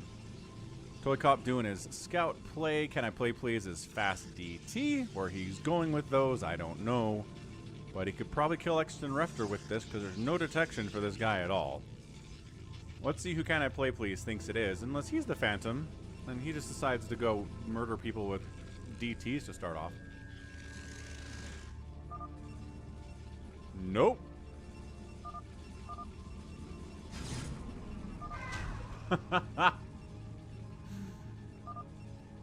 Oh! Why did he say he was a Phantom?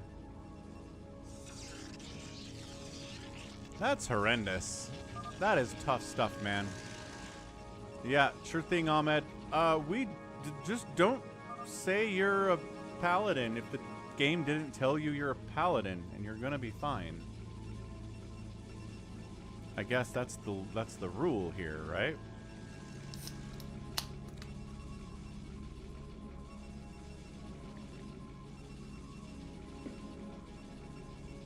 Because you're probably gonna get killed. Somebody will kill you. Probably Can I Play Please if he's around. You might get lucky. You might be in a group of people where there is no one who's willing to kill you in that situation, but Can I Play Please does not care. Can I Play Please is the guy that kills Verszivo on principle every time Verszivo is in a game. Just out of principle. That's it. Not because he's definitely suspicious at all. He just kills him. I mean, part of it is because that Verszivo is really hard to detect if he is the Phantom, if he is. Because he's got this very specific build order that he does. 3-port battle cruiser that he does the same way every time. And if he's the Phantom, it looks the same. And if it's, you know, if he's not the Phantom, it looks the same.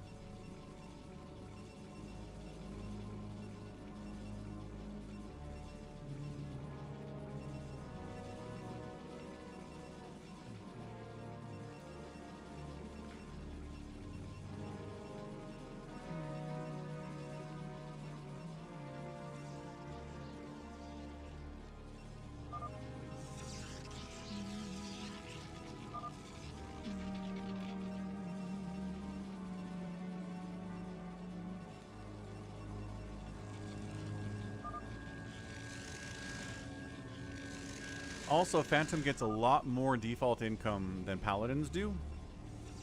Paladins get some of that, but not as much as Phantoms, so.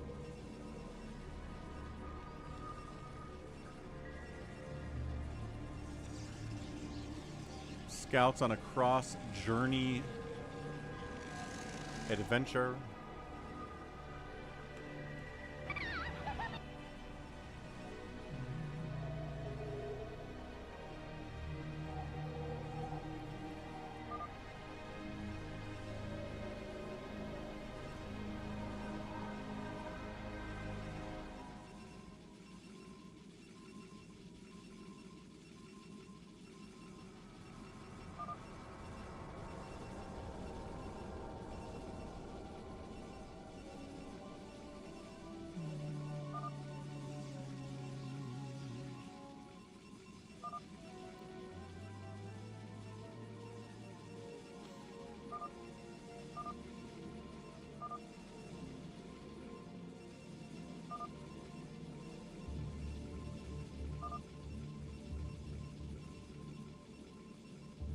Well, there's discussion anyway, so that's good.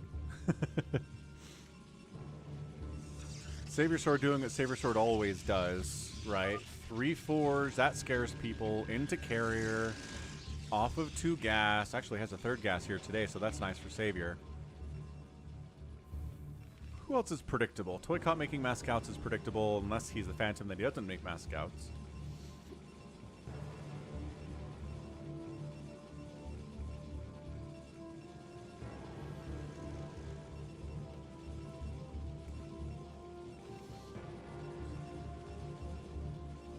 Kokomi's gonna go carriers, that's normal. Detroit Bulk loves carriers too. What is it with PROTOSS and making carriers, huh? Realultra as Terran. Just gonna mech it, but I mean every Terran in this situation is gonna mech it anyway. Unless they're planning on being ultra aggressive with Marines, like RJB likes to do sometimes. You're just gonna mech this thing.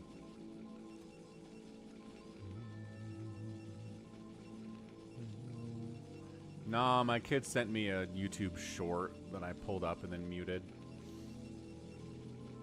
It's every dad ever. So when I told my dad I was 18, parentheses, he thought I was still in 5th grade. Not wrong. There's a certain level of that with parents where they kind of see their kids as kids even once they're adults. Especially if they're just barely adults, like 18, you know?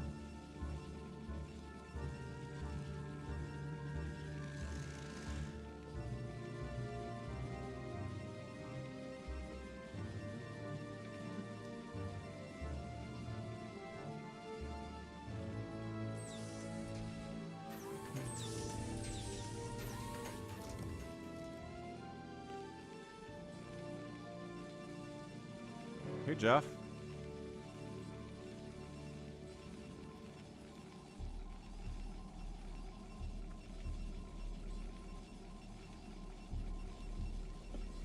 I haven't ever played Halo Wars, but I'm sure somebody in chat has.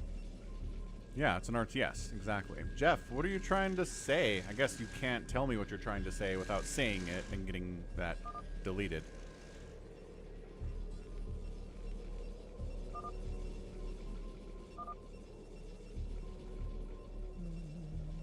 The thing that ghosts drop from a silo is a banned word. Nukes? People can say nuke? I think. People say nuke all the time. Someone else type nuke. See if it gets through. I don't think I have nuke as a banned word in my list, but maybe it is. Someone else try it. If they can't do it either, I'll go check. But I'm pretty sure my list just has... See, there you go. Jared can do it. Ahmed can do it. Something weird's going on with your account, Jeff. SOS spells it Nook.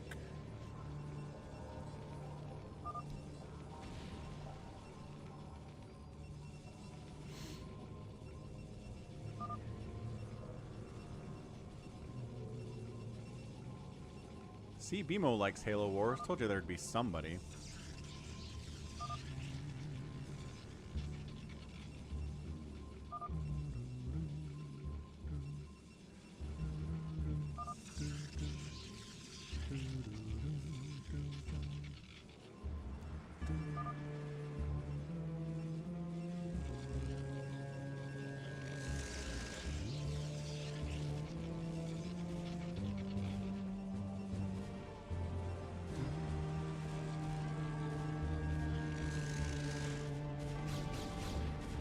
Killing your own gateway for fun.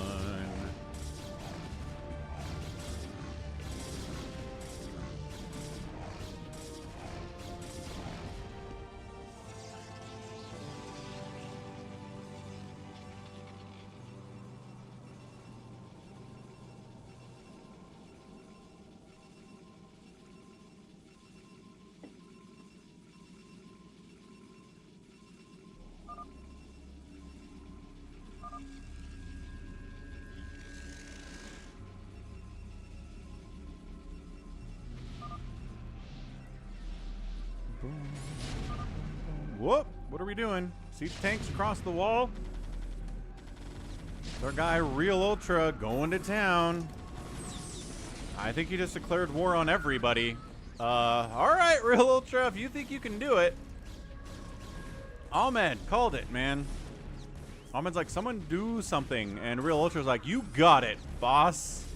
Let's move. There's a good chance that he just got bored. Yes, that's true. So here's the problem with doing this. Is that everybody then just comes and kills all your stuff. While you're trying to move out and kill other players, you can't kill everyone before a bunch of people drop and scouts show up and ruin your day, and which just cannot be done. Which is why generally Phantoms wait. They wait a bit until the player base has been thinned out, and then they'll move out.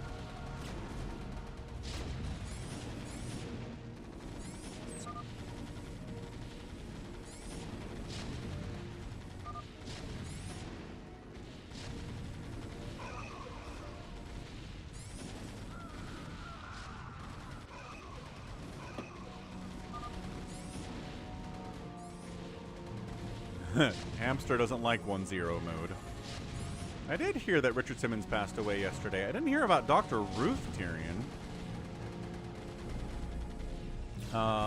Shannon Doherty died today at like 53, which is, I would argue, too young to die, but it's not like it was, you know, 15 or something. That's way too young. And that's it. Realultra.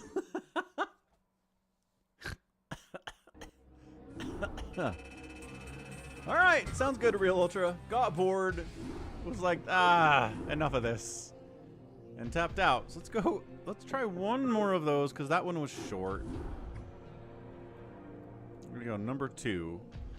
And that'll be it. We'll go new Phantom, which is way more encouraging about aggressive stuff. Ahmed. Fake Verszivo.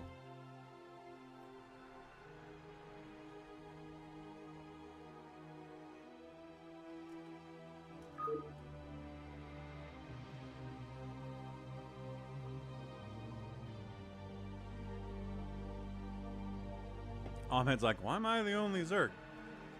Toma will Zerg.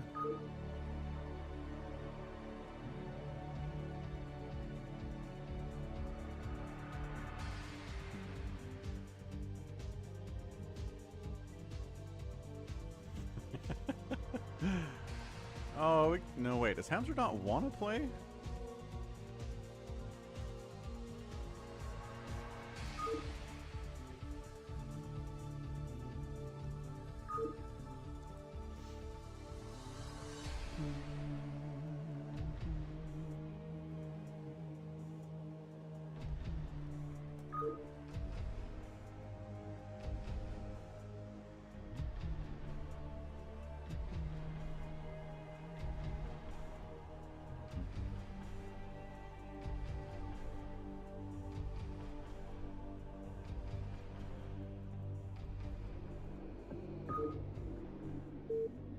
Is hard with 8-player for sure. Well, here's the problem. If this is real Verszivo, CanIplayplz is in here, and CanIplayplz is going to kill him. That is how this works.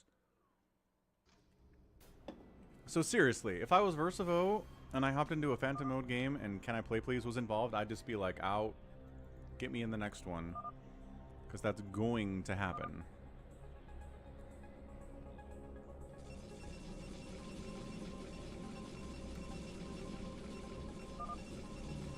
Realultra again, playing his dark gray.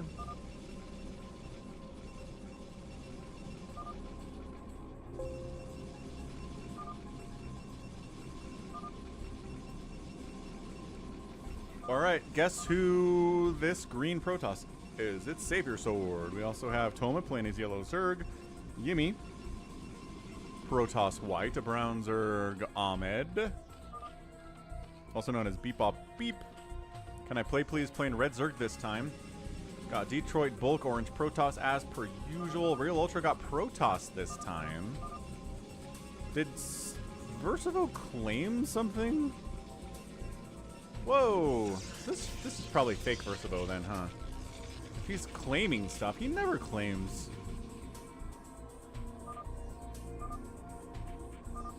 Interesting. Interesting. We did get the scouts on stream, it's true.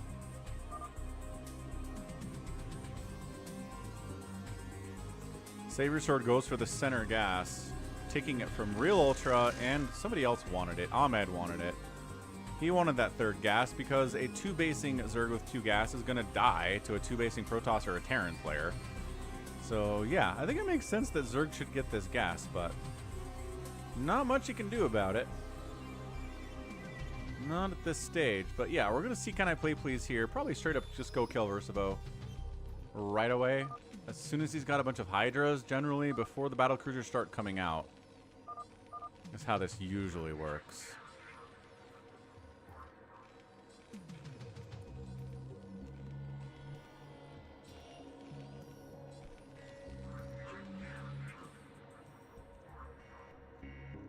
Kukaru!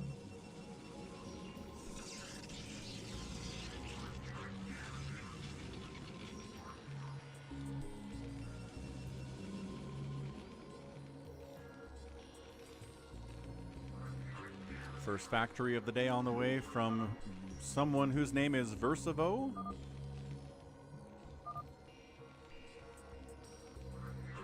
Pharaoh's Fear says that CanIplayplz is going to win, so that's fun.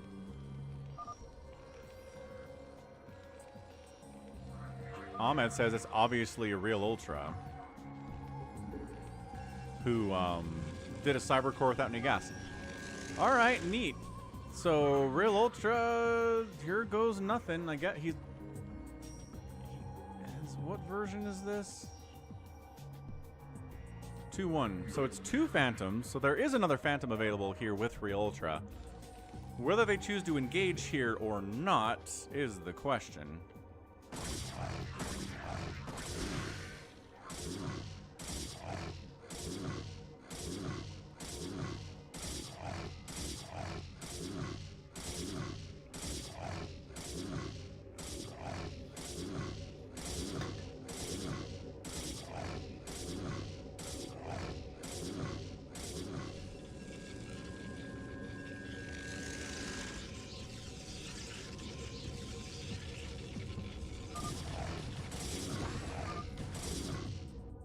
Ahmed gonna lose his center hatchery here. Not good.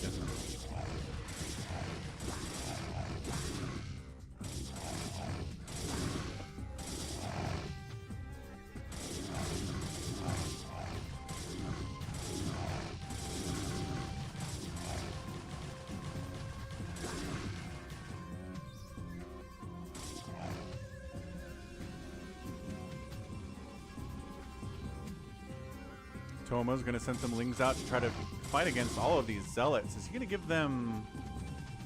Looks like he's going to maybe move into Dragoons here in a minute.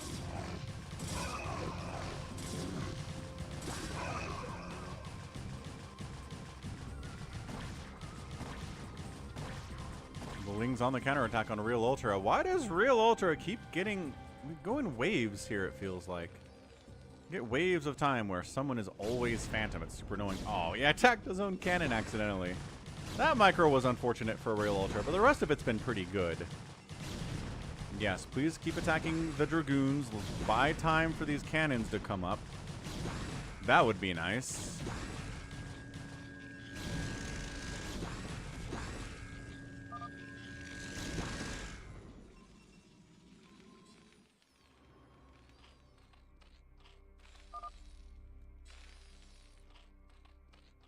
CanIplayplz is quiet, but at some point he's going to go after verszivo, unless the other Phantom reveals themselves here, because the 3-star ports are running. Physics Lab is here.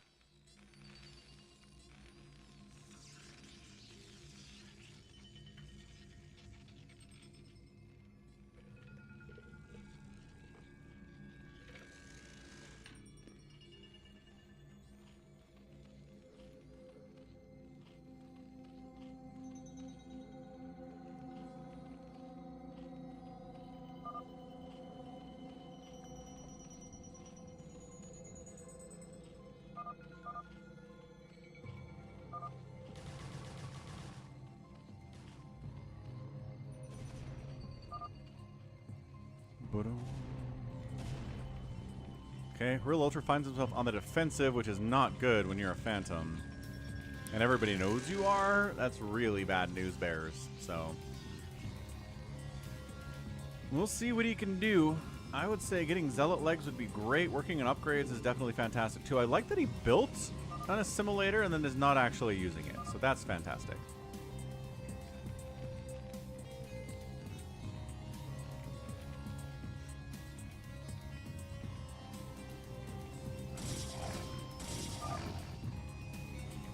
Ah, SaviorSword's up here going after Toma. That's fun. Does Toma have enough lings to actually shut this down? He's got a lot of lings. His economy is not very good, and as a result, he should have enough to get rid of this.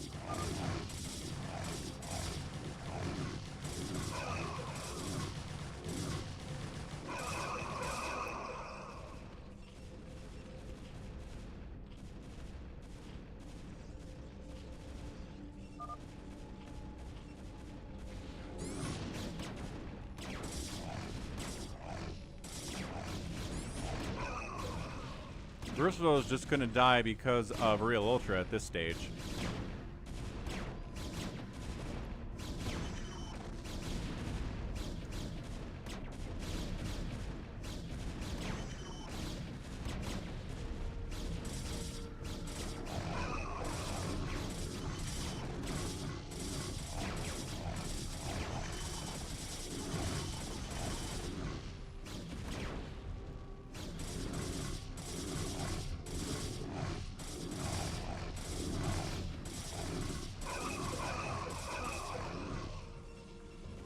Can I play please? Sending overlords over here for some reason. I guess maybe he's worried about DTs. Where are you going? Can I play please is trying to kill Detroit apparently. Okay, but like let me in your base. What's up, ChoboAvenger? We'll do a new Phantom next, which is a bit of a faster experience, but these two games have been really fast. So sometimes the older Phantom is fairly zippy too.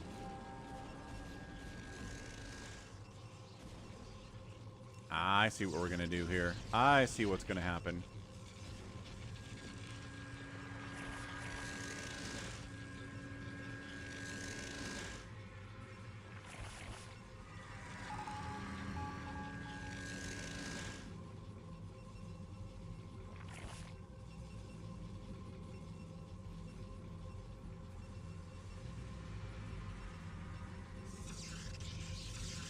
Slow drop is slow.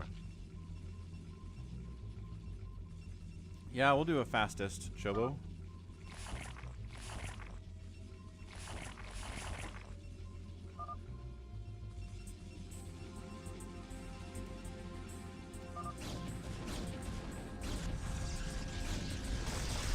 Alright, KanIplayplz gets in here, but there's detection and there's a cannon and there's zealots.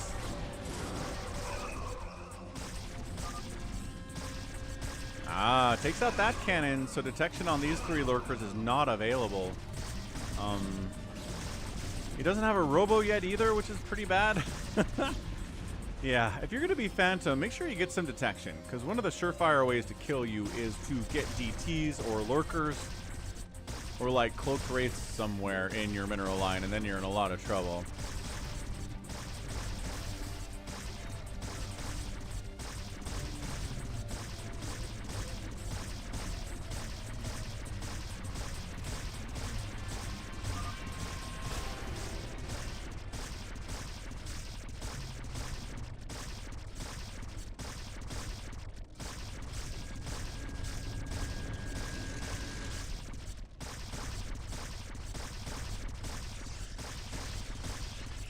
And you don't see this a lot, but this is lurkers taking out a Nexus. Very strange. KanIplayplz busting in with the Hydras. SaviorSword making a move. So it looks like it is going to be SaviorSword and Realultra who are our Phantoms, as they've both been aggressive to Toma and Verszivo here. So I don't know. SaviorSword and Realultra are both two very solid options for Phantoms. Maybe not the two strongest ones ever. And the fact that they've revealed themselves when there's a full 6 other players out there they need to deal with. The center sunken of Ahmed is pretty strong. Admittedly. Unless battle cruisers show up, I guess.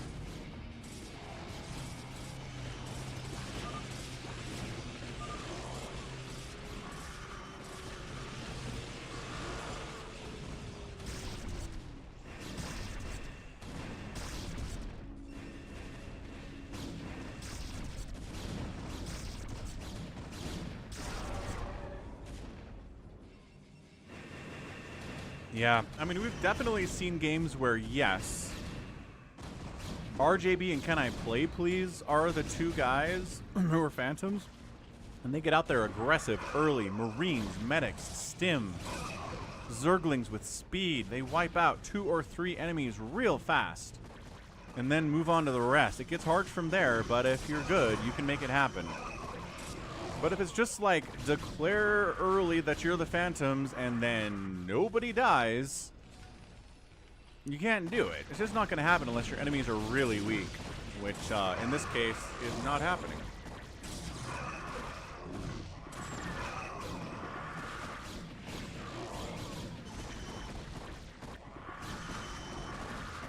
Morning, Alex.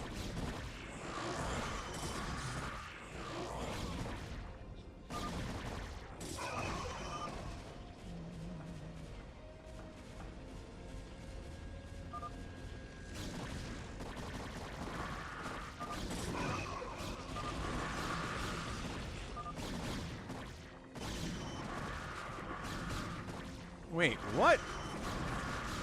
Dude, once again.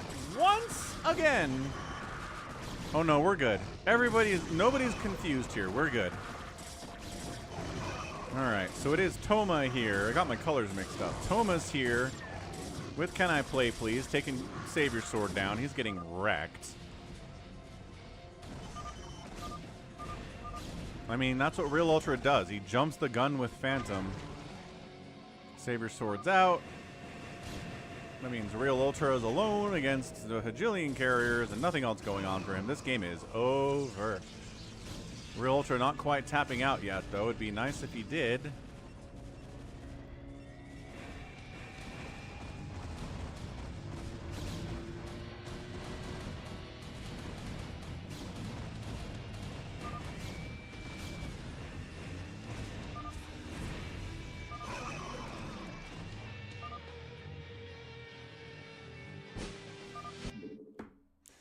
GG! Alright, so effectively Realultra not quite on the level required to go for an early reveal like that. So it doesn't work out and then he loses. So next up, Phantom, low money, use map settings. This one has a timer on it. This one has a situation where the vision that is allied is removed at about 7 minutes, which is a lot of fun.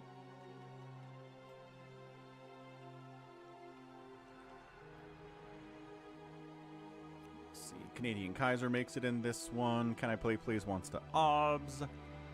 RJB is a big boy, is RJB, hilariously. Boltzmann comes in. We'll get him in to replace Realultra, who's been 2 games already. Alright, thanks RJB. Boltzmann is Protoneer in chat. Yeah, we're good with you, Boltzmann. And yeah, so Hamster, Boltzmann, Toma, Striker, Yimmy, Ahmed, KanadianKaizer, RJB. Sounds good to me. There you go, Protoneer. Thank you for saying hello in chat. I appreciate it. Let's go.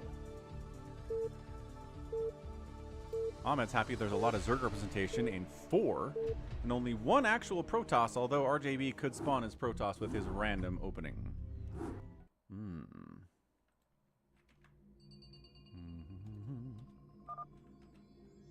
Okay. Ba-bam. Just got home, says RJB. Who spawned as... Zerg? I think that's Zerg. Anyway, let's get those names up there. We'll introduce them. So I think we got 5 Zergs in here. Good grief. That's a lot of Zerg for Phantom. A lot of Zerg for Phantom.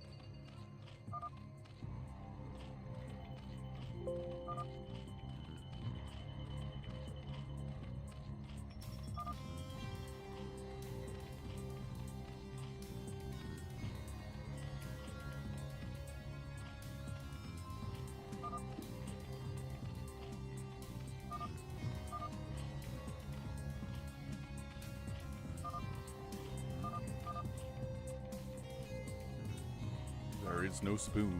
Okay, so no paladins here. We got KanadianKaizer playing Zerg top side. Left, we got a 12 o'clock. Oh my gosh. Hamster. That is so hard to read. That's Hamster. Got Ahmed, top right orange Zerg. Another Zerg player, blue Striker.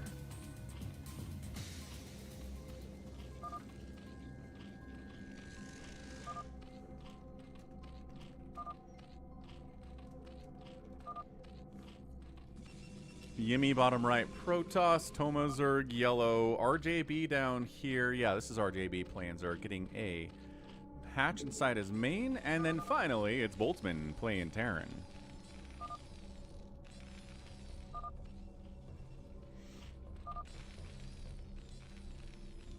Oh, okay.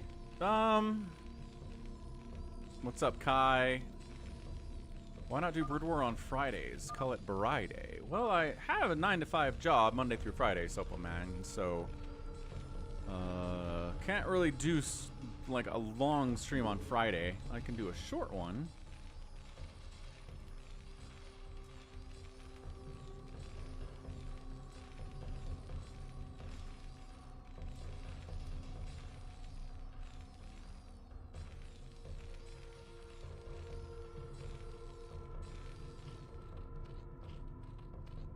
Got a little bit of lag here, but seriously, Hamster is like, I'm just going to open up 5 racks.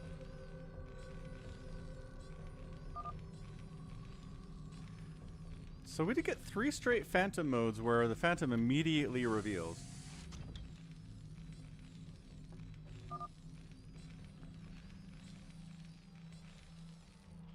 Six racks. This version of Phantom's a little bit different because you get access to a portion of the income the Slayers collect goes into your pot. So if all the Slayers are dead, you don't get any extra income. So that's an interesting to keep track of. Also, the shared vision goes away at 7 minutes, and then at 15 minutes it reveals who the Phantoms are. So that's why we're getting more aggression here, but also, oh boy, poor KanadianKaizer up here. Yeah, KanadianKaizer's probably dead, just a bad spawn. Right next to someone who wanted to be an aggressive Phantom and getting away with it.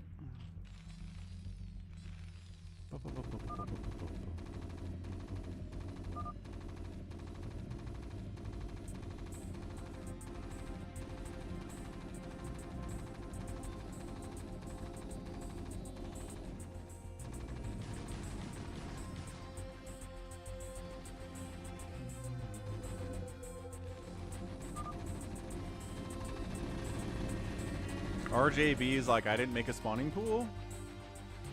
So that's fun, I guess.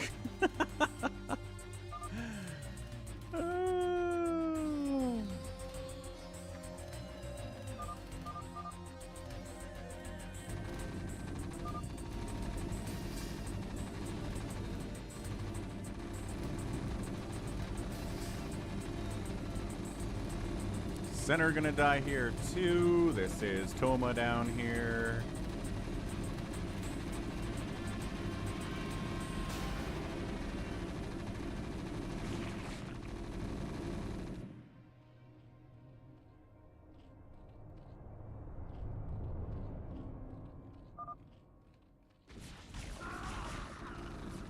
RJB says, let's make some lurkers. Good sunkening up here, though. Sunken's gonna do all right.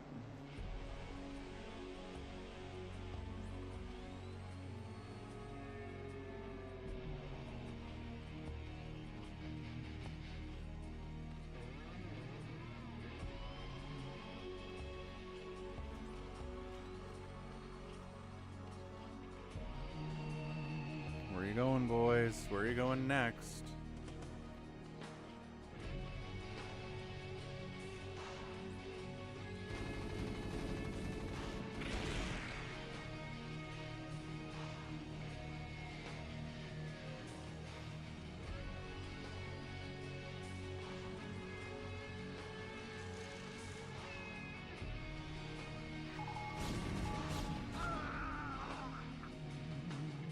I don't know if you're getting through there, man.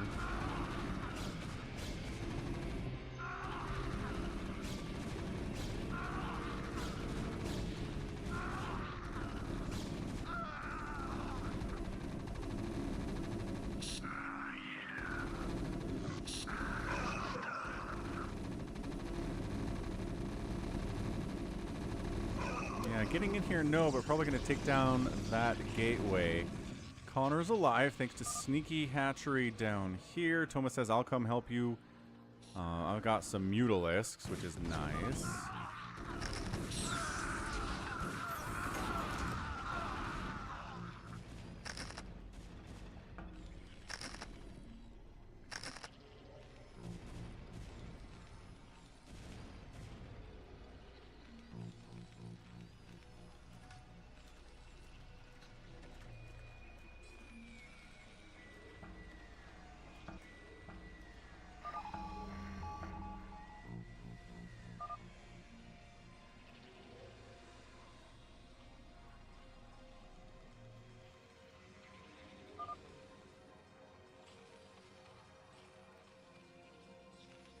Ahmed getting pinged out for getting a bunch of macro hatches here. Really doesn't have that many drones either. Looks like people are accusing... Well, Stryker is accusing Ahmed anyway. KanadianKaizer says, Orange unallied me. Hamster's like, I need some help, man. Can't do this on my own. Spider-Mine's out. Siege Tank's here. That's a good anti-marine comp for sure. And there's some Marines here, too, for anti-air. Hey, Hans. The countdown at 7 minutes, everybody, their shared vision goes away. And at 0, the Phantoms are revealed to everybody of who they are. If there's any kind of an attack going on at all, then the timer goes back up. So that's why it keeps going back up to 15, is because this is happening, for example.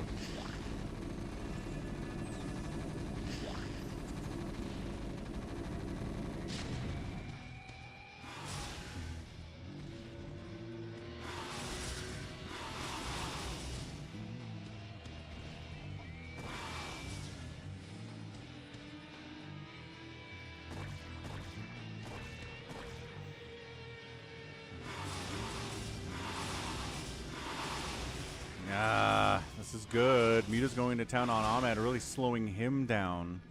Because, yeah, he gets the extra income from the Slayers, but... Wait, what is... Oh, right. Hamster didn't have enough anti-air to deal with these Mutas either, so this is pretty good. Yeah, you get Slayers income, a percentage thereof. Nice drop, but... Golly, this siege tank, though. Woo! The SCV fighting plus that tank really shut that down. Hamster's in trouble. He's got siege tanks out of his own now, so that's good. Ahmed needs more stuff. Finally, the Mutas get cleaned out thanks to the dealing with the Marines, but oh, Hydra's running into Spider-Mine. Spider-Mine's siege tank is tough.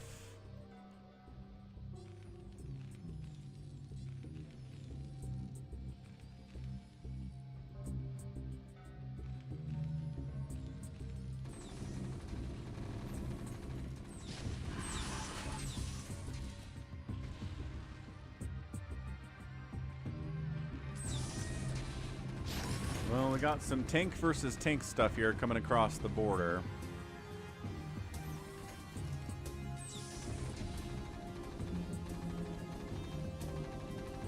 It's called Phantom Mode, Hans. It's effectively Among Us, if you have any idea what that is. There are secret bad guys that try to kill everybody else. And right now, secret bad guys are orange, Ahmed, and blue, Hamster. Tough nut to crack here. I like the setup quite a bit from Boltzmann.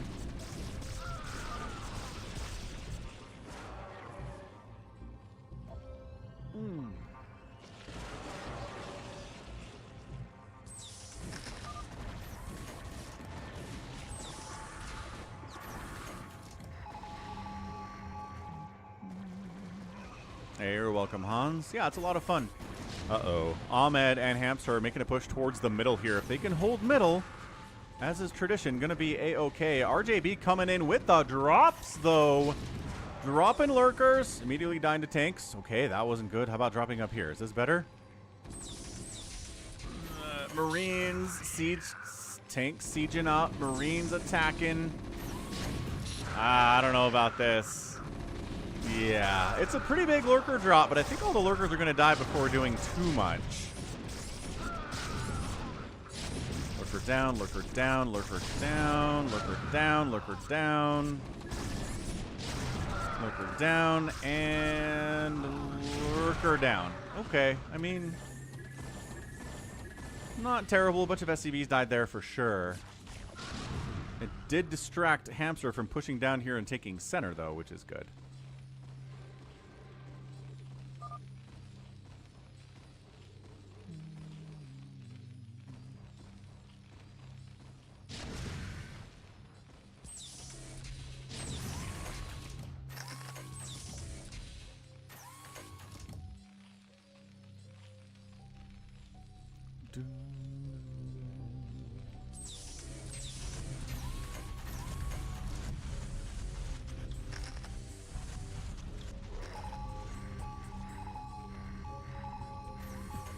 Hey, Sami. Yeah, it was a great game, dude. Thanks for sending in a loss. I appreciate it.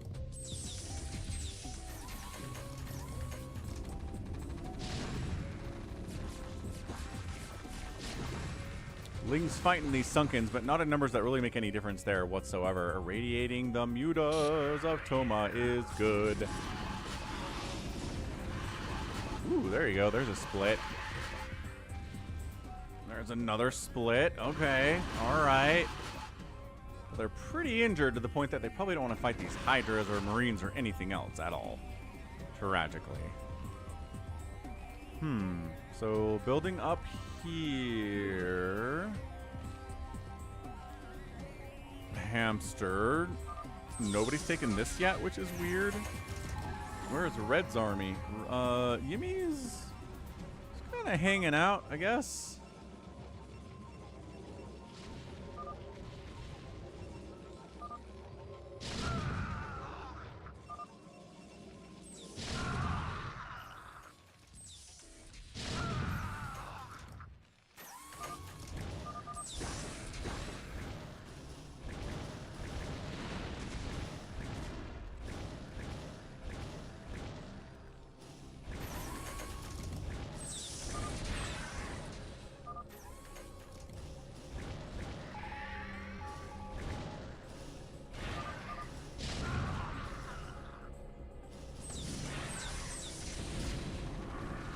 Guardians coming out here from Toma. No big deal since he had the Mutalisks earlier. Irradiate on the Guardians. They all die. It's a big move to push up center here if they can.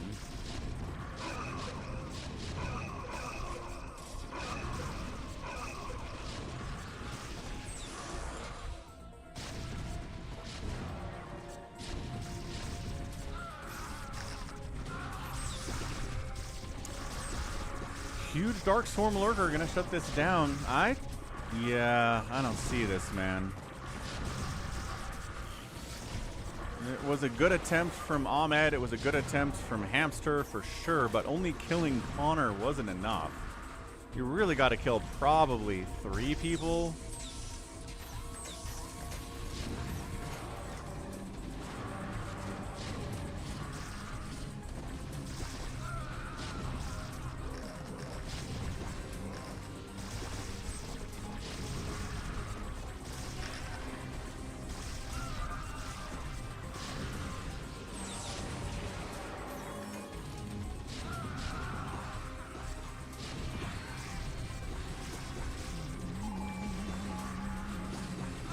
hamster getting rolled. If anybody's listening, Toma, RJB, you should infest a command center. Maybe Ahmed, you could infest a command center. That'd be cool too. Or I don't know, Striker maybe. Striker'd like to do that.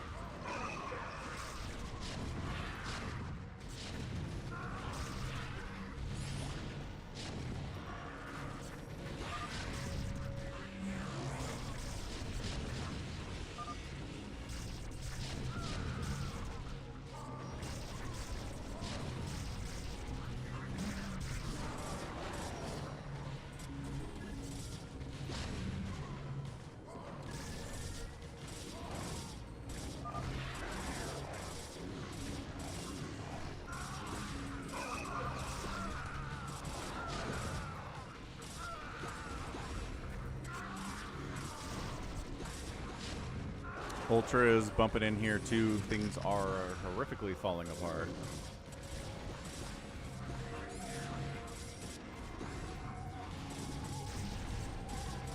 Hamster's dead. Ahmed's second base is gone. He really doesn't have much left here. And yeah, if we've talked about it, if you're gonna be Phantom, you gotta kill 2 or 3 people.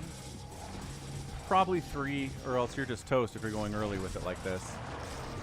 So Connor died, but that was not enough. Not even close.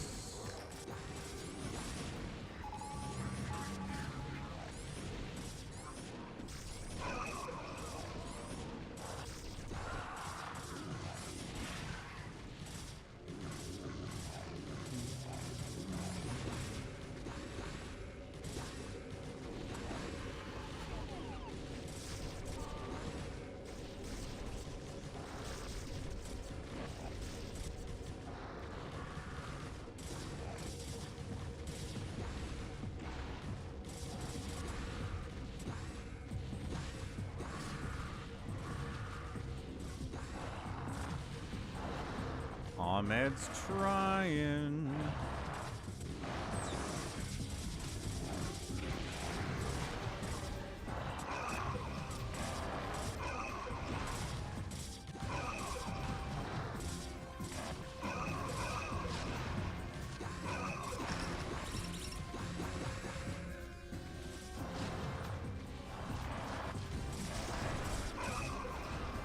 There are some command centers to infest you guys. I'm not sure anybody's listening to me, though. We do have some queens out.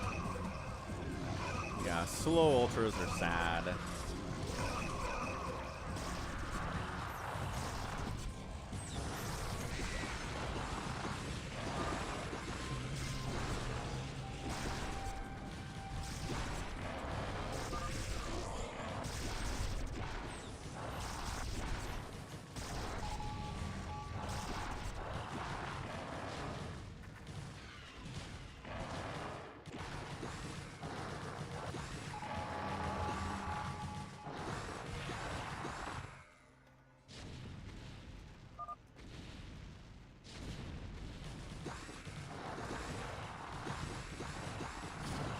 I mean, ultras against a bunch of Zerglings should really be fine. Lings really suck here.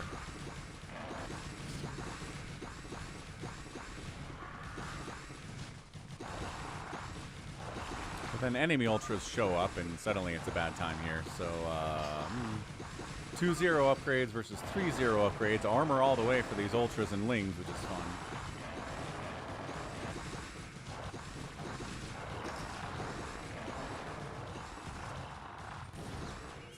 Hey, what's up, Branka Soot?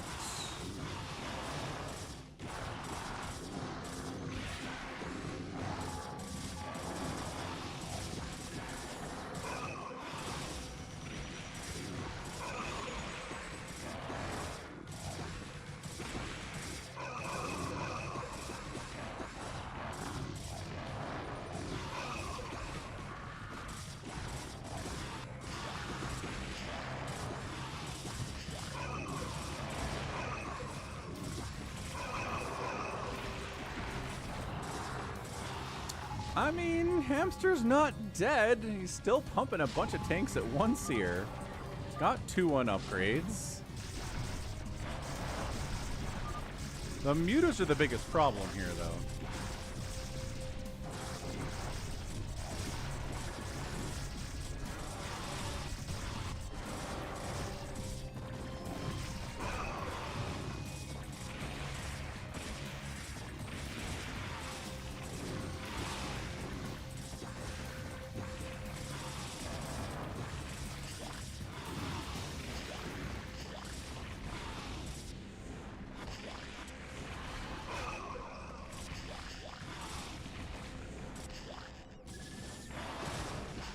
So hamsters alone as Ahmed gets riggedy racked by like 4 separate players coming in and trying to kill him.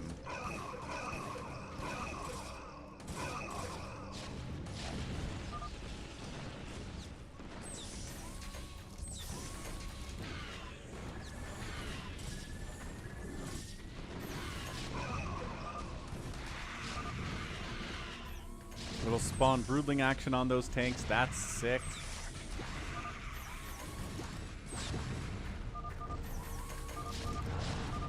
Brancaset, 333 super chat. Thank you, sir. 20th super chat from Brancaset. Thank you so much. And that's a GG. Not enough aggression out of the Phantoms to get that win.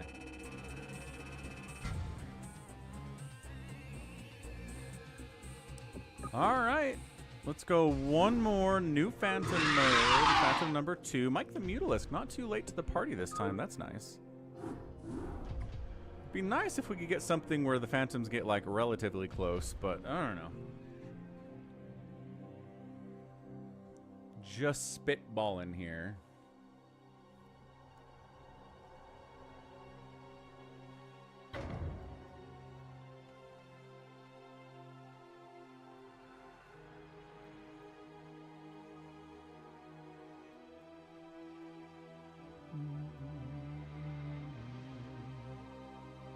Alright, Realultra, Boltzmann, ToyCop, SaviorSword, CanIplayplz in here.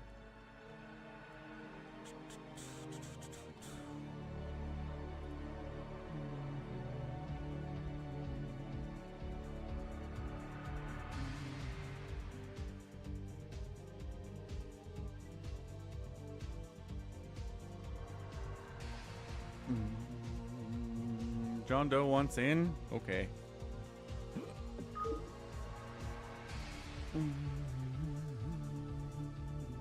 Soy Boy will replace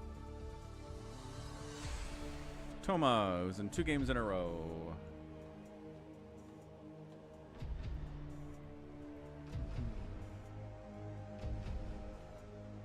All right.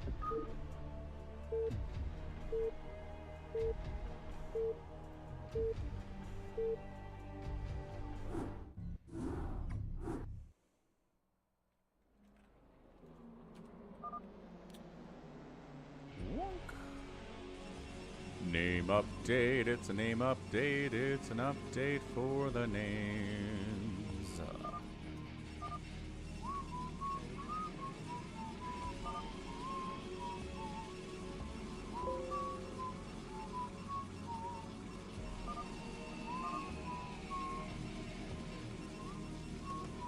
Alright, good. So, we got a Orange, a PROTOSS player here. Detroit Bulk next door, KanadianKaizer playing as Teal Zerg again. We've got a dark gray Terran player. It is Realultra. ToyCop with his beloved magenta PROTOSS. RJB's down here. Zerg again playing blue. We have another Terran Boltzmann. He was Terran last time, I think. No, he was PROTOSS last time, I think. Ahmed's down here playing yellow Zerg, and then not last but not least is a brown Terran player. It is JohnDoe. Hey, what's up, Jericho? Oh, now you want to spot in Phantom. A little bit late to ask that. We're on the 4th Phantom run here, and I don't think we're going to do another one today. But we'll get FME. We'll get, I don't know, maybe Team Micro Arena could be fun. Maybe Bunker Wars could be fun. And then we'll finish off with an FFA. So any of those sound interesting to you, Jericho? Yeah?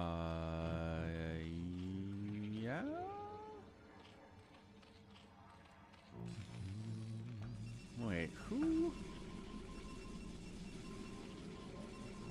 Please be Phantom, please be Phantom, please be Phantom.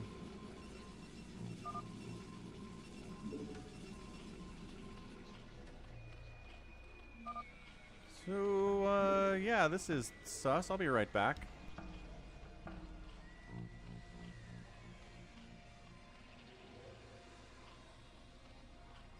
But before I step away, what's up, Mystic Shot? What's up, Coping? Yeah, things are great. I'll be right back.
Looks like it's Ahmed and Boltzmann. They working together here.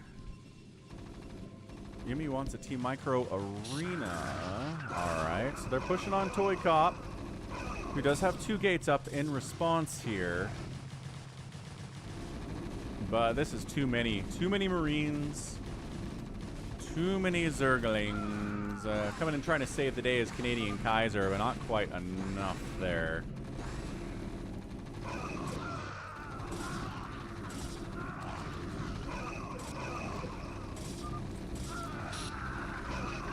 No help.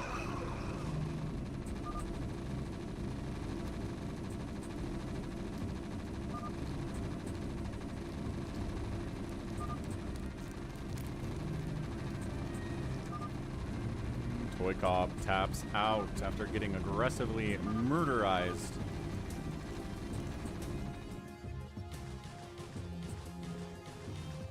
Okay. That's 1. You need 2, and you probably need 3.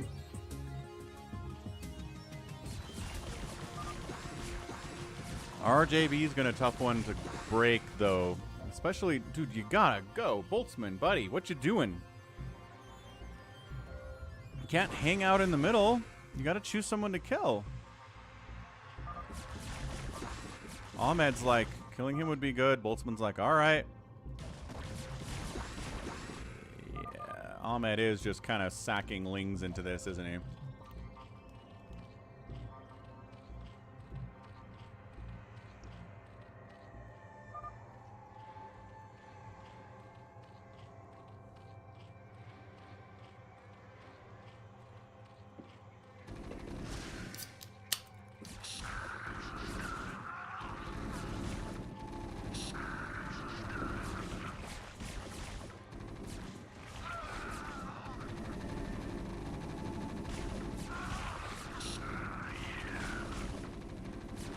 Okay, so that's 2.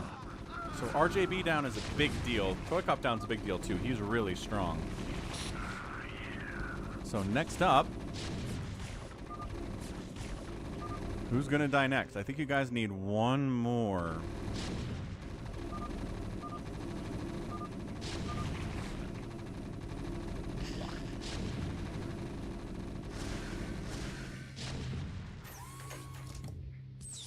Okay, 1 more. I think you got to get 1 more, and then you're feeling good. 2 is nice. Again, RJB and ToyCop, great options.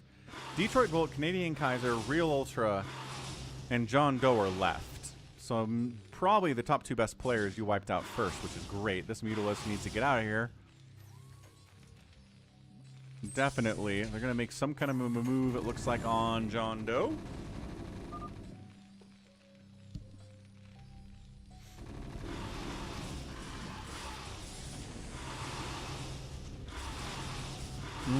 Turrets are late.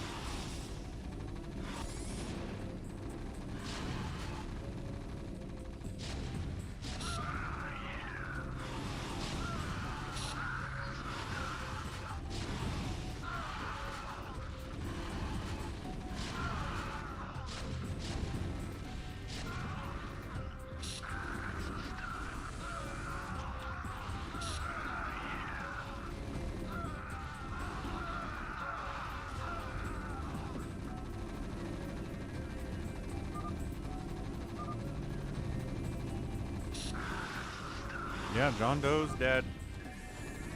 So we got our 3. And the 3 remaining, I don't know, man. Realultra, KanadianKaizer, and a Detroit Bulk who really just wants to go carriers.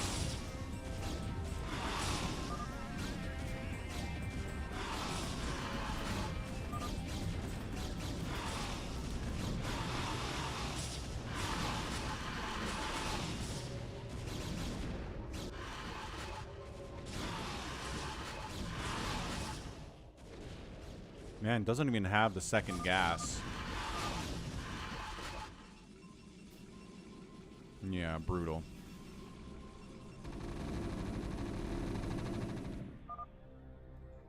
Alright, I mean, Boltzmann's just kind of hanging out, which is the problem here. Just hanging is not going to work out for you.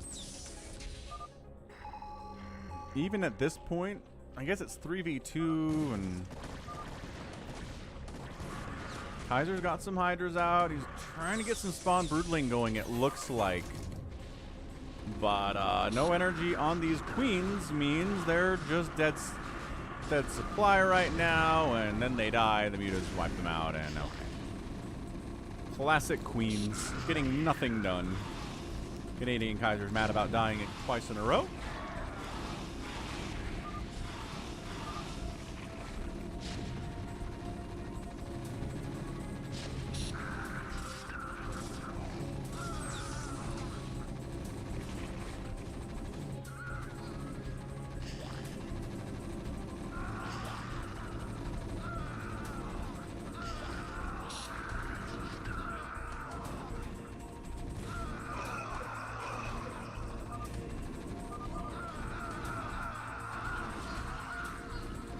There you go. Pretty effective. I mean, it does help.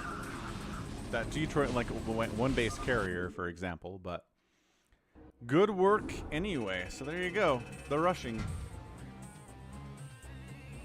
Ahmed played a lot better that time. Boltzmann is really solid again. And that is a nice win. Good kill death ratio there for Boltzmann. 129 to 48 is pretty great. All right, we did it. We got ourselves a Phantom win. I wanted one, and we got it. So good job by us. Let's go FME. I think we have still enough people around to do that. The trickiest part, as always, is getting these teams balanced so it's not over in 4 minutes. So we'll see if we can do that. ChoboAvenger got a spot. Double Boltzmann in here. That's exciting. Yes, yes, yes. We get it. You're very cute. Which one is the real Boltzmann? That's tricky. Which one came in first?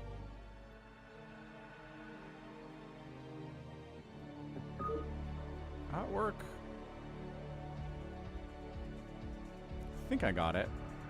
Got it. RJB needs to be in here because he is fastest map kind of guy. He's in here with Hamster. CanIplayplz is in here with ChoboAvenger. You have an L in your name.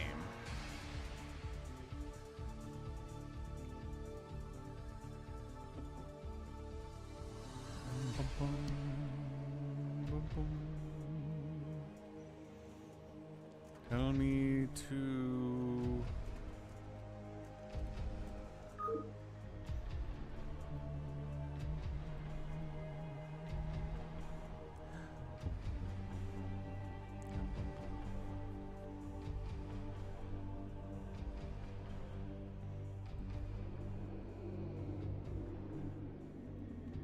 Ooh, 4 PROTOSS is not good. I agree. RJB goes into random. We swap out Chobo. I'm going to swap out Chobo for Hamster. I think I'm going to do that.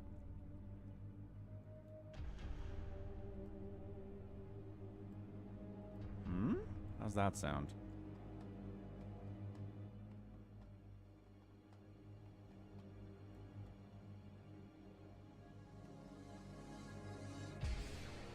Savior's red, which is bad.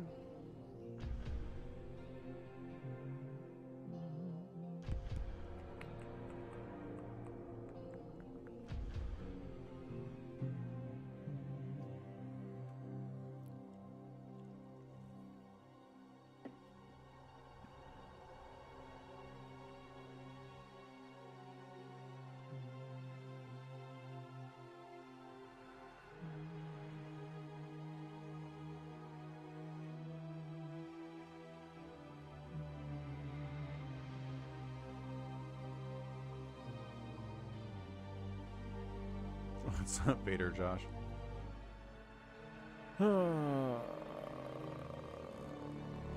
Okay, I think we're gonna do this. SaviorSword, KanIplayplz, Realultra, Hamster, RJB, Detroit, Exton, Refter, and Chobo.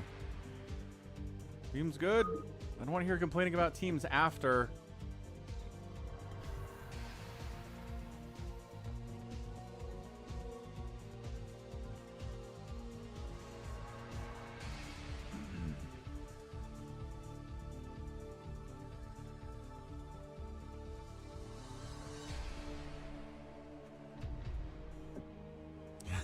Thank you, says Detroit.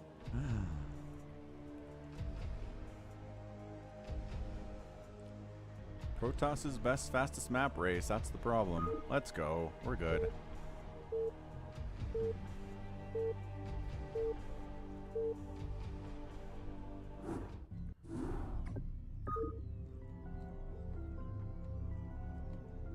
$120 likes. Getting up to 150 is always the stream goal.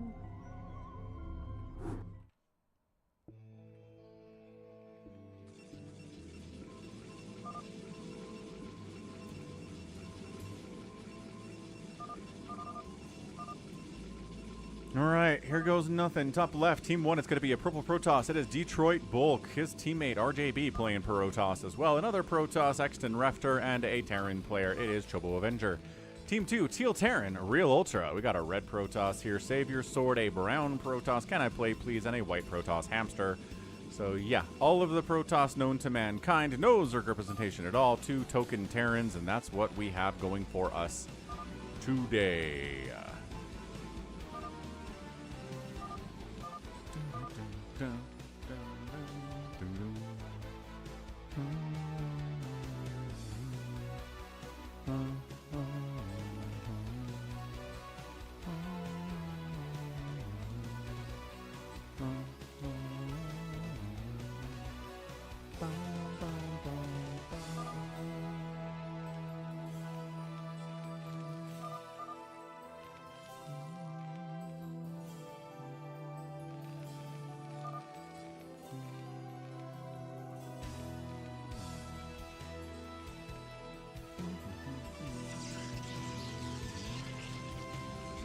Sounds good, ToyCop. Dave C says the teams are good. As good as they're ever gonna get.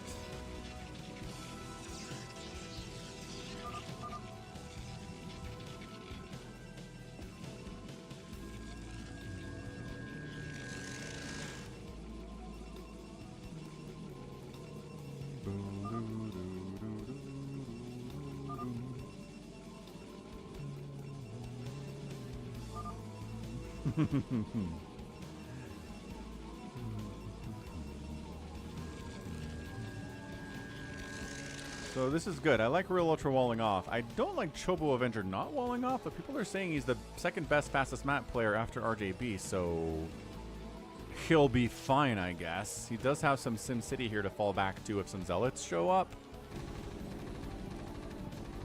Ah, ChoboAvenger is moving out, and maybe this is why you don't wall off. I don't know, man. I guess your Marines can poke out there too, though. That's fine. Realultra's got it. He's got it. He's got some Marines. Everything's fine. How old is ToyCop? Wrong answers only. 72 years old. Zealots out from RJB. We've got is there something brown over here, or did it die? Something brown was out here, but it's gone now.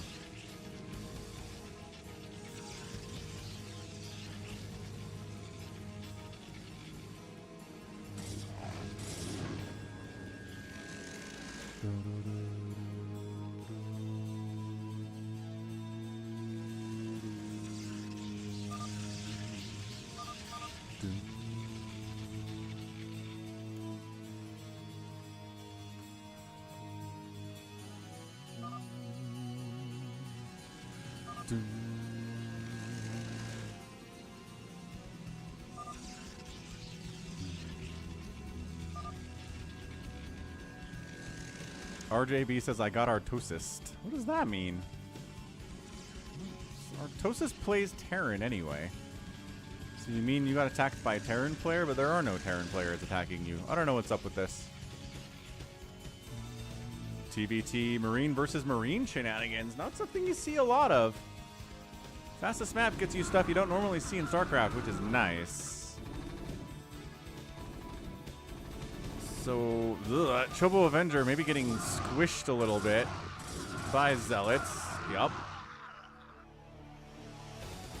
Do we follow him? Do we maybe... My gosh, like 1 million Zealots showing up here in Chobo's base right now would be really bad for him.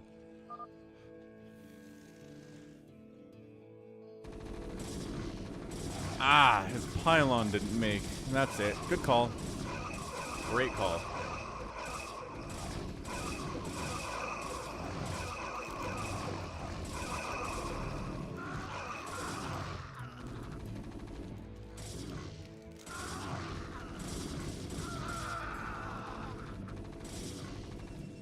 Pushing up into Detroit's base. We got ourselves Realultras here. He kind of stopped, however. CanIplayplz is here too. Too many cannons. We're going to fall back anyway, so it doesn't really matter. RJB is cannoning up the front door here from Chobo to keep him alive. I don't know if there was an attack or we just canceled some stuff here. That's weird. Maybe he was throwing up some bunkers and then decided that the cannons were going to be enough.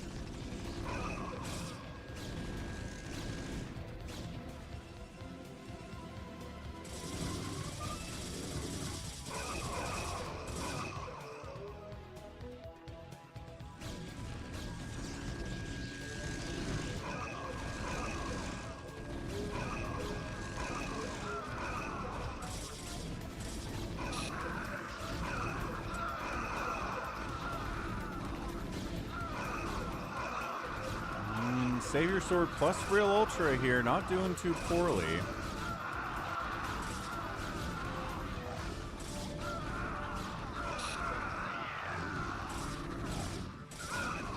Exton Raptor decides to join the party too. They're going after Chobo.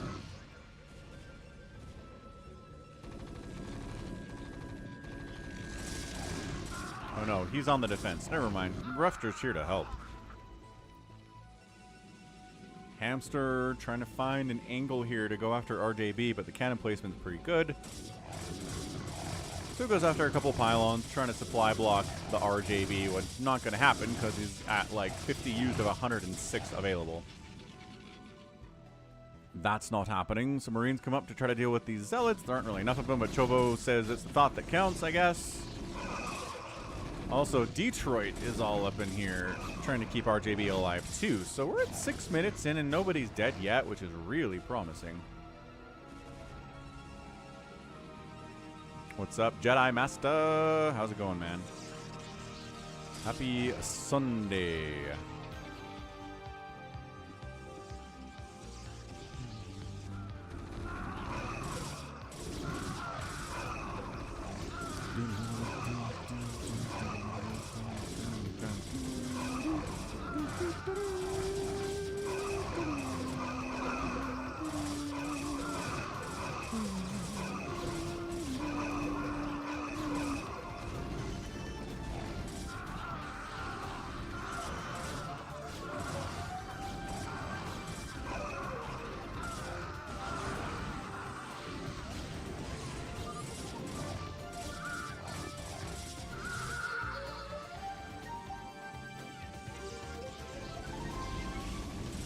RJB is counterattacking. I don't know, man. That's a hard wall. There's Marines back here. There's Firebats back here. It says go Terran. There are no tanks yet. And Chobo's got tanks, so that's not good. The difference between FME and FMP. FME is fastest map ever. I don't know what FMP is. I don't think I've ever heard what FMP is. Fastest map. Pizza? Yeah, Realultra, bit of a weak link here. Could really use some help. So Hamster's coming to assist. CanIplayplz not assisting is problematic, but he's probably setting up for storms and stuff anyway. Yeah, he's going for a drop. Oh, Yimmy says that means fastest map Phantom. So like a fastest map Phantom mode? Which I don't think we've ever done before. Maybe once in our history we've done it before, but...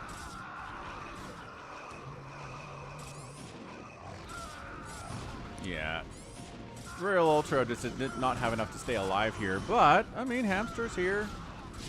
SaviorSword is here. Just run your SCVs, dude. And then Realultra chose random, got Terran, which he never gets better at, apparently. I don't know, man.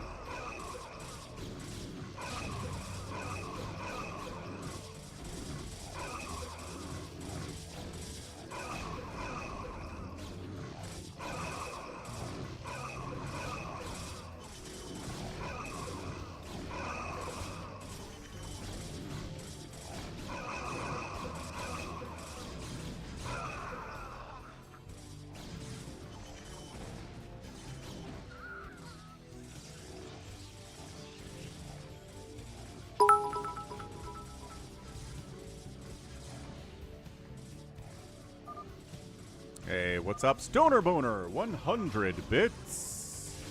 Realultra getting wrecked here. Anyone else dying? Looks like maybe a bit of a push in here to SaviorSword, but he is able to clear that up.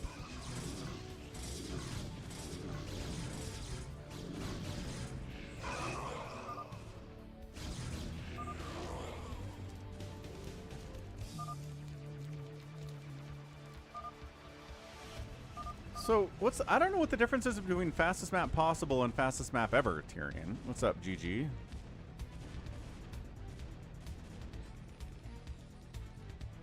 I have my Cherry Coke Zero, you know it.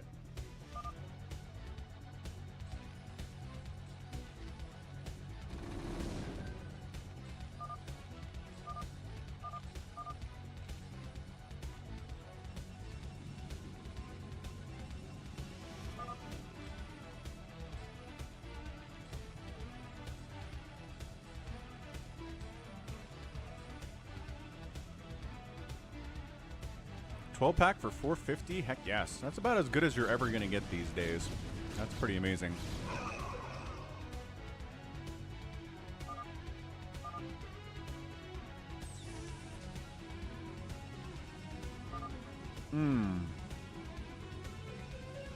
So SOS says the fastest map possible, good storm drop by the way, brutal stuff. 27 kills, no big deal. Is when it has the gas here. We've cast games before, right, where there's gas on the left side and the right side of the main bases, and it sucks. And this is fastest map ever, which is all along the side, right? Just one side where the gas is much easier to deal with. Hey, what's up, Andrew? Nice. Glad you're enjoying the stream at work.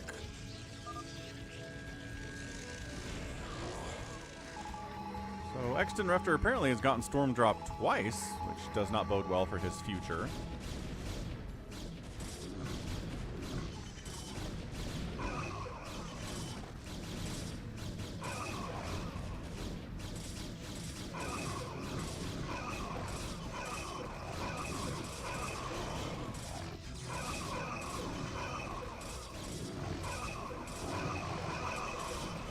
High ground seat tank placements here by ChoboAvenger. Good stuff. I keep thinking this is a drop, but it's just RJB defending with cannons and helping Chobo out there.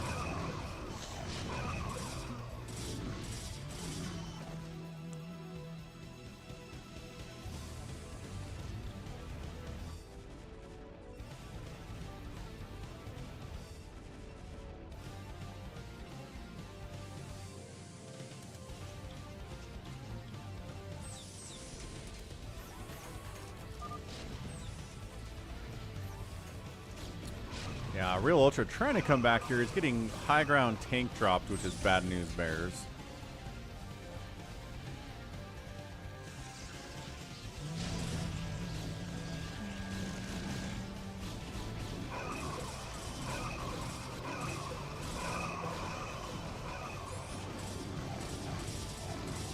Yeah, Realultra is really just the one being kept down right now.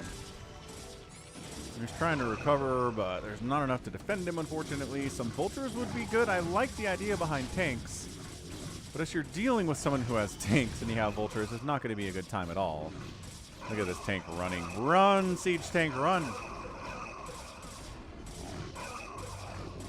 Could not run fast enough. Who's this?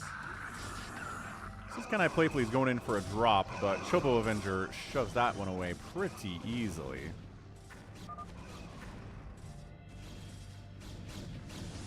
And does get the unload, gets the storm, gets something like 7, maybe 14 kills there. Exton Refter still down to 120 supply or so. Detroit Bulk's only at 82. Do you think he appears to have been storm dropped as well, because his mineral count is nothing, and he doesn't have any guys on minerals. So, alright, Detroit's getting dropped, and Realultra is dying. That kind of evens the odds up a little here. What's up, Tantan? Yes, Maelstrom does hit friendly units too. You can Maelstrom your own stuff while trying to Maelstrom the enemy.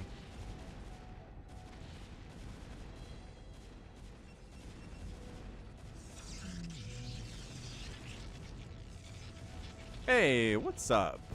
The Realultra something about Alex at the end there. What's up, The Real? Yeah, thanks for stopping by on the Sunday stream. I'm also streaming on YouTube. If you go to youtube.com/FalconPaladin, I'm out there right now, as well on Twitch, which is very fun if you're more of a YouTube person. So yeah, this is turning into one heck of a game. Reaultra getting defended a bit here by Hamster, getting some cannons up to try to save his butt. All of his supply depots are in a lot of trouble, though. Exton Refter's in a spot of trouble. Detroit trying to rebuild that economy. Only has about 9 guys on minerals right now, though. Yeah, I'd say this is turning into a pretty good setup.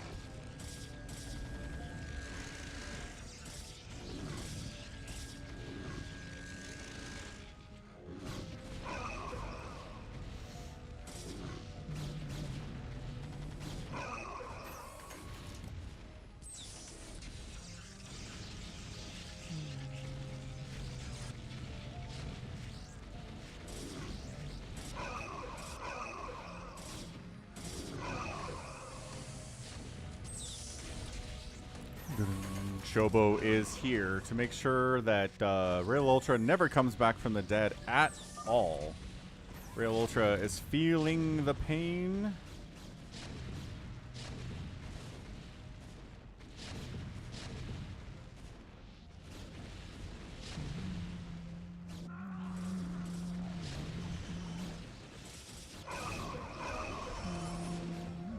SaviorSword trying to make a push down here on ChoboAvenger with Dragoons, with Zealots. There's a million cannons here and a little bit of tank support too. Bunch of Zealots wandering in. Should be able to wipe out these tanks.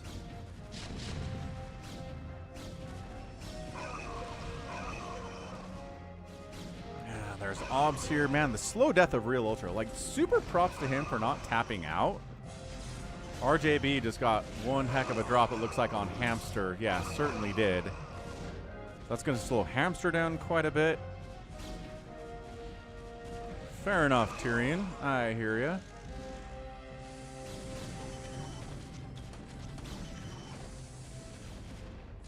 Chobo dropping more tanks in a largely defended by cannon space. Not great for Realultra, but they'll buy some time. Maybe he can get something out. I don't know. He's really trying to get a new machine shop, trying to get a new factory here.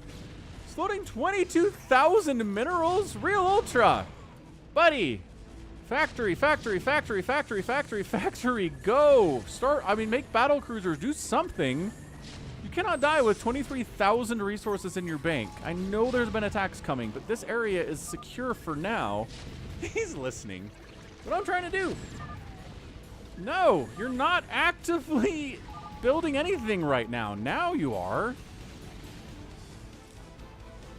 It's not that I'm overestimating him. I'm just saying, when you have a bajillion money, you can afford to build a bunch of production facilities. That applies to Zerg, Terran, and Protoss. It's not a Terran-specific thing. That's all. This is one heck. I mean, it's a tough situation, obviously, that Realultra is in, though. He's got tanks. Well, they were firing on his command center. They get cleaned up thanks to some DTs from Hamster, which is really nice. This is some kind of a drop, though. Holy shernoli. All right, let's see how Chobo does. 191 total supply into... I don't think that's an SCV pull at all, man. Nope! 150. That's like 50 SCVs down at least. Knocked down 147 supply. Killing that command center would be a big freaking deal, but the cannons defending it pretty effectively. The bunker there, too. That was a good drop.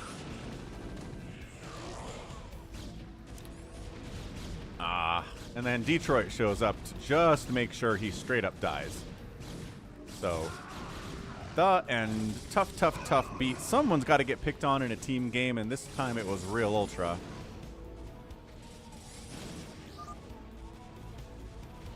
He might be able to survive. I've pretty much considered him dead like 3 or 4 times in this game, but he's always come back. Like, super props for not just giving up. 100% on that one. RJB getting a drop on SaviorSword, and is there a High Templar unloading here? Yes. 30 kills. SaviorSword knocked down to 150 supply. More SCVs. These are Realultra SCVs that he evacs with. His command center is dead. His barracks is dead. Need to build something? Or is he just eliminated now? Nope, he's alive. Build a barracks. Command center, yay! Alright, good stuff. Great stuff.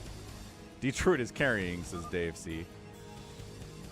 RJB building tyranny stuff. Yeah, RJB's throwing up factories. If you stasis the probes, they are safe. Yes, that's true. That is a strategy.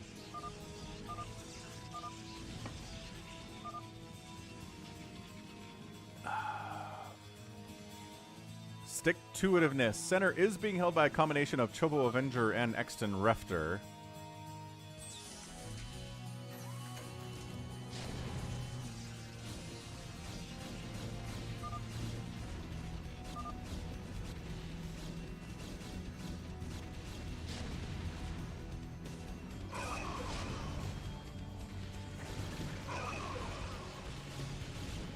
Trying to break the center is, well, people who are not in the center, which makes a lot of sense. Free Valkyries are free. They did kill an Arbiter, though, so that's not bad.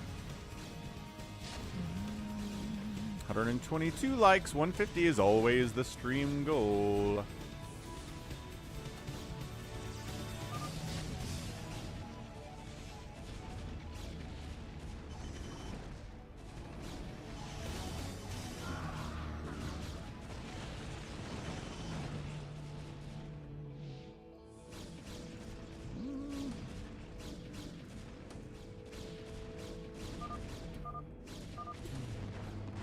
Exton Raptor's like, siege your tank.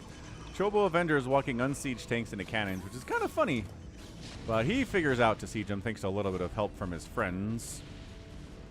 RJB casually at 206 total supply, breaking the laws of StarCraft as you do.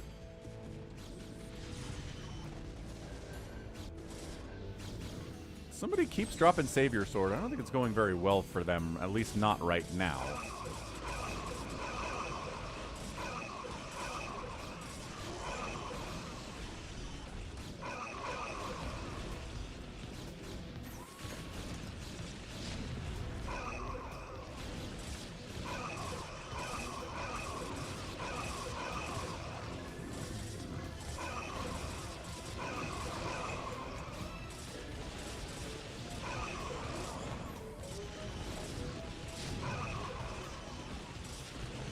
Stasis Storm, the traditional PROTOSS combo against big old mech army sitting in the middle of the map. SaviorSword knows what to do with that. I mean, this is chaos. This is a 4v4 CPL Spider.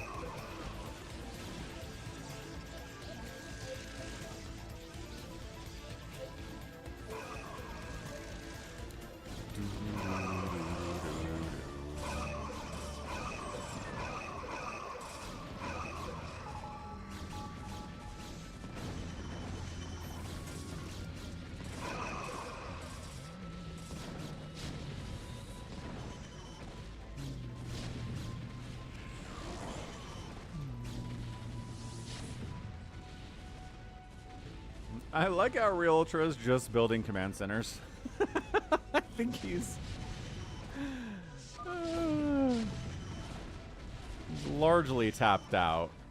I agree. Hey, Realultra, just make battle cruisers, man. Get up to BCs. You have a ton of cash. You got this. I mean, sure, there's like Goliaths and Dragoons and stuff around, but, you know.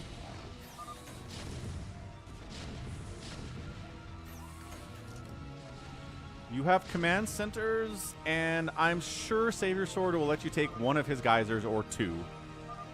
See? SaviorSword already offered. Good man, SaviorSword. He is a good person. Red versus blue. There you go, Xgenic. Top 4 versus bottom 4 up here. It's really nice.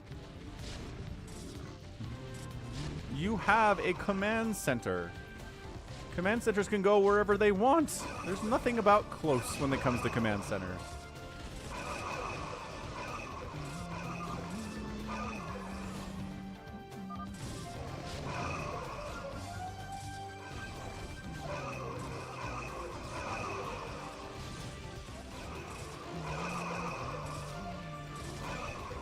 SaviorSword really can't bust out of here. He's trying. He's doing good. It's stasis. Can you check if I can take 6 again? No. 6 is not available. The front door has a million tanks at it. There are turrets over here, zealots and stuff. You cannot go back to 6. Not allowed. No problem, Xgenic.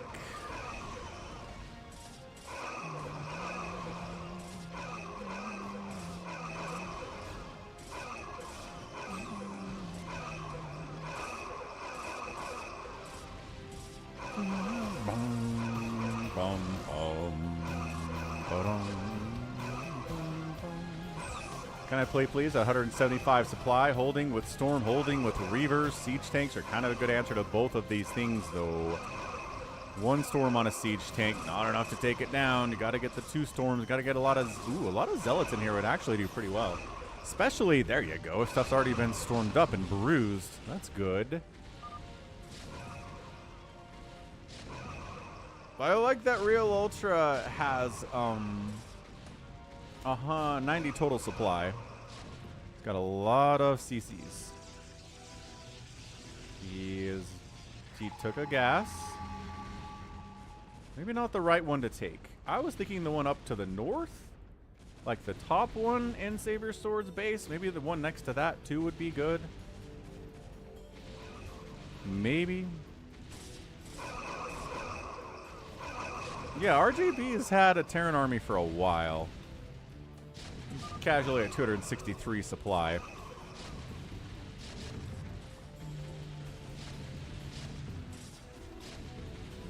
I don't know, but SaviorSword offered you his geysers. You can kill those 2 assimilators and take that gas. SaviorSword will not mind, I promise. SaviorSword is red because this is a version of the map that's used map settings, and you can't choose your own colors. Hamsters getting high ground siege tanked.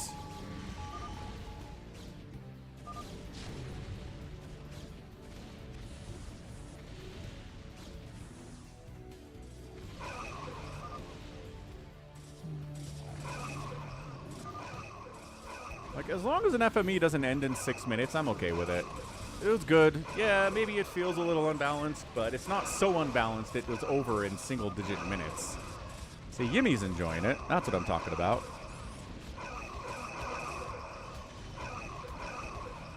3-3 siege tanks from ChoboAvenger, but Zealots jumping on top of these guys.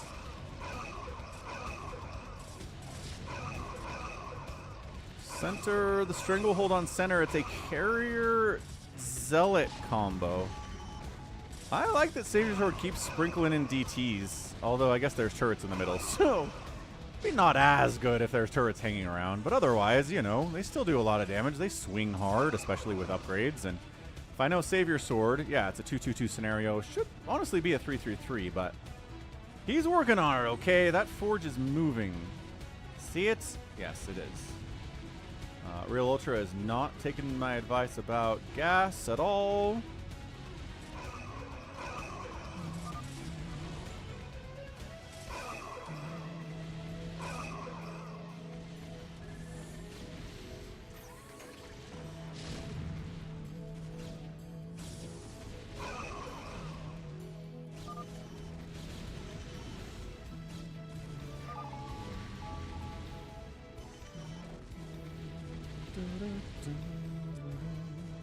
Nuke! Nuclear launch detected. Who has nukes? Ah. Ah? No.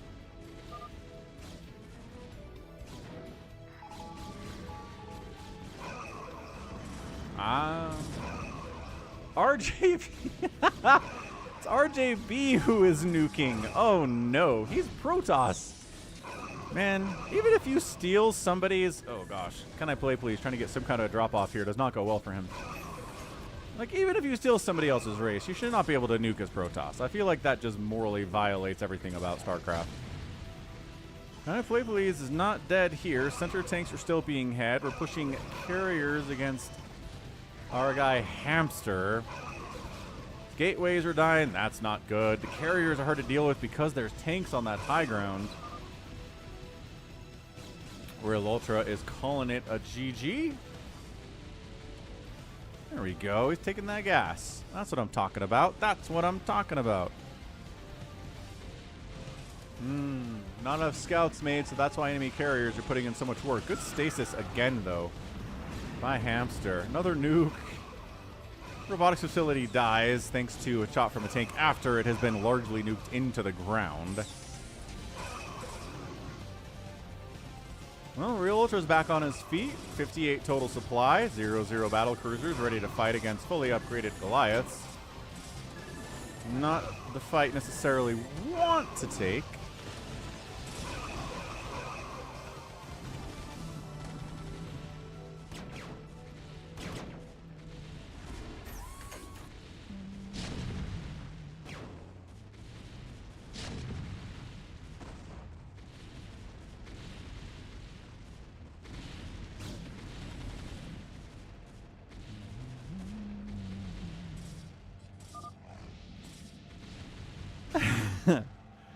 Hamster says that's... Nuclear launch detected. That's nuclear launch detected. Oh boy. Here it is. You all ready for this?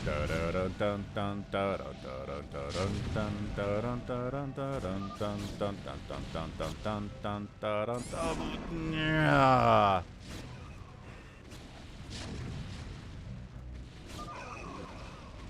Okay, Hamster's done. If Hamster is done and Realultra is barely alive, I think that's it. So Hamster GG's out. 30-minute game, though. Like, come on. That was pretty good. Can I play please taps, SaviorSword taps, Realultra taps, GG. Got a GG from ChoboAvenger, Exton, Refter, Detroit Vulcan, RJB. Very good. Very, very good game. Some good drops in there for sure. Props to Realultra for not giving up. Appreciated. That was good. All right, Realultra, catch you next week, sir. Have a great week, man. Thanks for playing. Sorry for kind of getting on you and not spending your cash. I know you were under attack a lot, and I understand that. All right. We are 5.5. You know what? We're just going to go free for all. We will do fun stuff next week. We'll do fun UMS stuff, but free for all, Falcon Unrest time, everybody's favorite event in the Sunday stream. That's probably not true, but could be. Wait, can we use map settings on this? I forgot. Did somebody ask me to use map settings on Falcon Unrest? Oh, no. Do melee so it allows for official allies. Is that what people are asking for last week? I'm trying to remember. Next week, it's a promise for critters. Okay, so SaviorSword wants the ability to ally with people here. So we're going to do melee. Boom! So you get 366 supply by mind controlling an enemy worker using your Dark Archon with mind control research and then building command centers and hatcheries with them, basically. And ta-da, you get extra supply. Ah, thanks, Andrew. ToyCop does not want to play in this if you can get allies. Goodness gracious me. ToyCop has a lot of strong moral feelings about how to play a free-for-all. And we broke into something. So I said Kokomi could get a spot in here because he didn't get one last week. So I'm going to bump out. Who is FocusPanic? Bump out Detroit. He's been in the last couple games. FocusPanic is Jared. Jared, can you ID in YouTube chat? Thanks. Terran Army is very scary. SaviorSword, you are correct. Ooh, DaggothZilla in the house. Oh, FocusPanic tapped. Which is interesting. After asking to identify. And then he's back, but he lost his spot. What happened?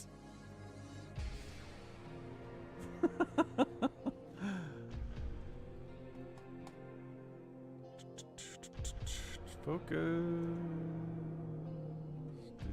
Can you say in chat, please? I'll give you your spot back if you can say hello.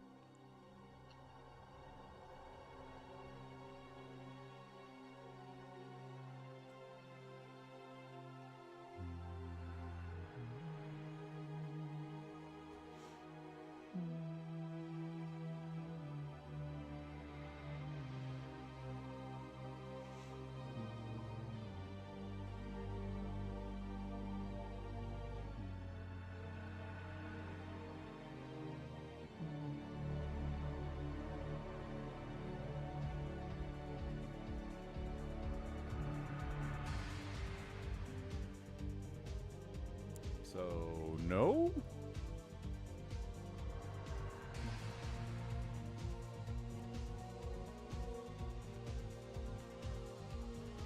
Ah, there you are, out on Twitch. Okay, good enough. I'll give you your spot back then.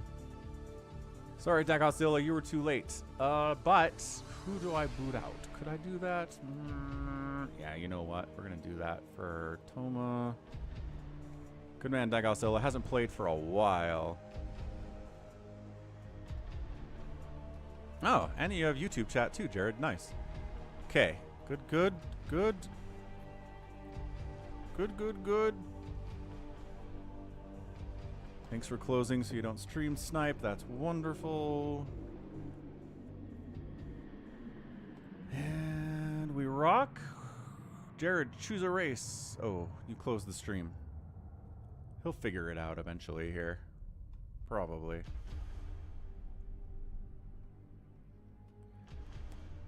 There we go.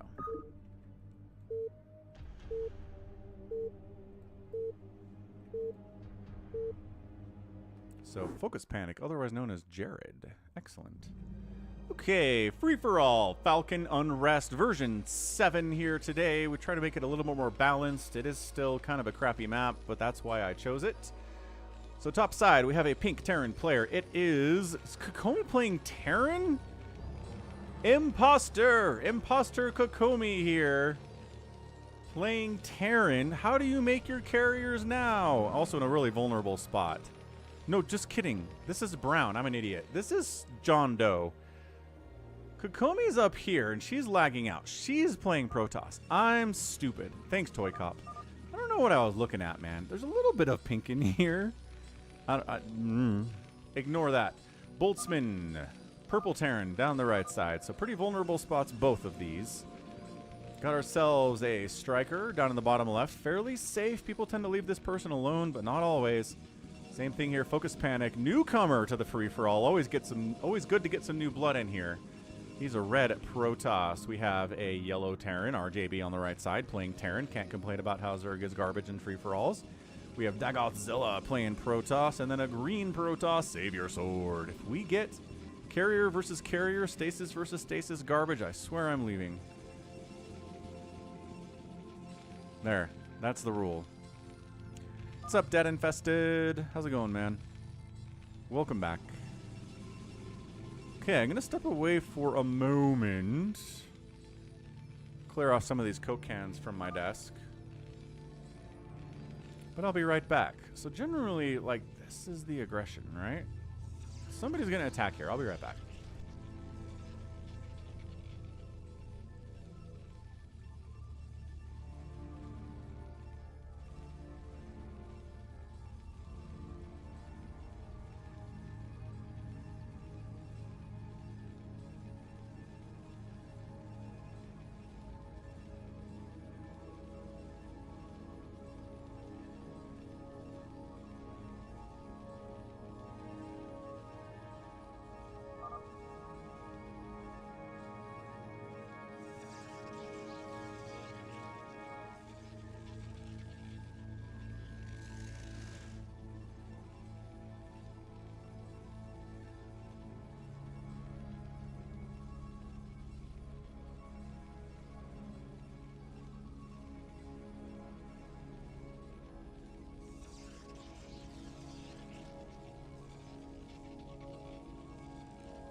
mean, I'm with you, ToyCop. I generally believe that this is the most aggressive place on the map, but actually this is happening.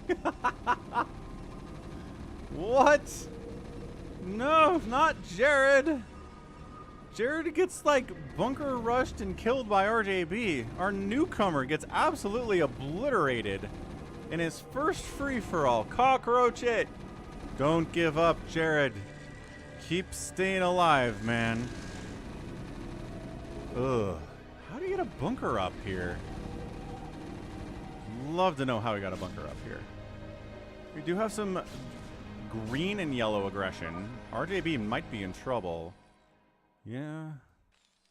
Actually, in a lot of trouble. His Marines are super out of position here. So, Savior's not attacking who he should be. Oh, right. He's... Is that true, ToyCop?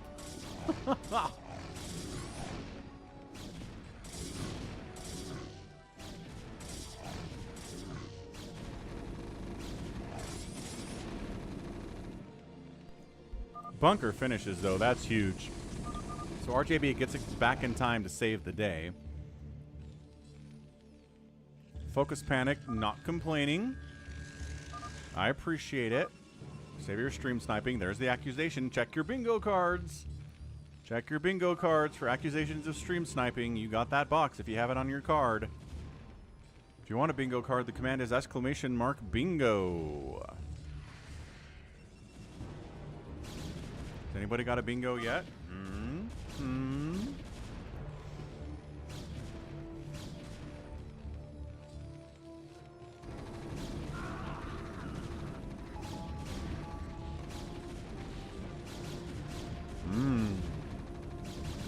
SaviorSword's got range. Dude, RJB's in trouble. RJB's in a lot of trouble. I actually think that SaviorSword is stream sniping. There you go. No, RJB's out. It's revenge. It's total revenge. Unless Striker kills him. Striker just said, I can be your friend. We can ally up. This is melee. You can click over on the alliances button and be friends. FocusPanic's like, no. I will not. He's not accepting the offer of friendship. What is this all about? This is Kokomi trying to shutting down Boltzmann's attempt to expand up here.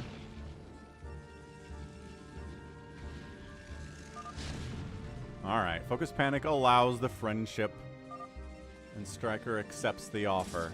Alright, so we've got an alliance here between Striker and FocusPanic. At least for now, we can turn that off. And then tanks are out from JohnDoe, because of course they are. And somebody scanned up in this general direction, but I don't know what they saw. Nothing much to see, right? It's mech from Boltzmann. He's finally going to go ahead and take a second base here at 7 minutes, which is late, but it's a weird map. Expansion timings are tough, especially in free-for-alls, where you can't just take a base early because you can't wall it off at all. I mean, it is pretty vulnerable to a lot of stuff like Lings. Dead Infested says his job is to kill Striker, and if someone would do that for him, he would appreciate it. But Striker is the master of cockroaching and looking for alliances and doing stuff to make it, you know, make it to the end. He's really good at it.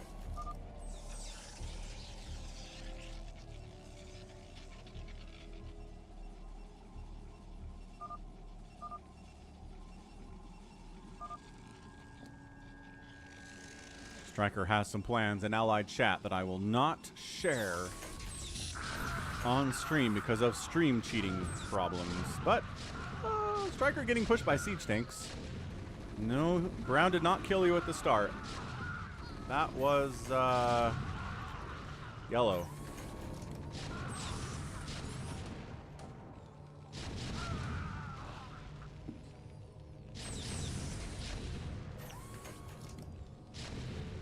I think the cockroaching of Striker is going to begin here.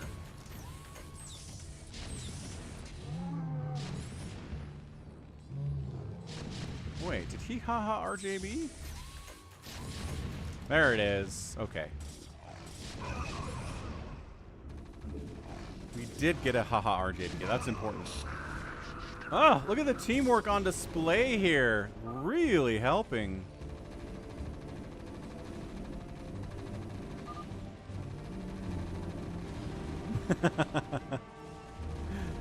JohnDoe does not like the alliances either. Neither does ToyCop. Well, we'll mix it up. Just mix it up, right? Sometimes we'll do melee, sometimes we'll do officially a free-for-all. That's all.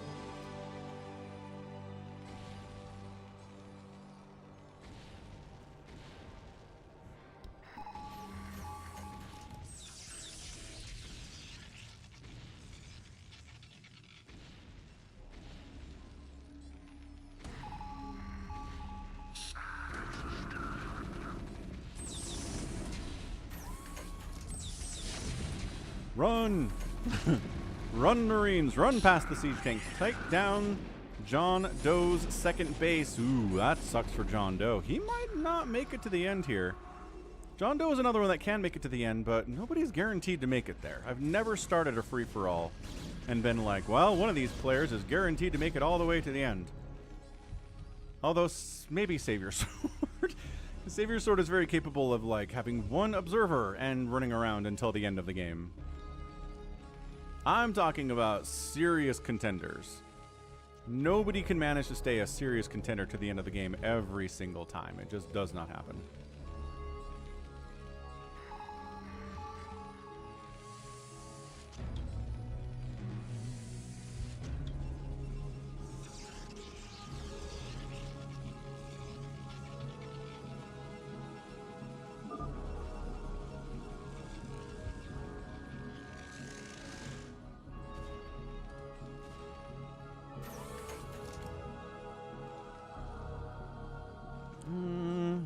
I mean, CanIplayplz is the master of the cockroach, but we've seen him get wiped out in the first 15 minutes before. Even if he's trying to cockroach, sometimes it doesn't happen.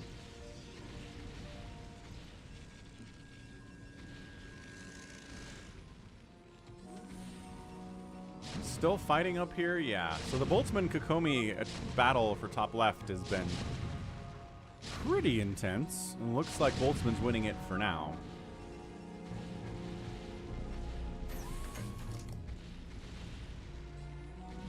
Dude, this whole Zealot Marine Medic thing is actually pretty strong.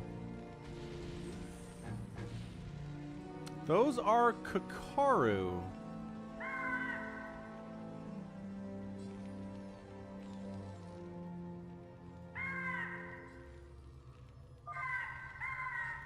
They're basically pterodactyls, I think.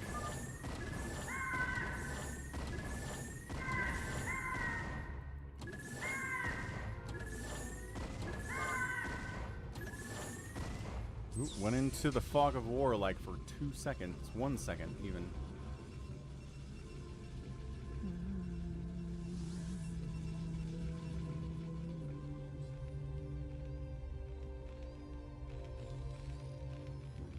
Ooh. Oh, dude, go! Go, go, go, go, go, go, go, go. Holy go. Holy go. Go! There's a window. There's a window. All right. The window is now.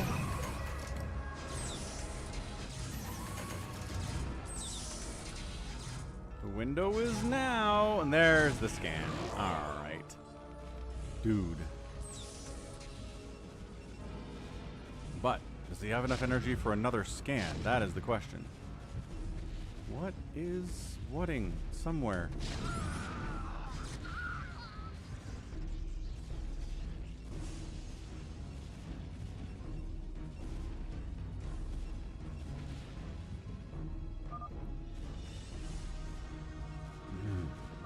This is a 8-person free-for-all. Exgenic, you got it.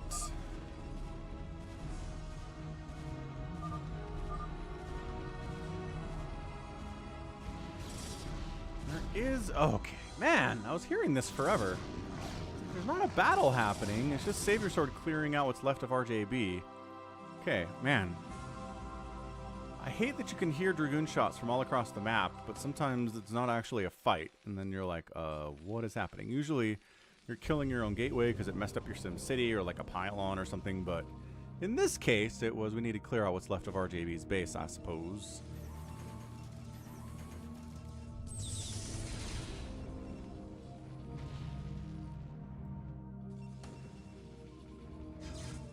Uh-oh. Ah, there's a turret up. But not a turret over... There are turrets over here now. Okay. So JohnDoe's ready for those.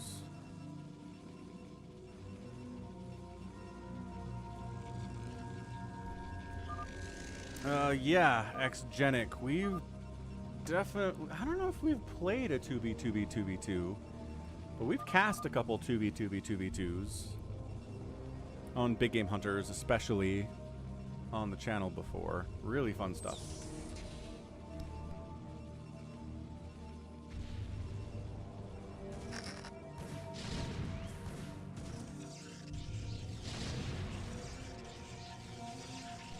FocusPanic. Trying to get a second base. Not allowed. What's up, Jack?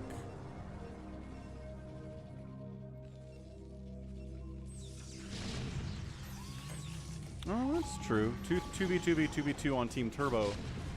Not really an OG Blizz map, though, right? But that is a 2v2v2v2.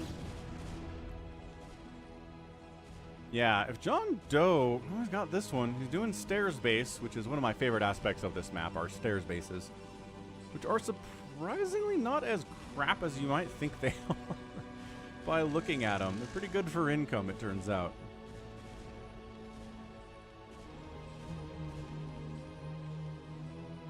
Ah, Friends 98. That is one heck of a map. That's a big one. But that game took at least an hour.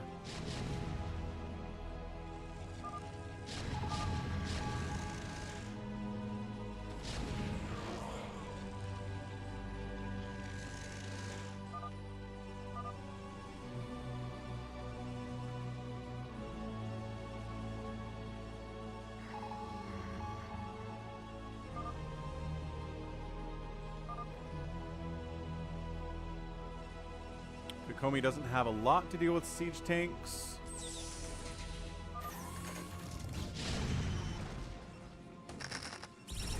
Ooh. There are no vultures here. But the Zealots don't have speed.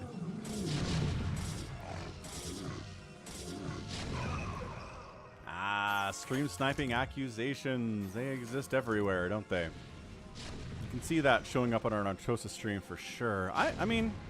Considering how generally toxic his viewer base is out on Twitch, I'm surprised he does live games at all. Like, imagine he just got trolling and people being pissy all the time.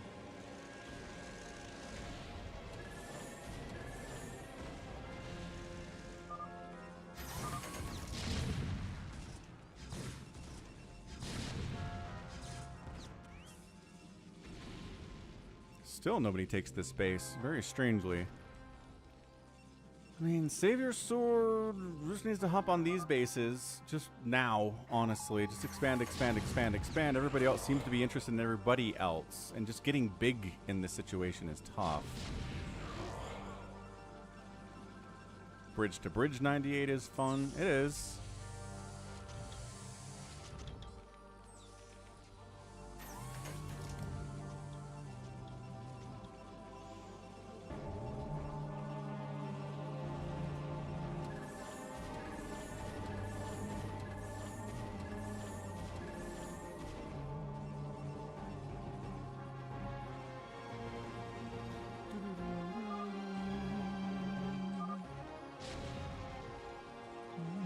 Striker's like, for the love of all that is holy, take this base. I am leaving it for you.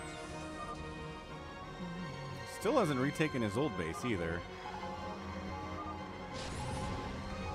And getting over there is going to be tough, in all fairness.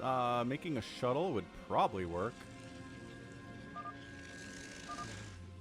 But Kokomi just lost her main. She can cockroach up here, though, trying to go for those carriers as usual.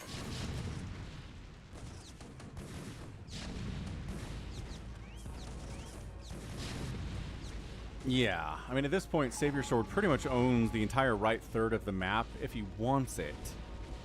but still hasn't shown much interest in these bases, which he knows are here, which they hide from new players, like to know there are these weird corner bases. When you're new to this map, fine, you don't get it, but SaviorSword's played on this map a billion times. I'm surprised he hasn't taken it. Shuttle. He has enough money for a shuttle. Build a shuttle. Are you shuttling? FocusPanic. Dude, make a shuttle. He says he'll be fine. Maybe he's gonna make a shuttle. Sounds good, Jedi Master. You watching the Acolyte?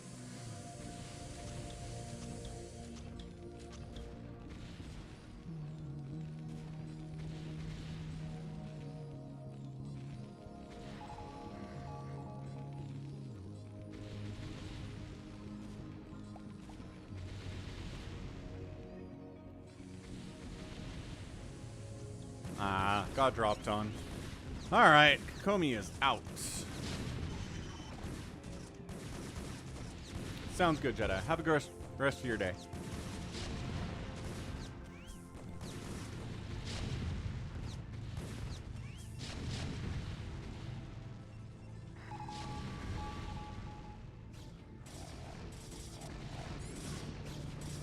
Man, SaviorSword more interested in going after this direction than expanding here and here and here.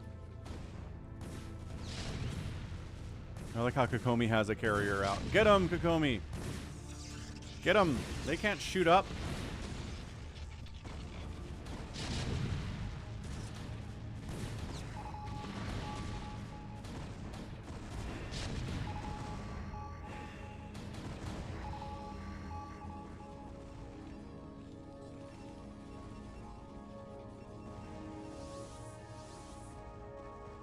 Hooray! We did it.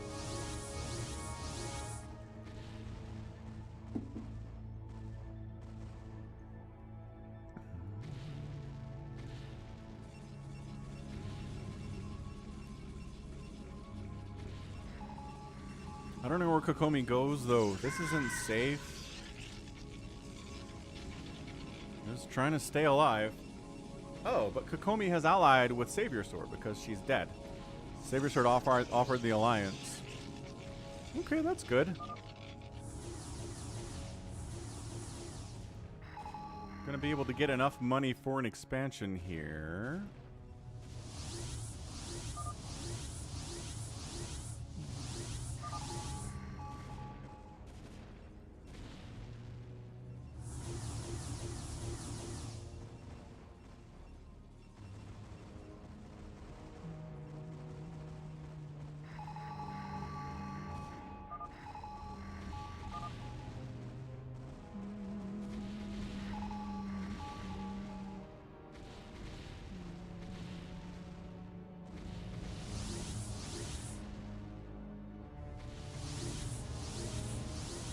Alright, good stuff.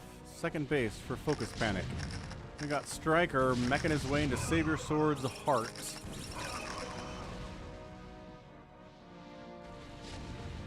As SaviorSword finally tried to take this base, but it is too late for that. Cancel, cancel, cancel, cancel, cancel, cancel, cancel, cancel.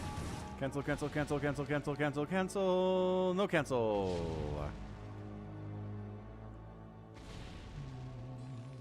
129 likes. Getting up to 150 is always the stream goal. We've got some time to get there. Thanks to everyone who's hit that like button so far and subscribed. And it's been a good year for the channel, everyone. I appreciate all of you. I'm losing my voice a little bit, huh? I did a ton of casting last week to make sure I had a buffer for when I'm gone this week. And maybe overdid it a bit. But we're here, we're fine, we can finish this out.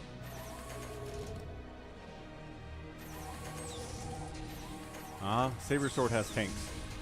Yeah, I mean, we established that. 280 total available supply, only using 189 of it, though.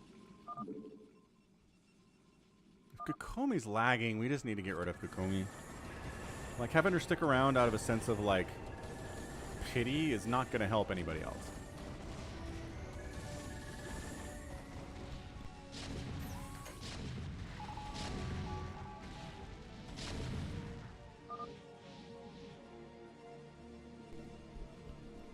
And Kokomi taps.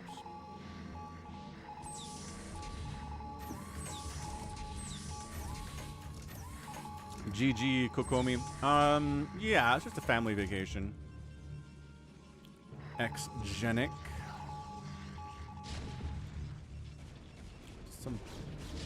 Should be a good time.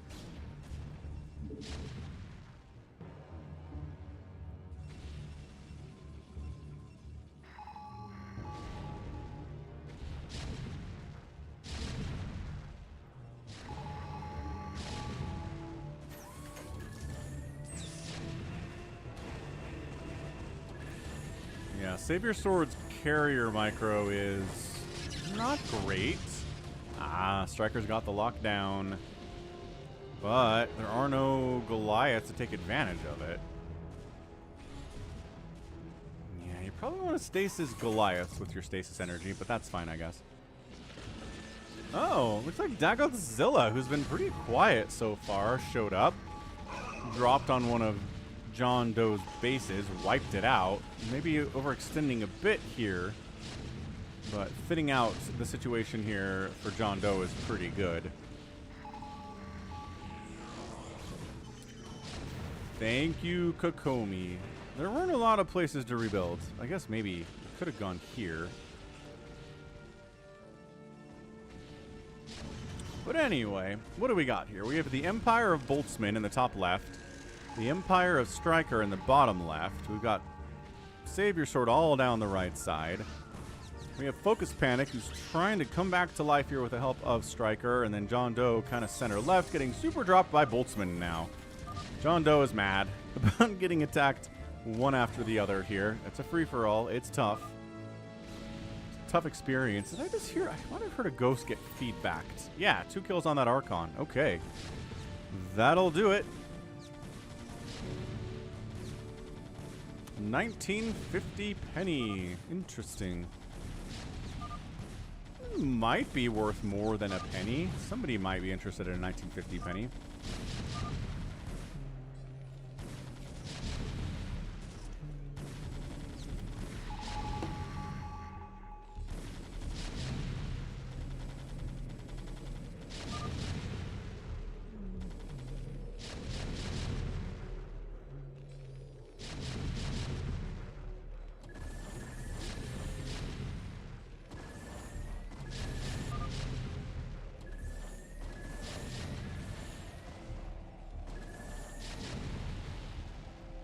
What up, Scout?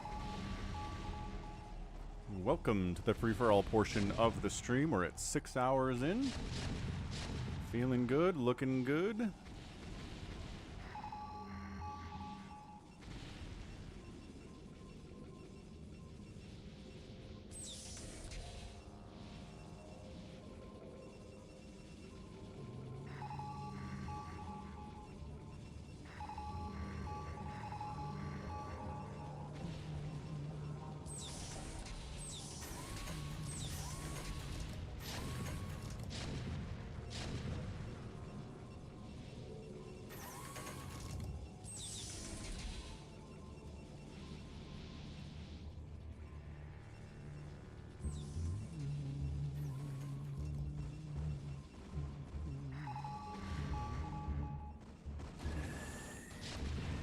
Good, great stasis on those Goliaths. Why are you sending your zealot? Why are you running away? Get in there, smash them.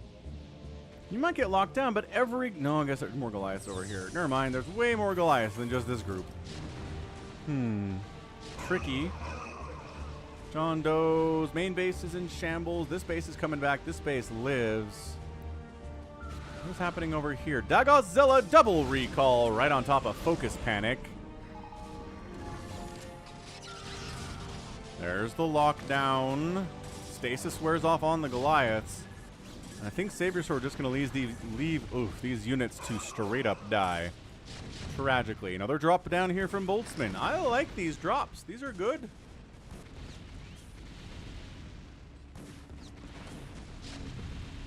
Yeah.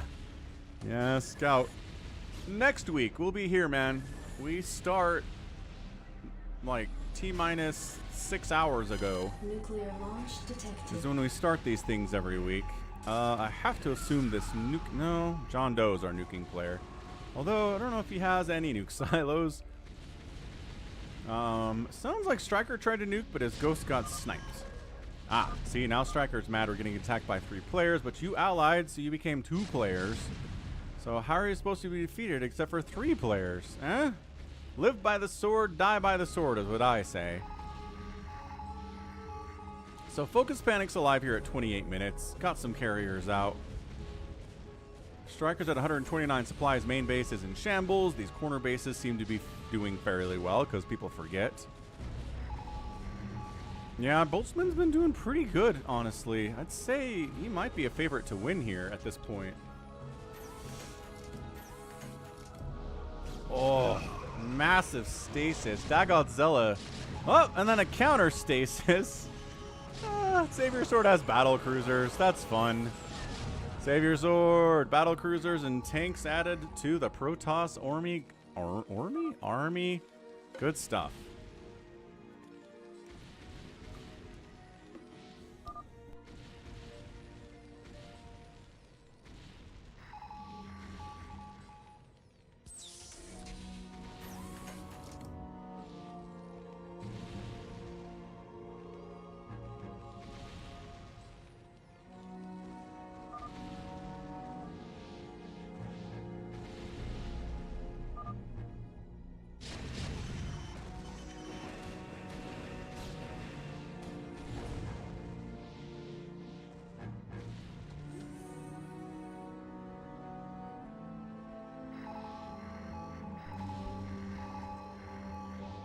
JohnDoe's got the 2 bases rolling.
Striker trying to retake back his main base. Not that it really matters. I mean, Kaizer got about 700 gas in it. Might be worth sucking that out, but...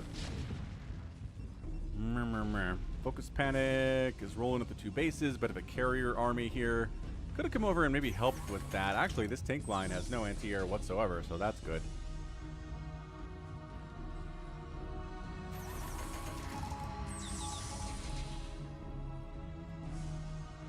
SaviorSword is now expanding to these bottom corners to really solidify his empire here, which I am down about.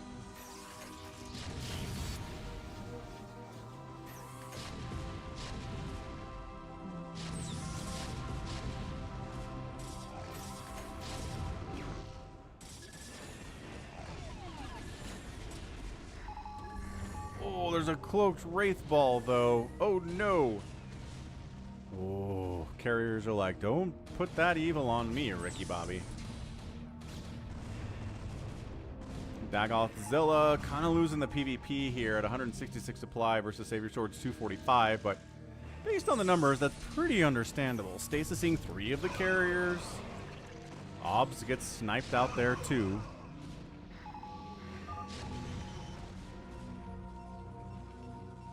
Striker is in a lot of trouble.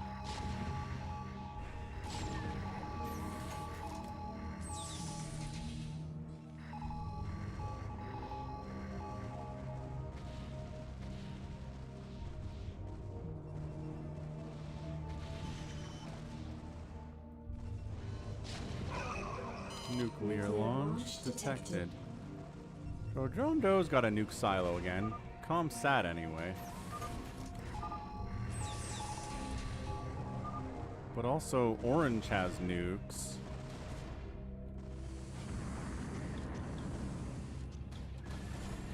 Missed it. Either way, FocusPanic is here going after JohnDoe. JohnDoe's in a lot of trouble. You can tell because he's raging out.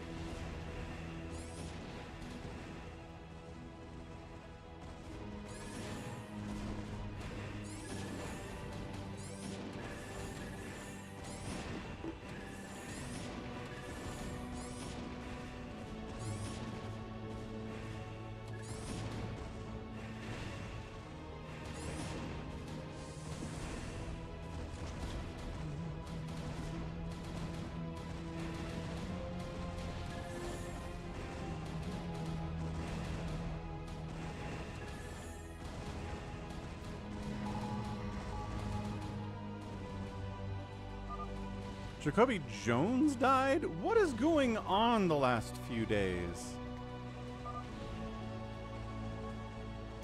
What? Passes away at 40. What is happening? It's supposed to come in threes.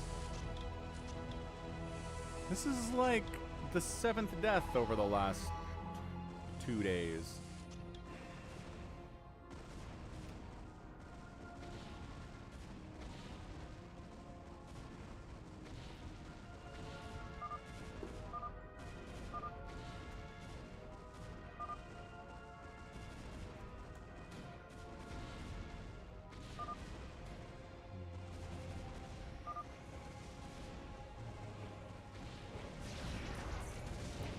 That's crazy.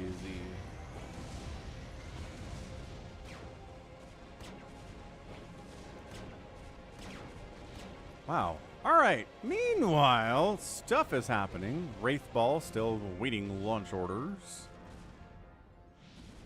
Oh, it's gonna end, Scout. These resources are not endless. They are running out.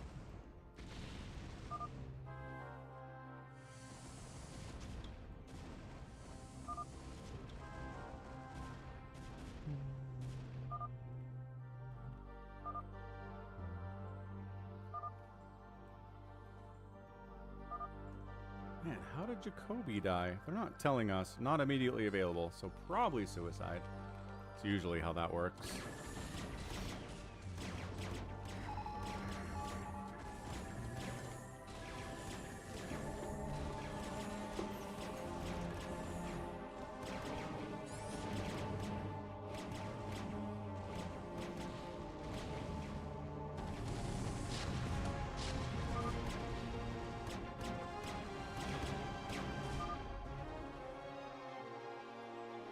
Purple hasn't fought for the last 20 minutes. He wiped out Striker's main base. He dropped on JohnDoe.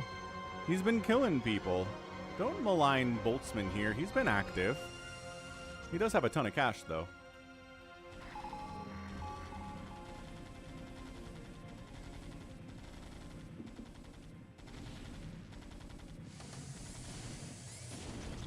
He's dropping on Striker right now. And wiping out this base of Strikers, too.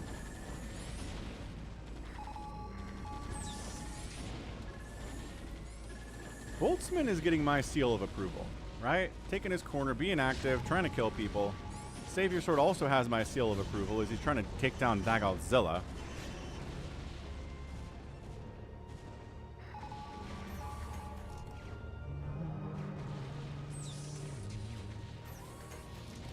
There's that one game that RJV was AFK for like 40 minutes and he came back and won.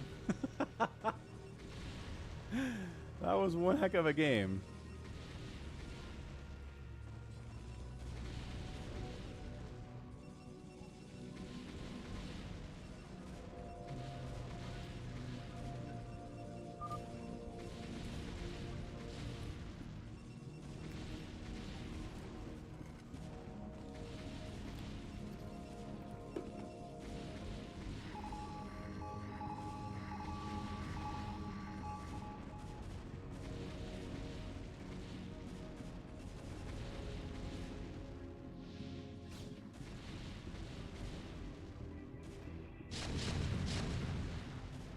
Striker's last CC. No, he's got one over here. He's mining gas from, but yeah, Striker might be dead here. And if he's gone, FocusPanic's in a lot of trouble too, because he's down to a couple carriers. He's long distance mining, taking a base that used to belong to JohnDoe.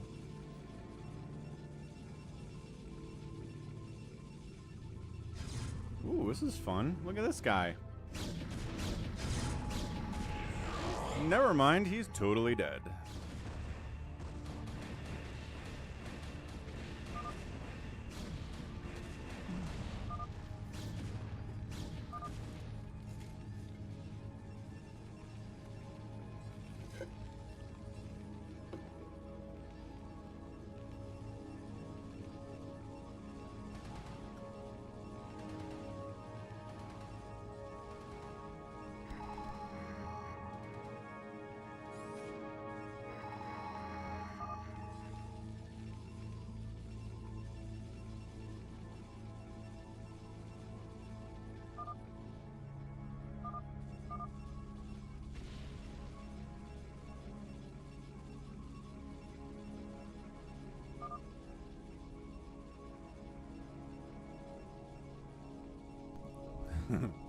Resources. JohnDoe has not won yet, no.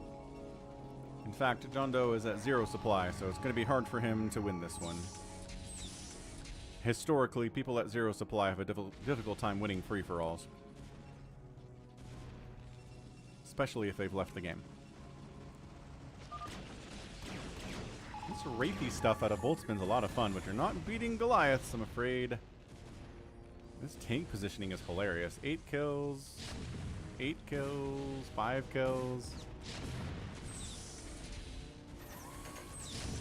Yeah, Striker's getting wrecked. SaviorSword at casual 260 supply, getting his stuff stasis and just prolonging the inevitable because that's what PvP is in these things.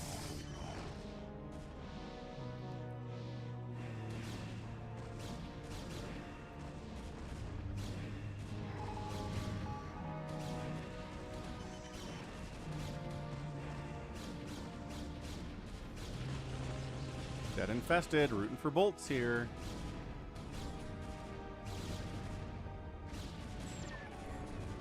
Okay, my goodness, it's a lot of stasis is what's happening here right now. All of the stasis known to PROTOSS kind. Carriers come out of stasis, immediately take a million storms. Siege tanks getting some hits off, but also dying.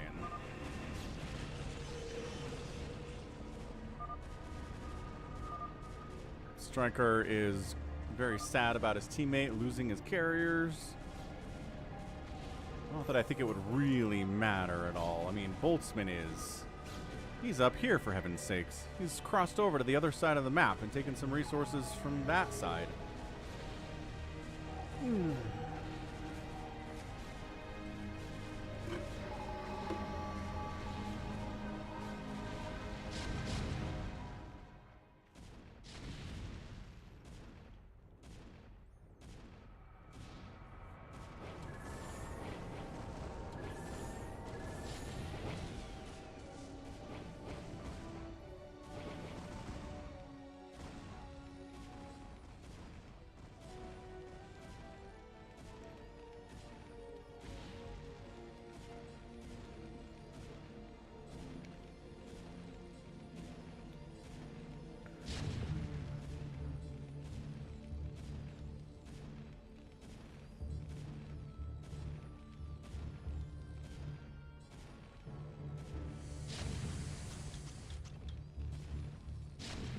Yeah, Shannon Doherty died too. Richard Simmons died. Like, it's nuts out there. Somebody said Dr. Ruth died, but I didn't actually Google that one. I'm curious.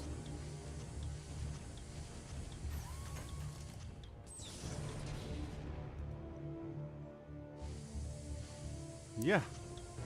Dr. Ruth died 2 days ago, but she was 96. So, like, all right, fair enough. She was a sex therapist. Good for her. Very German that way. Droppity drop drop drop and Striker slowly being eliminated. to death.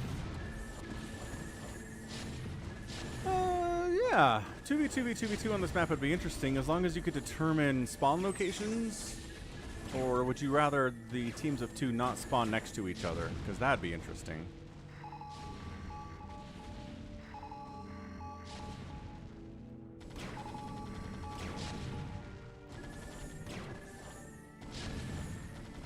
Ah, Shannon Doherty, to you will be Brenda from, what was she on, 90210?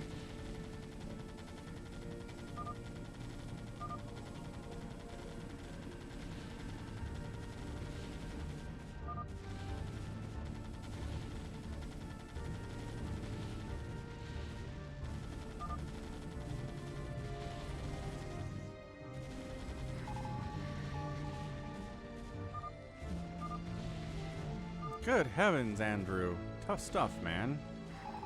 Sorry to hear about your grandpa. Your dad's in the hospital for heart surgery. Good grief. Oh, 90210.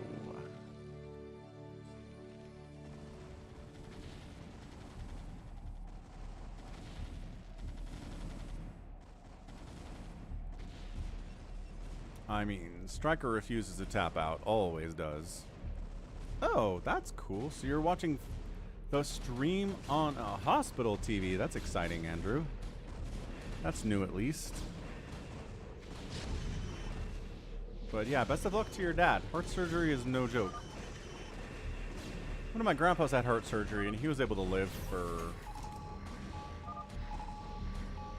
man, another 20 years, probably.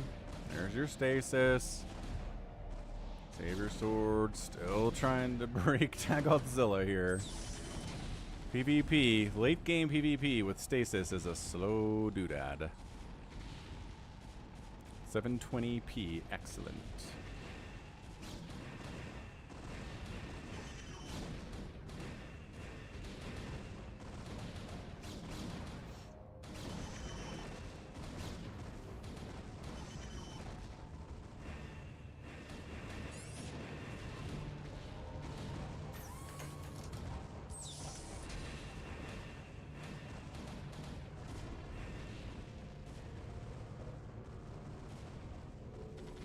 Cash-wise, Boltzmann's actually out of money, which is somewhat surprising considering how many bases he took. Remember when he had a giant bank and now it is gone?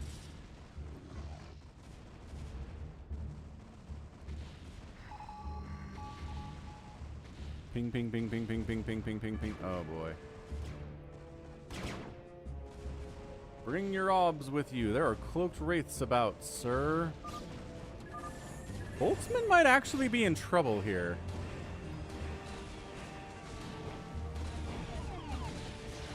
Trying to snipe the obs, but I think there were 3 obs here. There they are. They were... oh, there's like 4. Actually, it doesn't matter. FocusPanic, GG's out. His carrier army was all that was left. And it is dead, but Boltzmann lost a bunch of stuff for that, too. And he's got 35 minerals in the bank. SaviorSword has 1,000 minerals in the bank, which is substantially more, but really not great either. I mean, this is...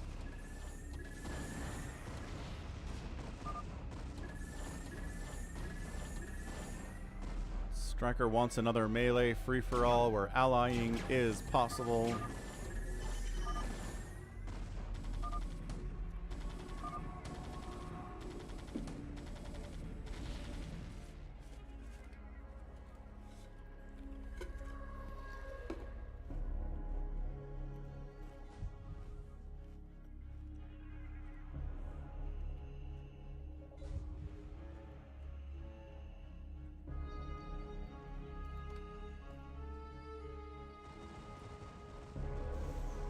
Alright, Striker's out. DaggothZilla, SaviorSword, and Boltzmann are alive. I mean, we can do a poll here, but I think it should just be SaviorSword versus Boltzmann. Who do you think's gonna win? The problem is that SaviorSword has more money and he's got more supply. So, like...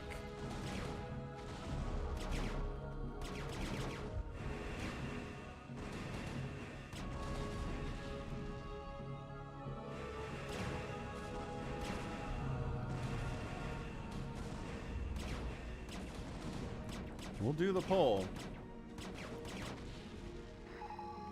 There are 3-3 battle cruisers too, mind you. 3-3-3 carriers, 3-3 battle cruisers.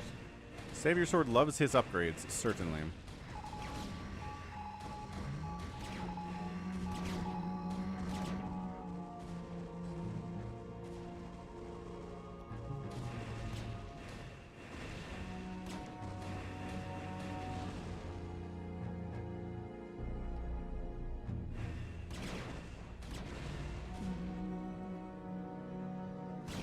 Yeah, putting DaggothZilla on there was tough.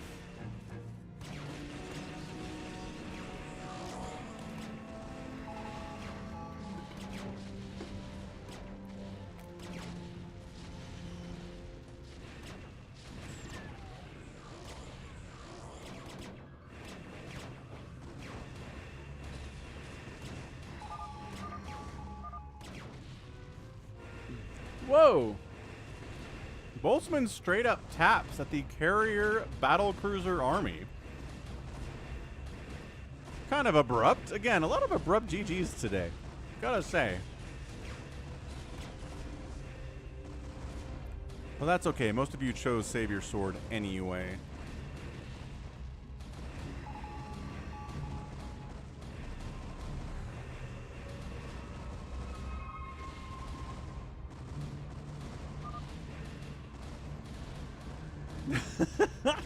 The only person left is DaggothZilla, SaviorSword.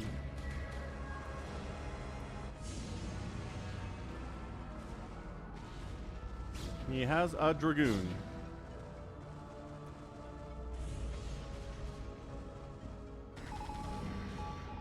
Hey, he's got 2 kills. Go, Dragoon, go.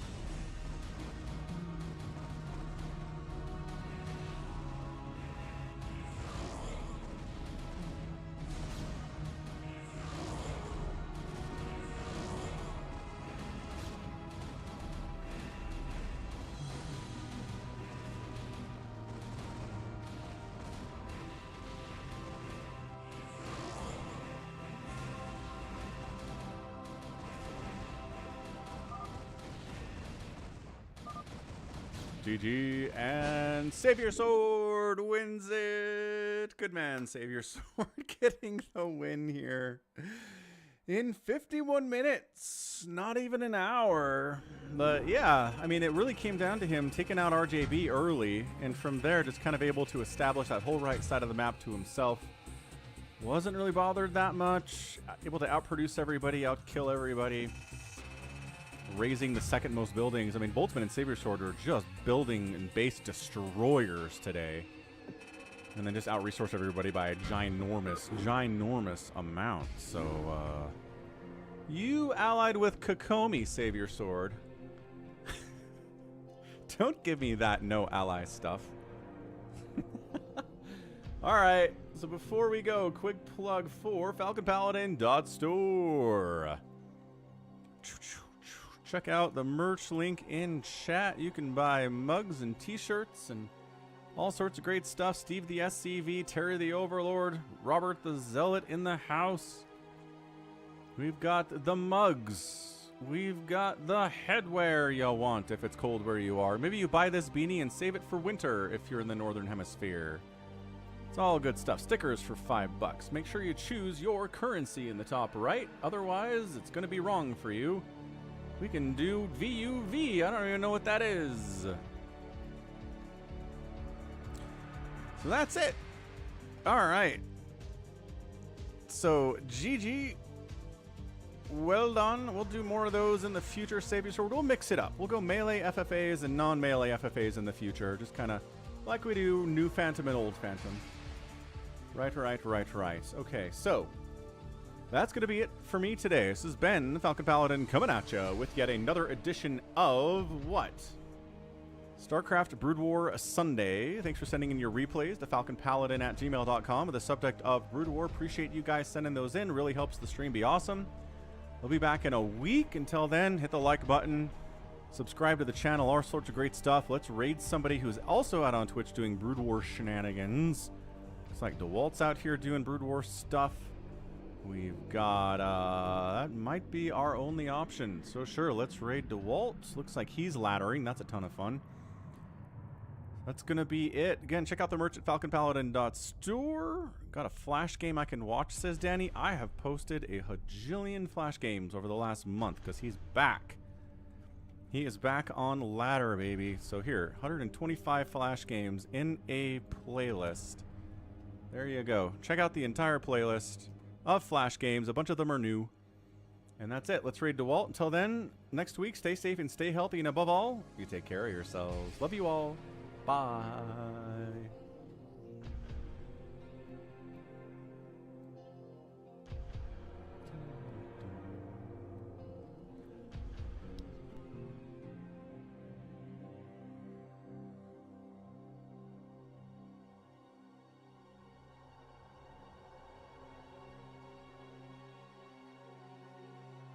Buttons.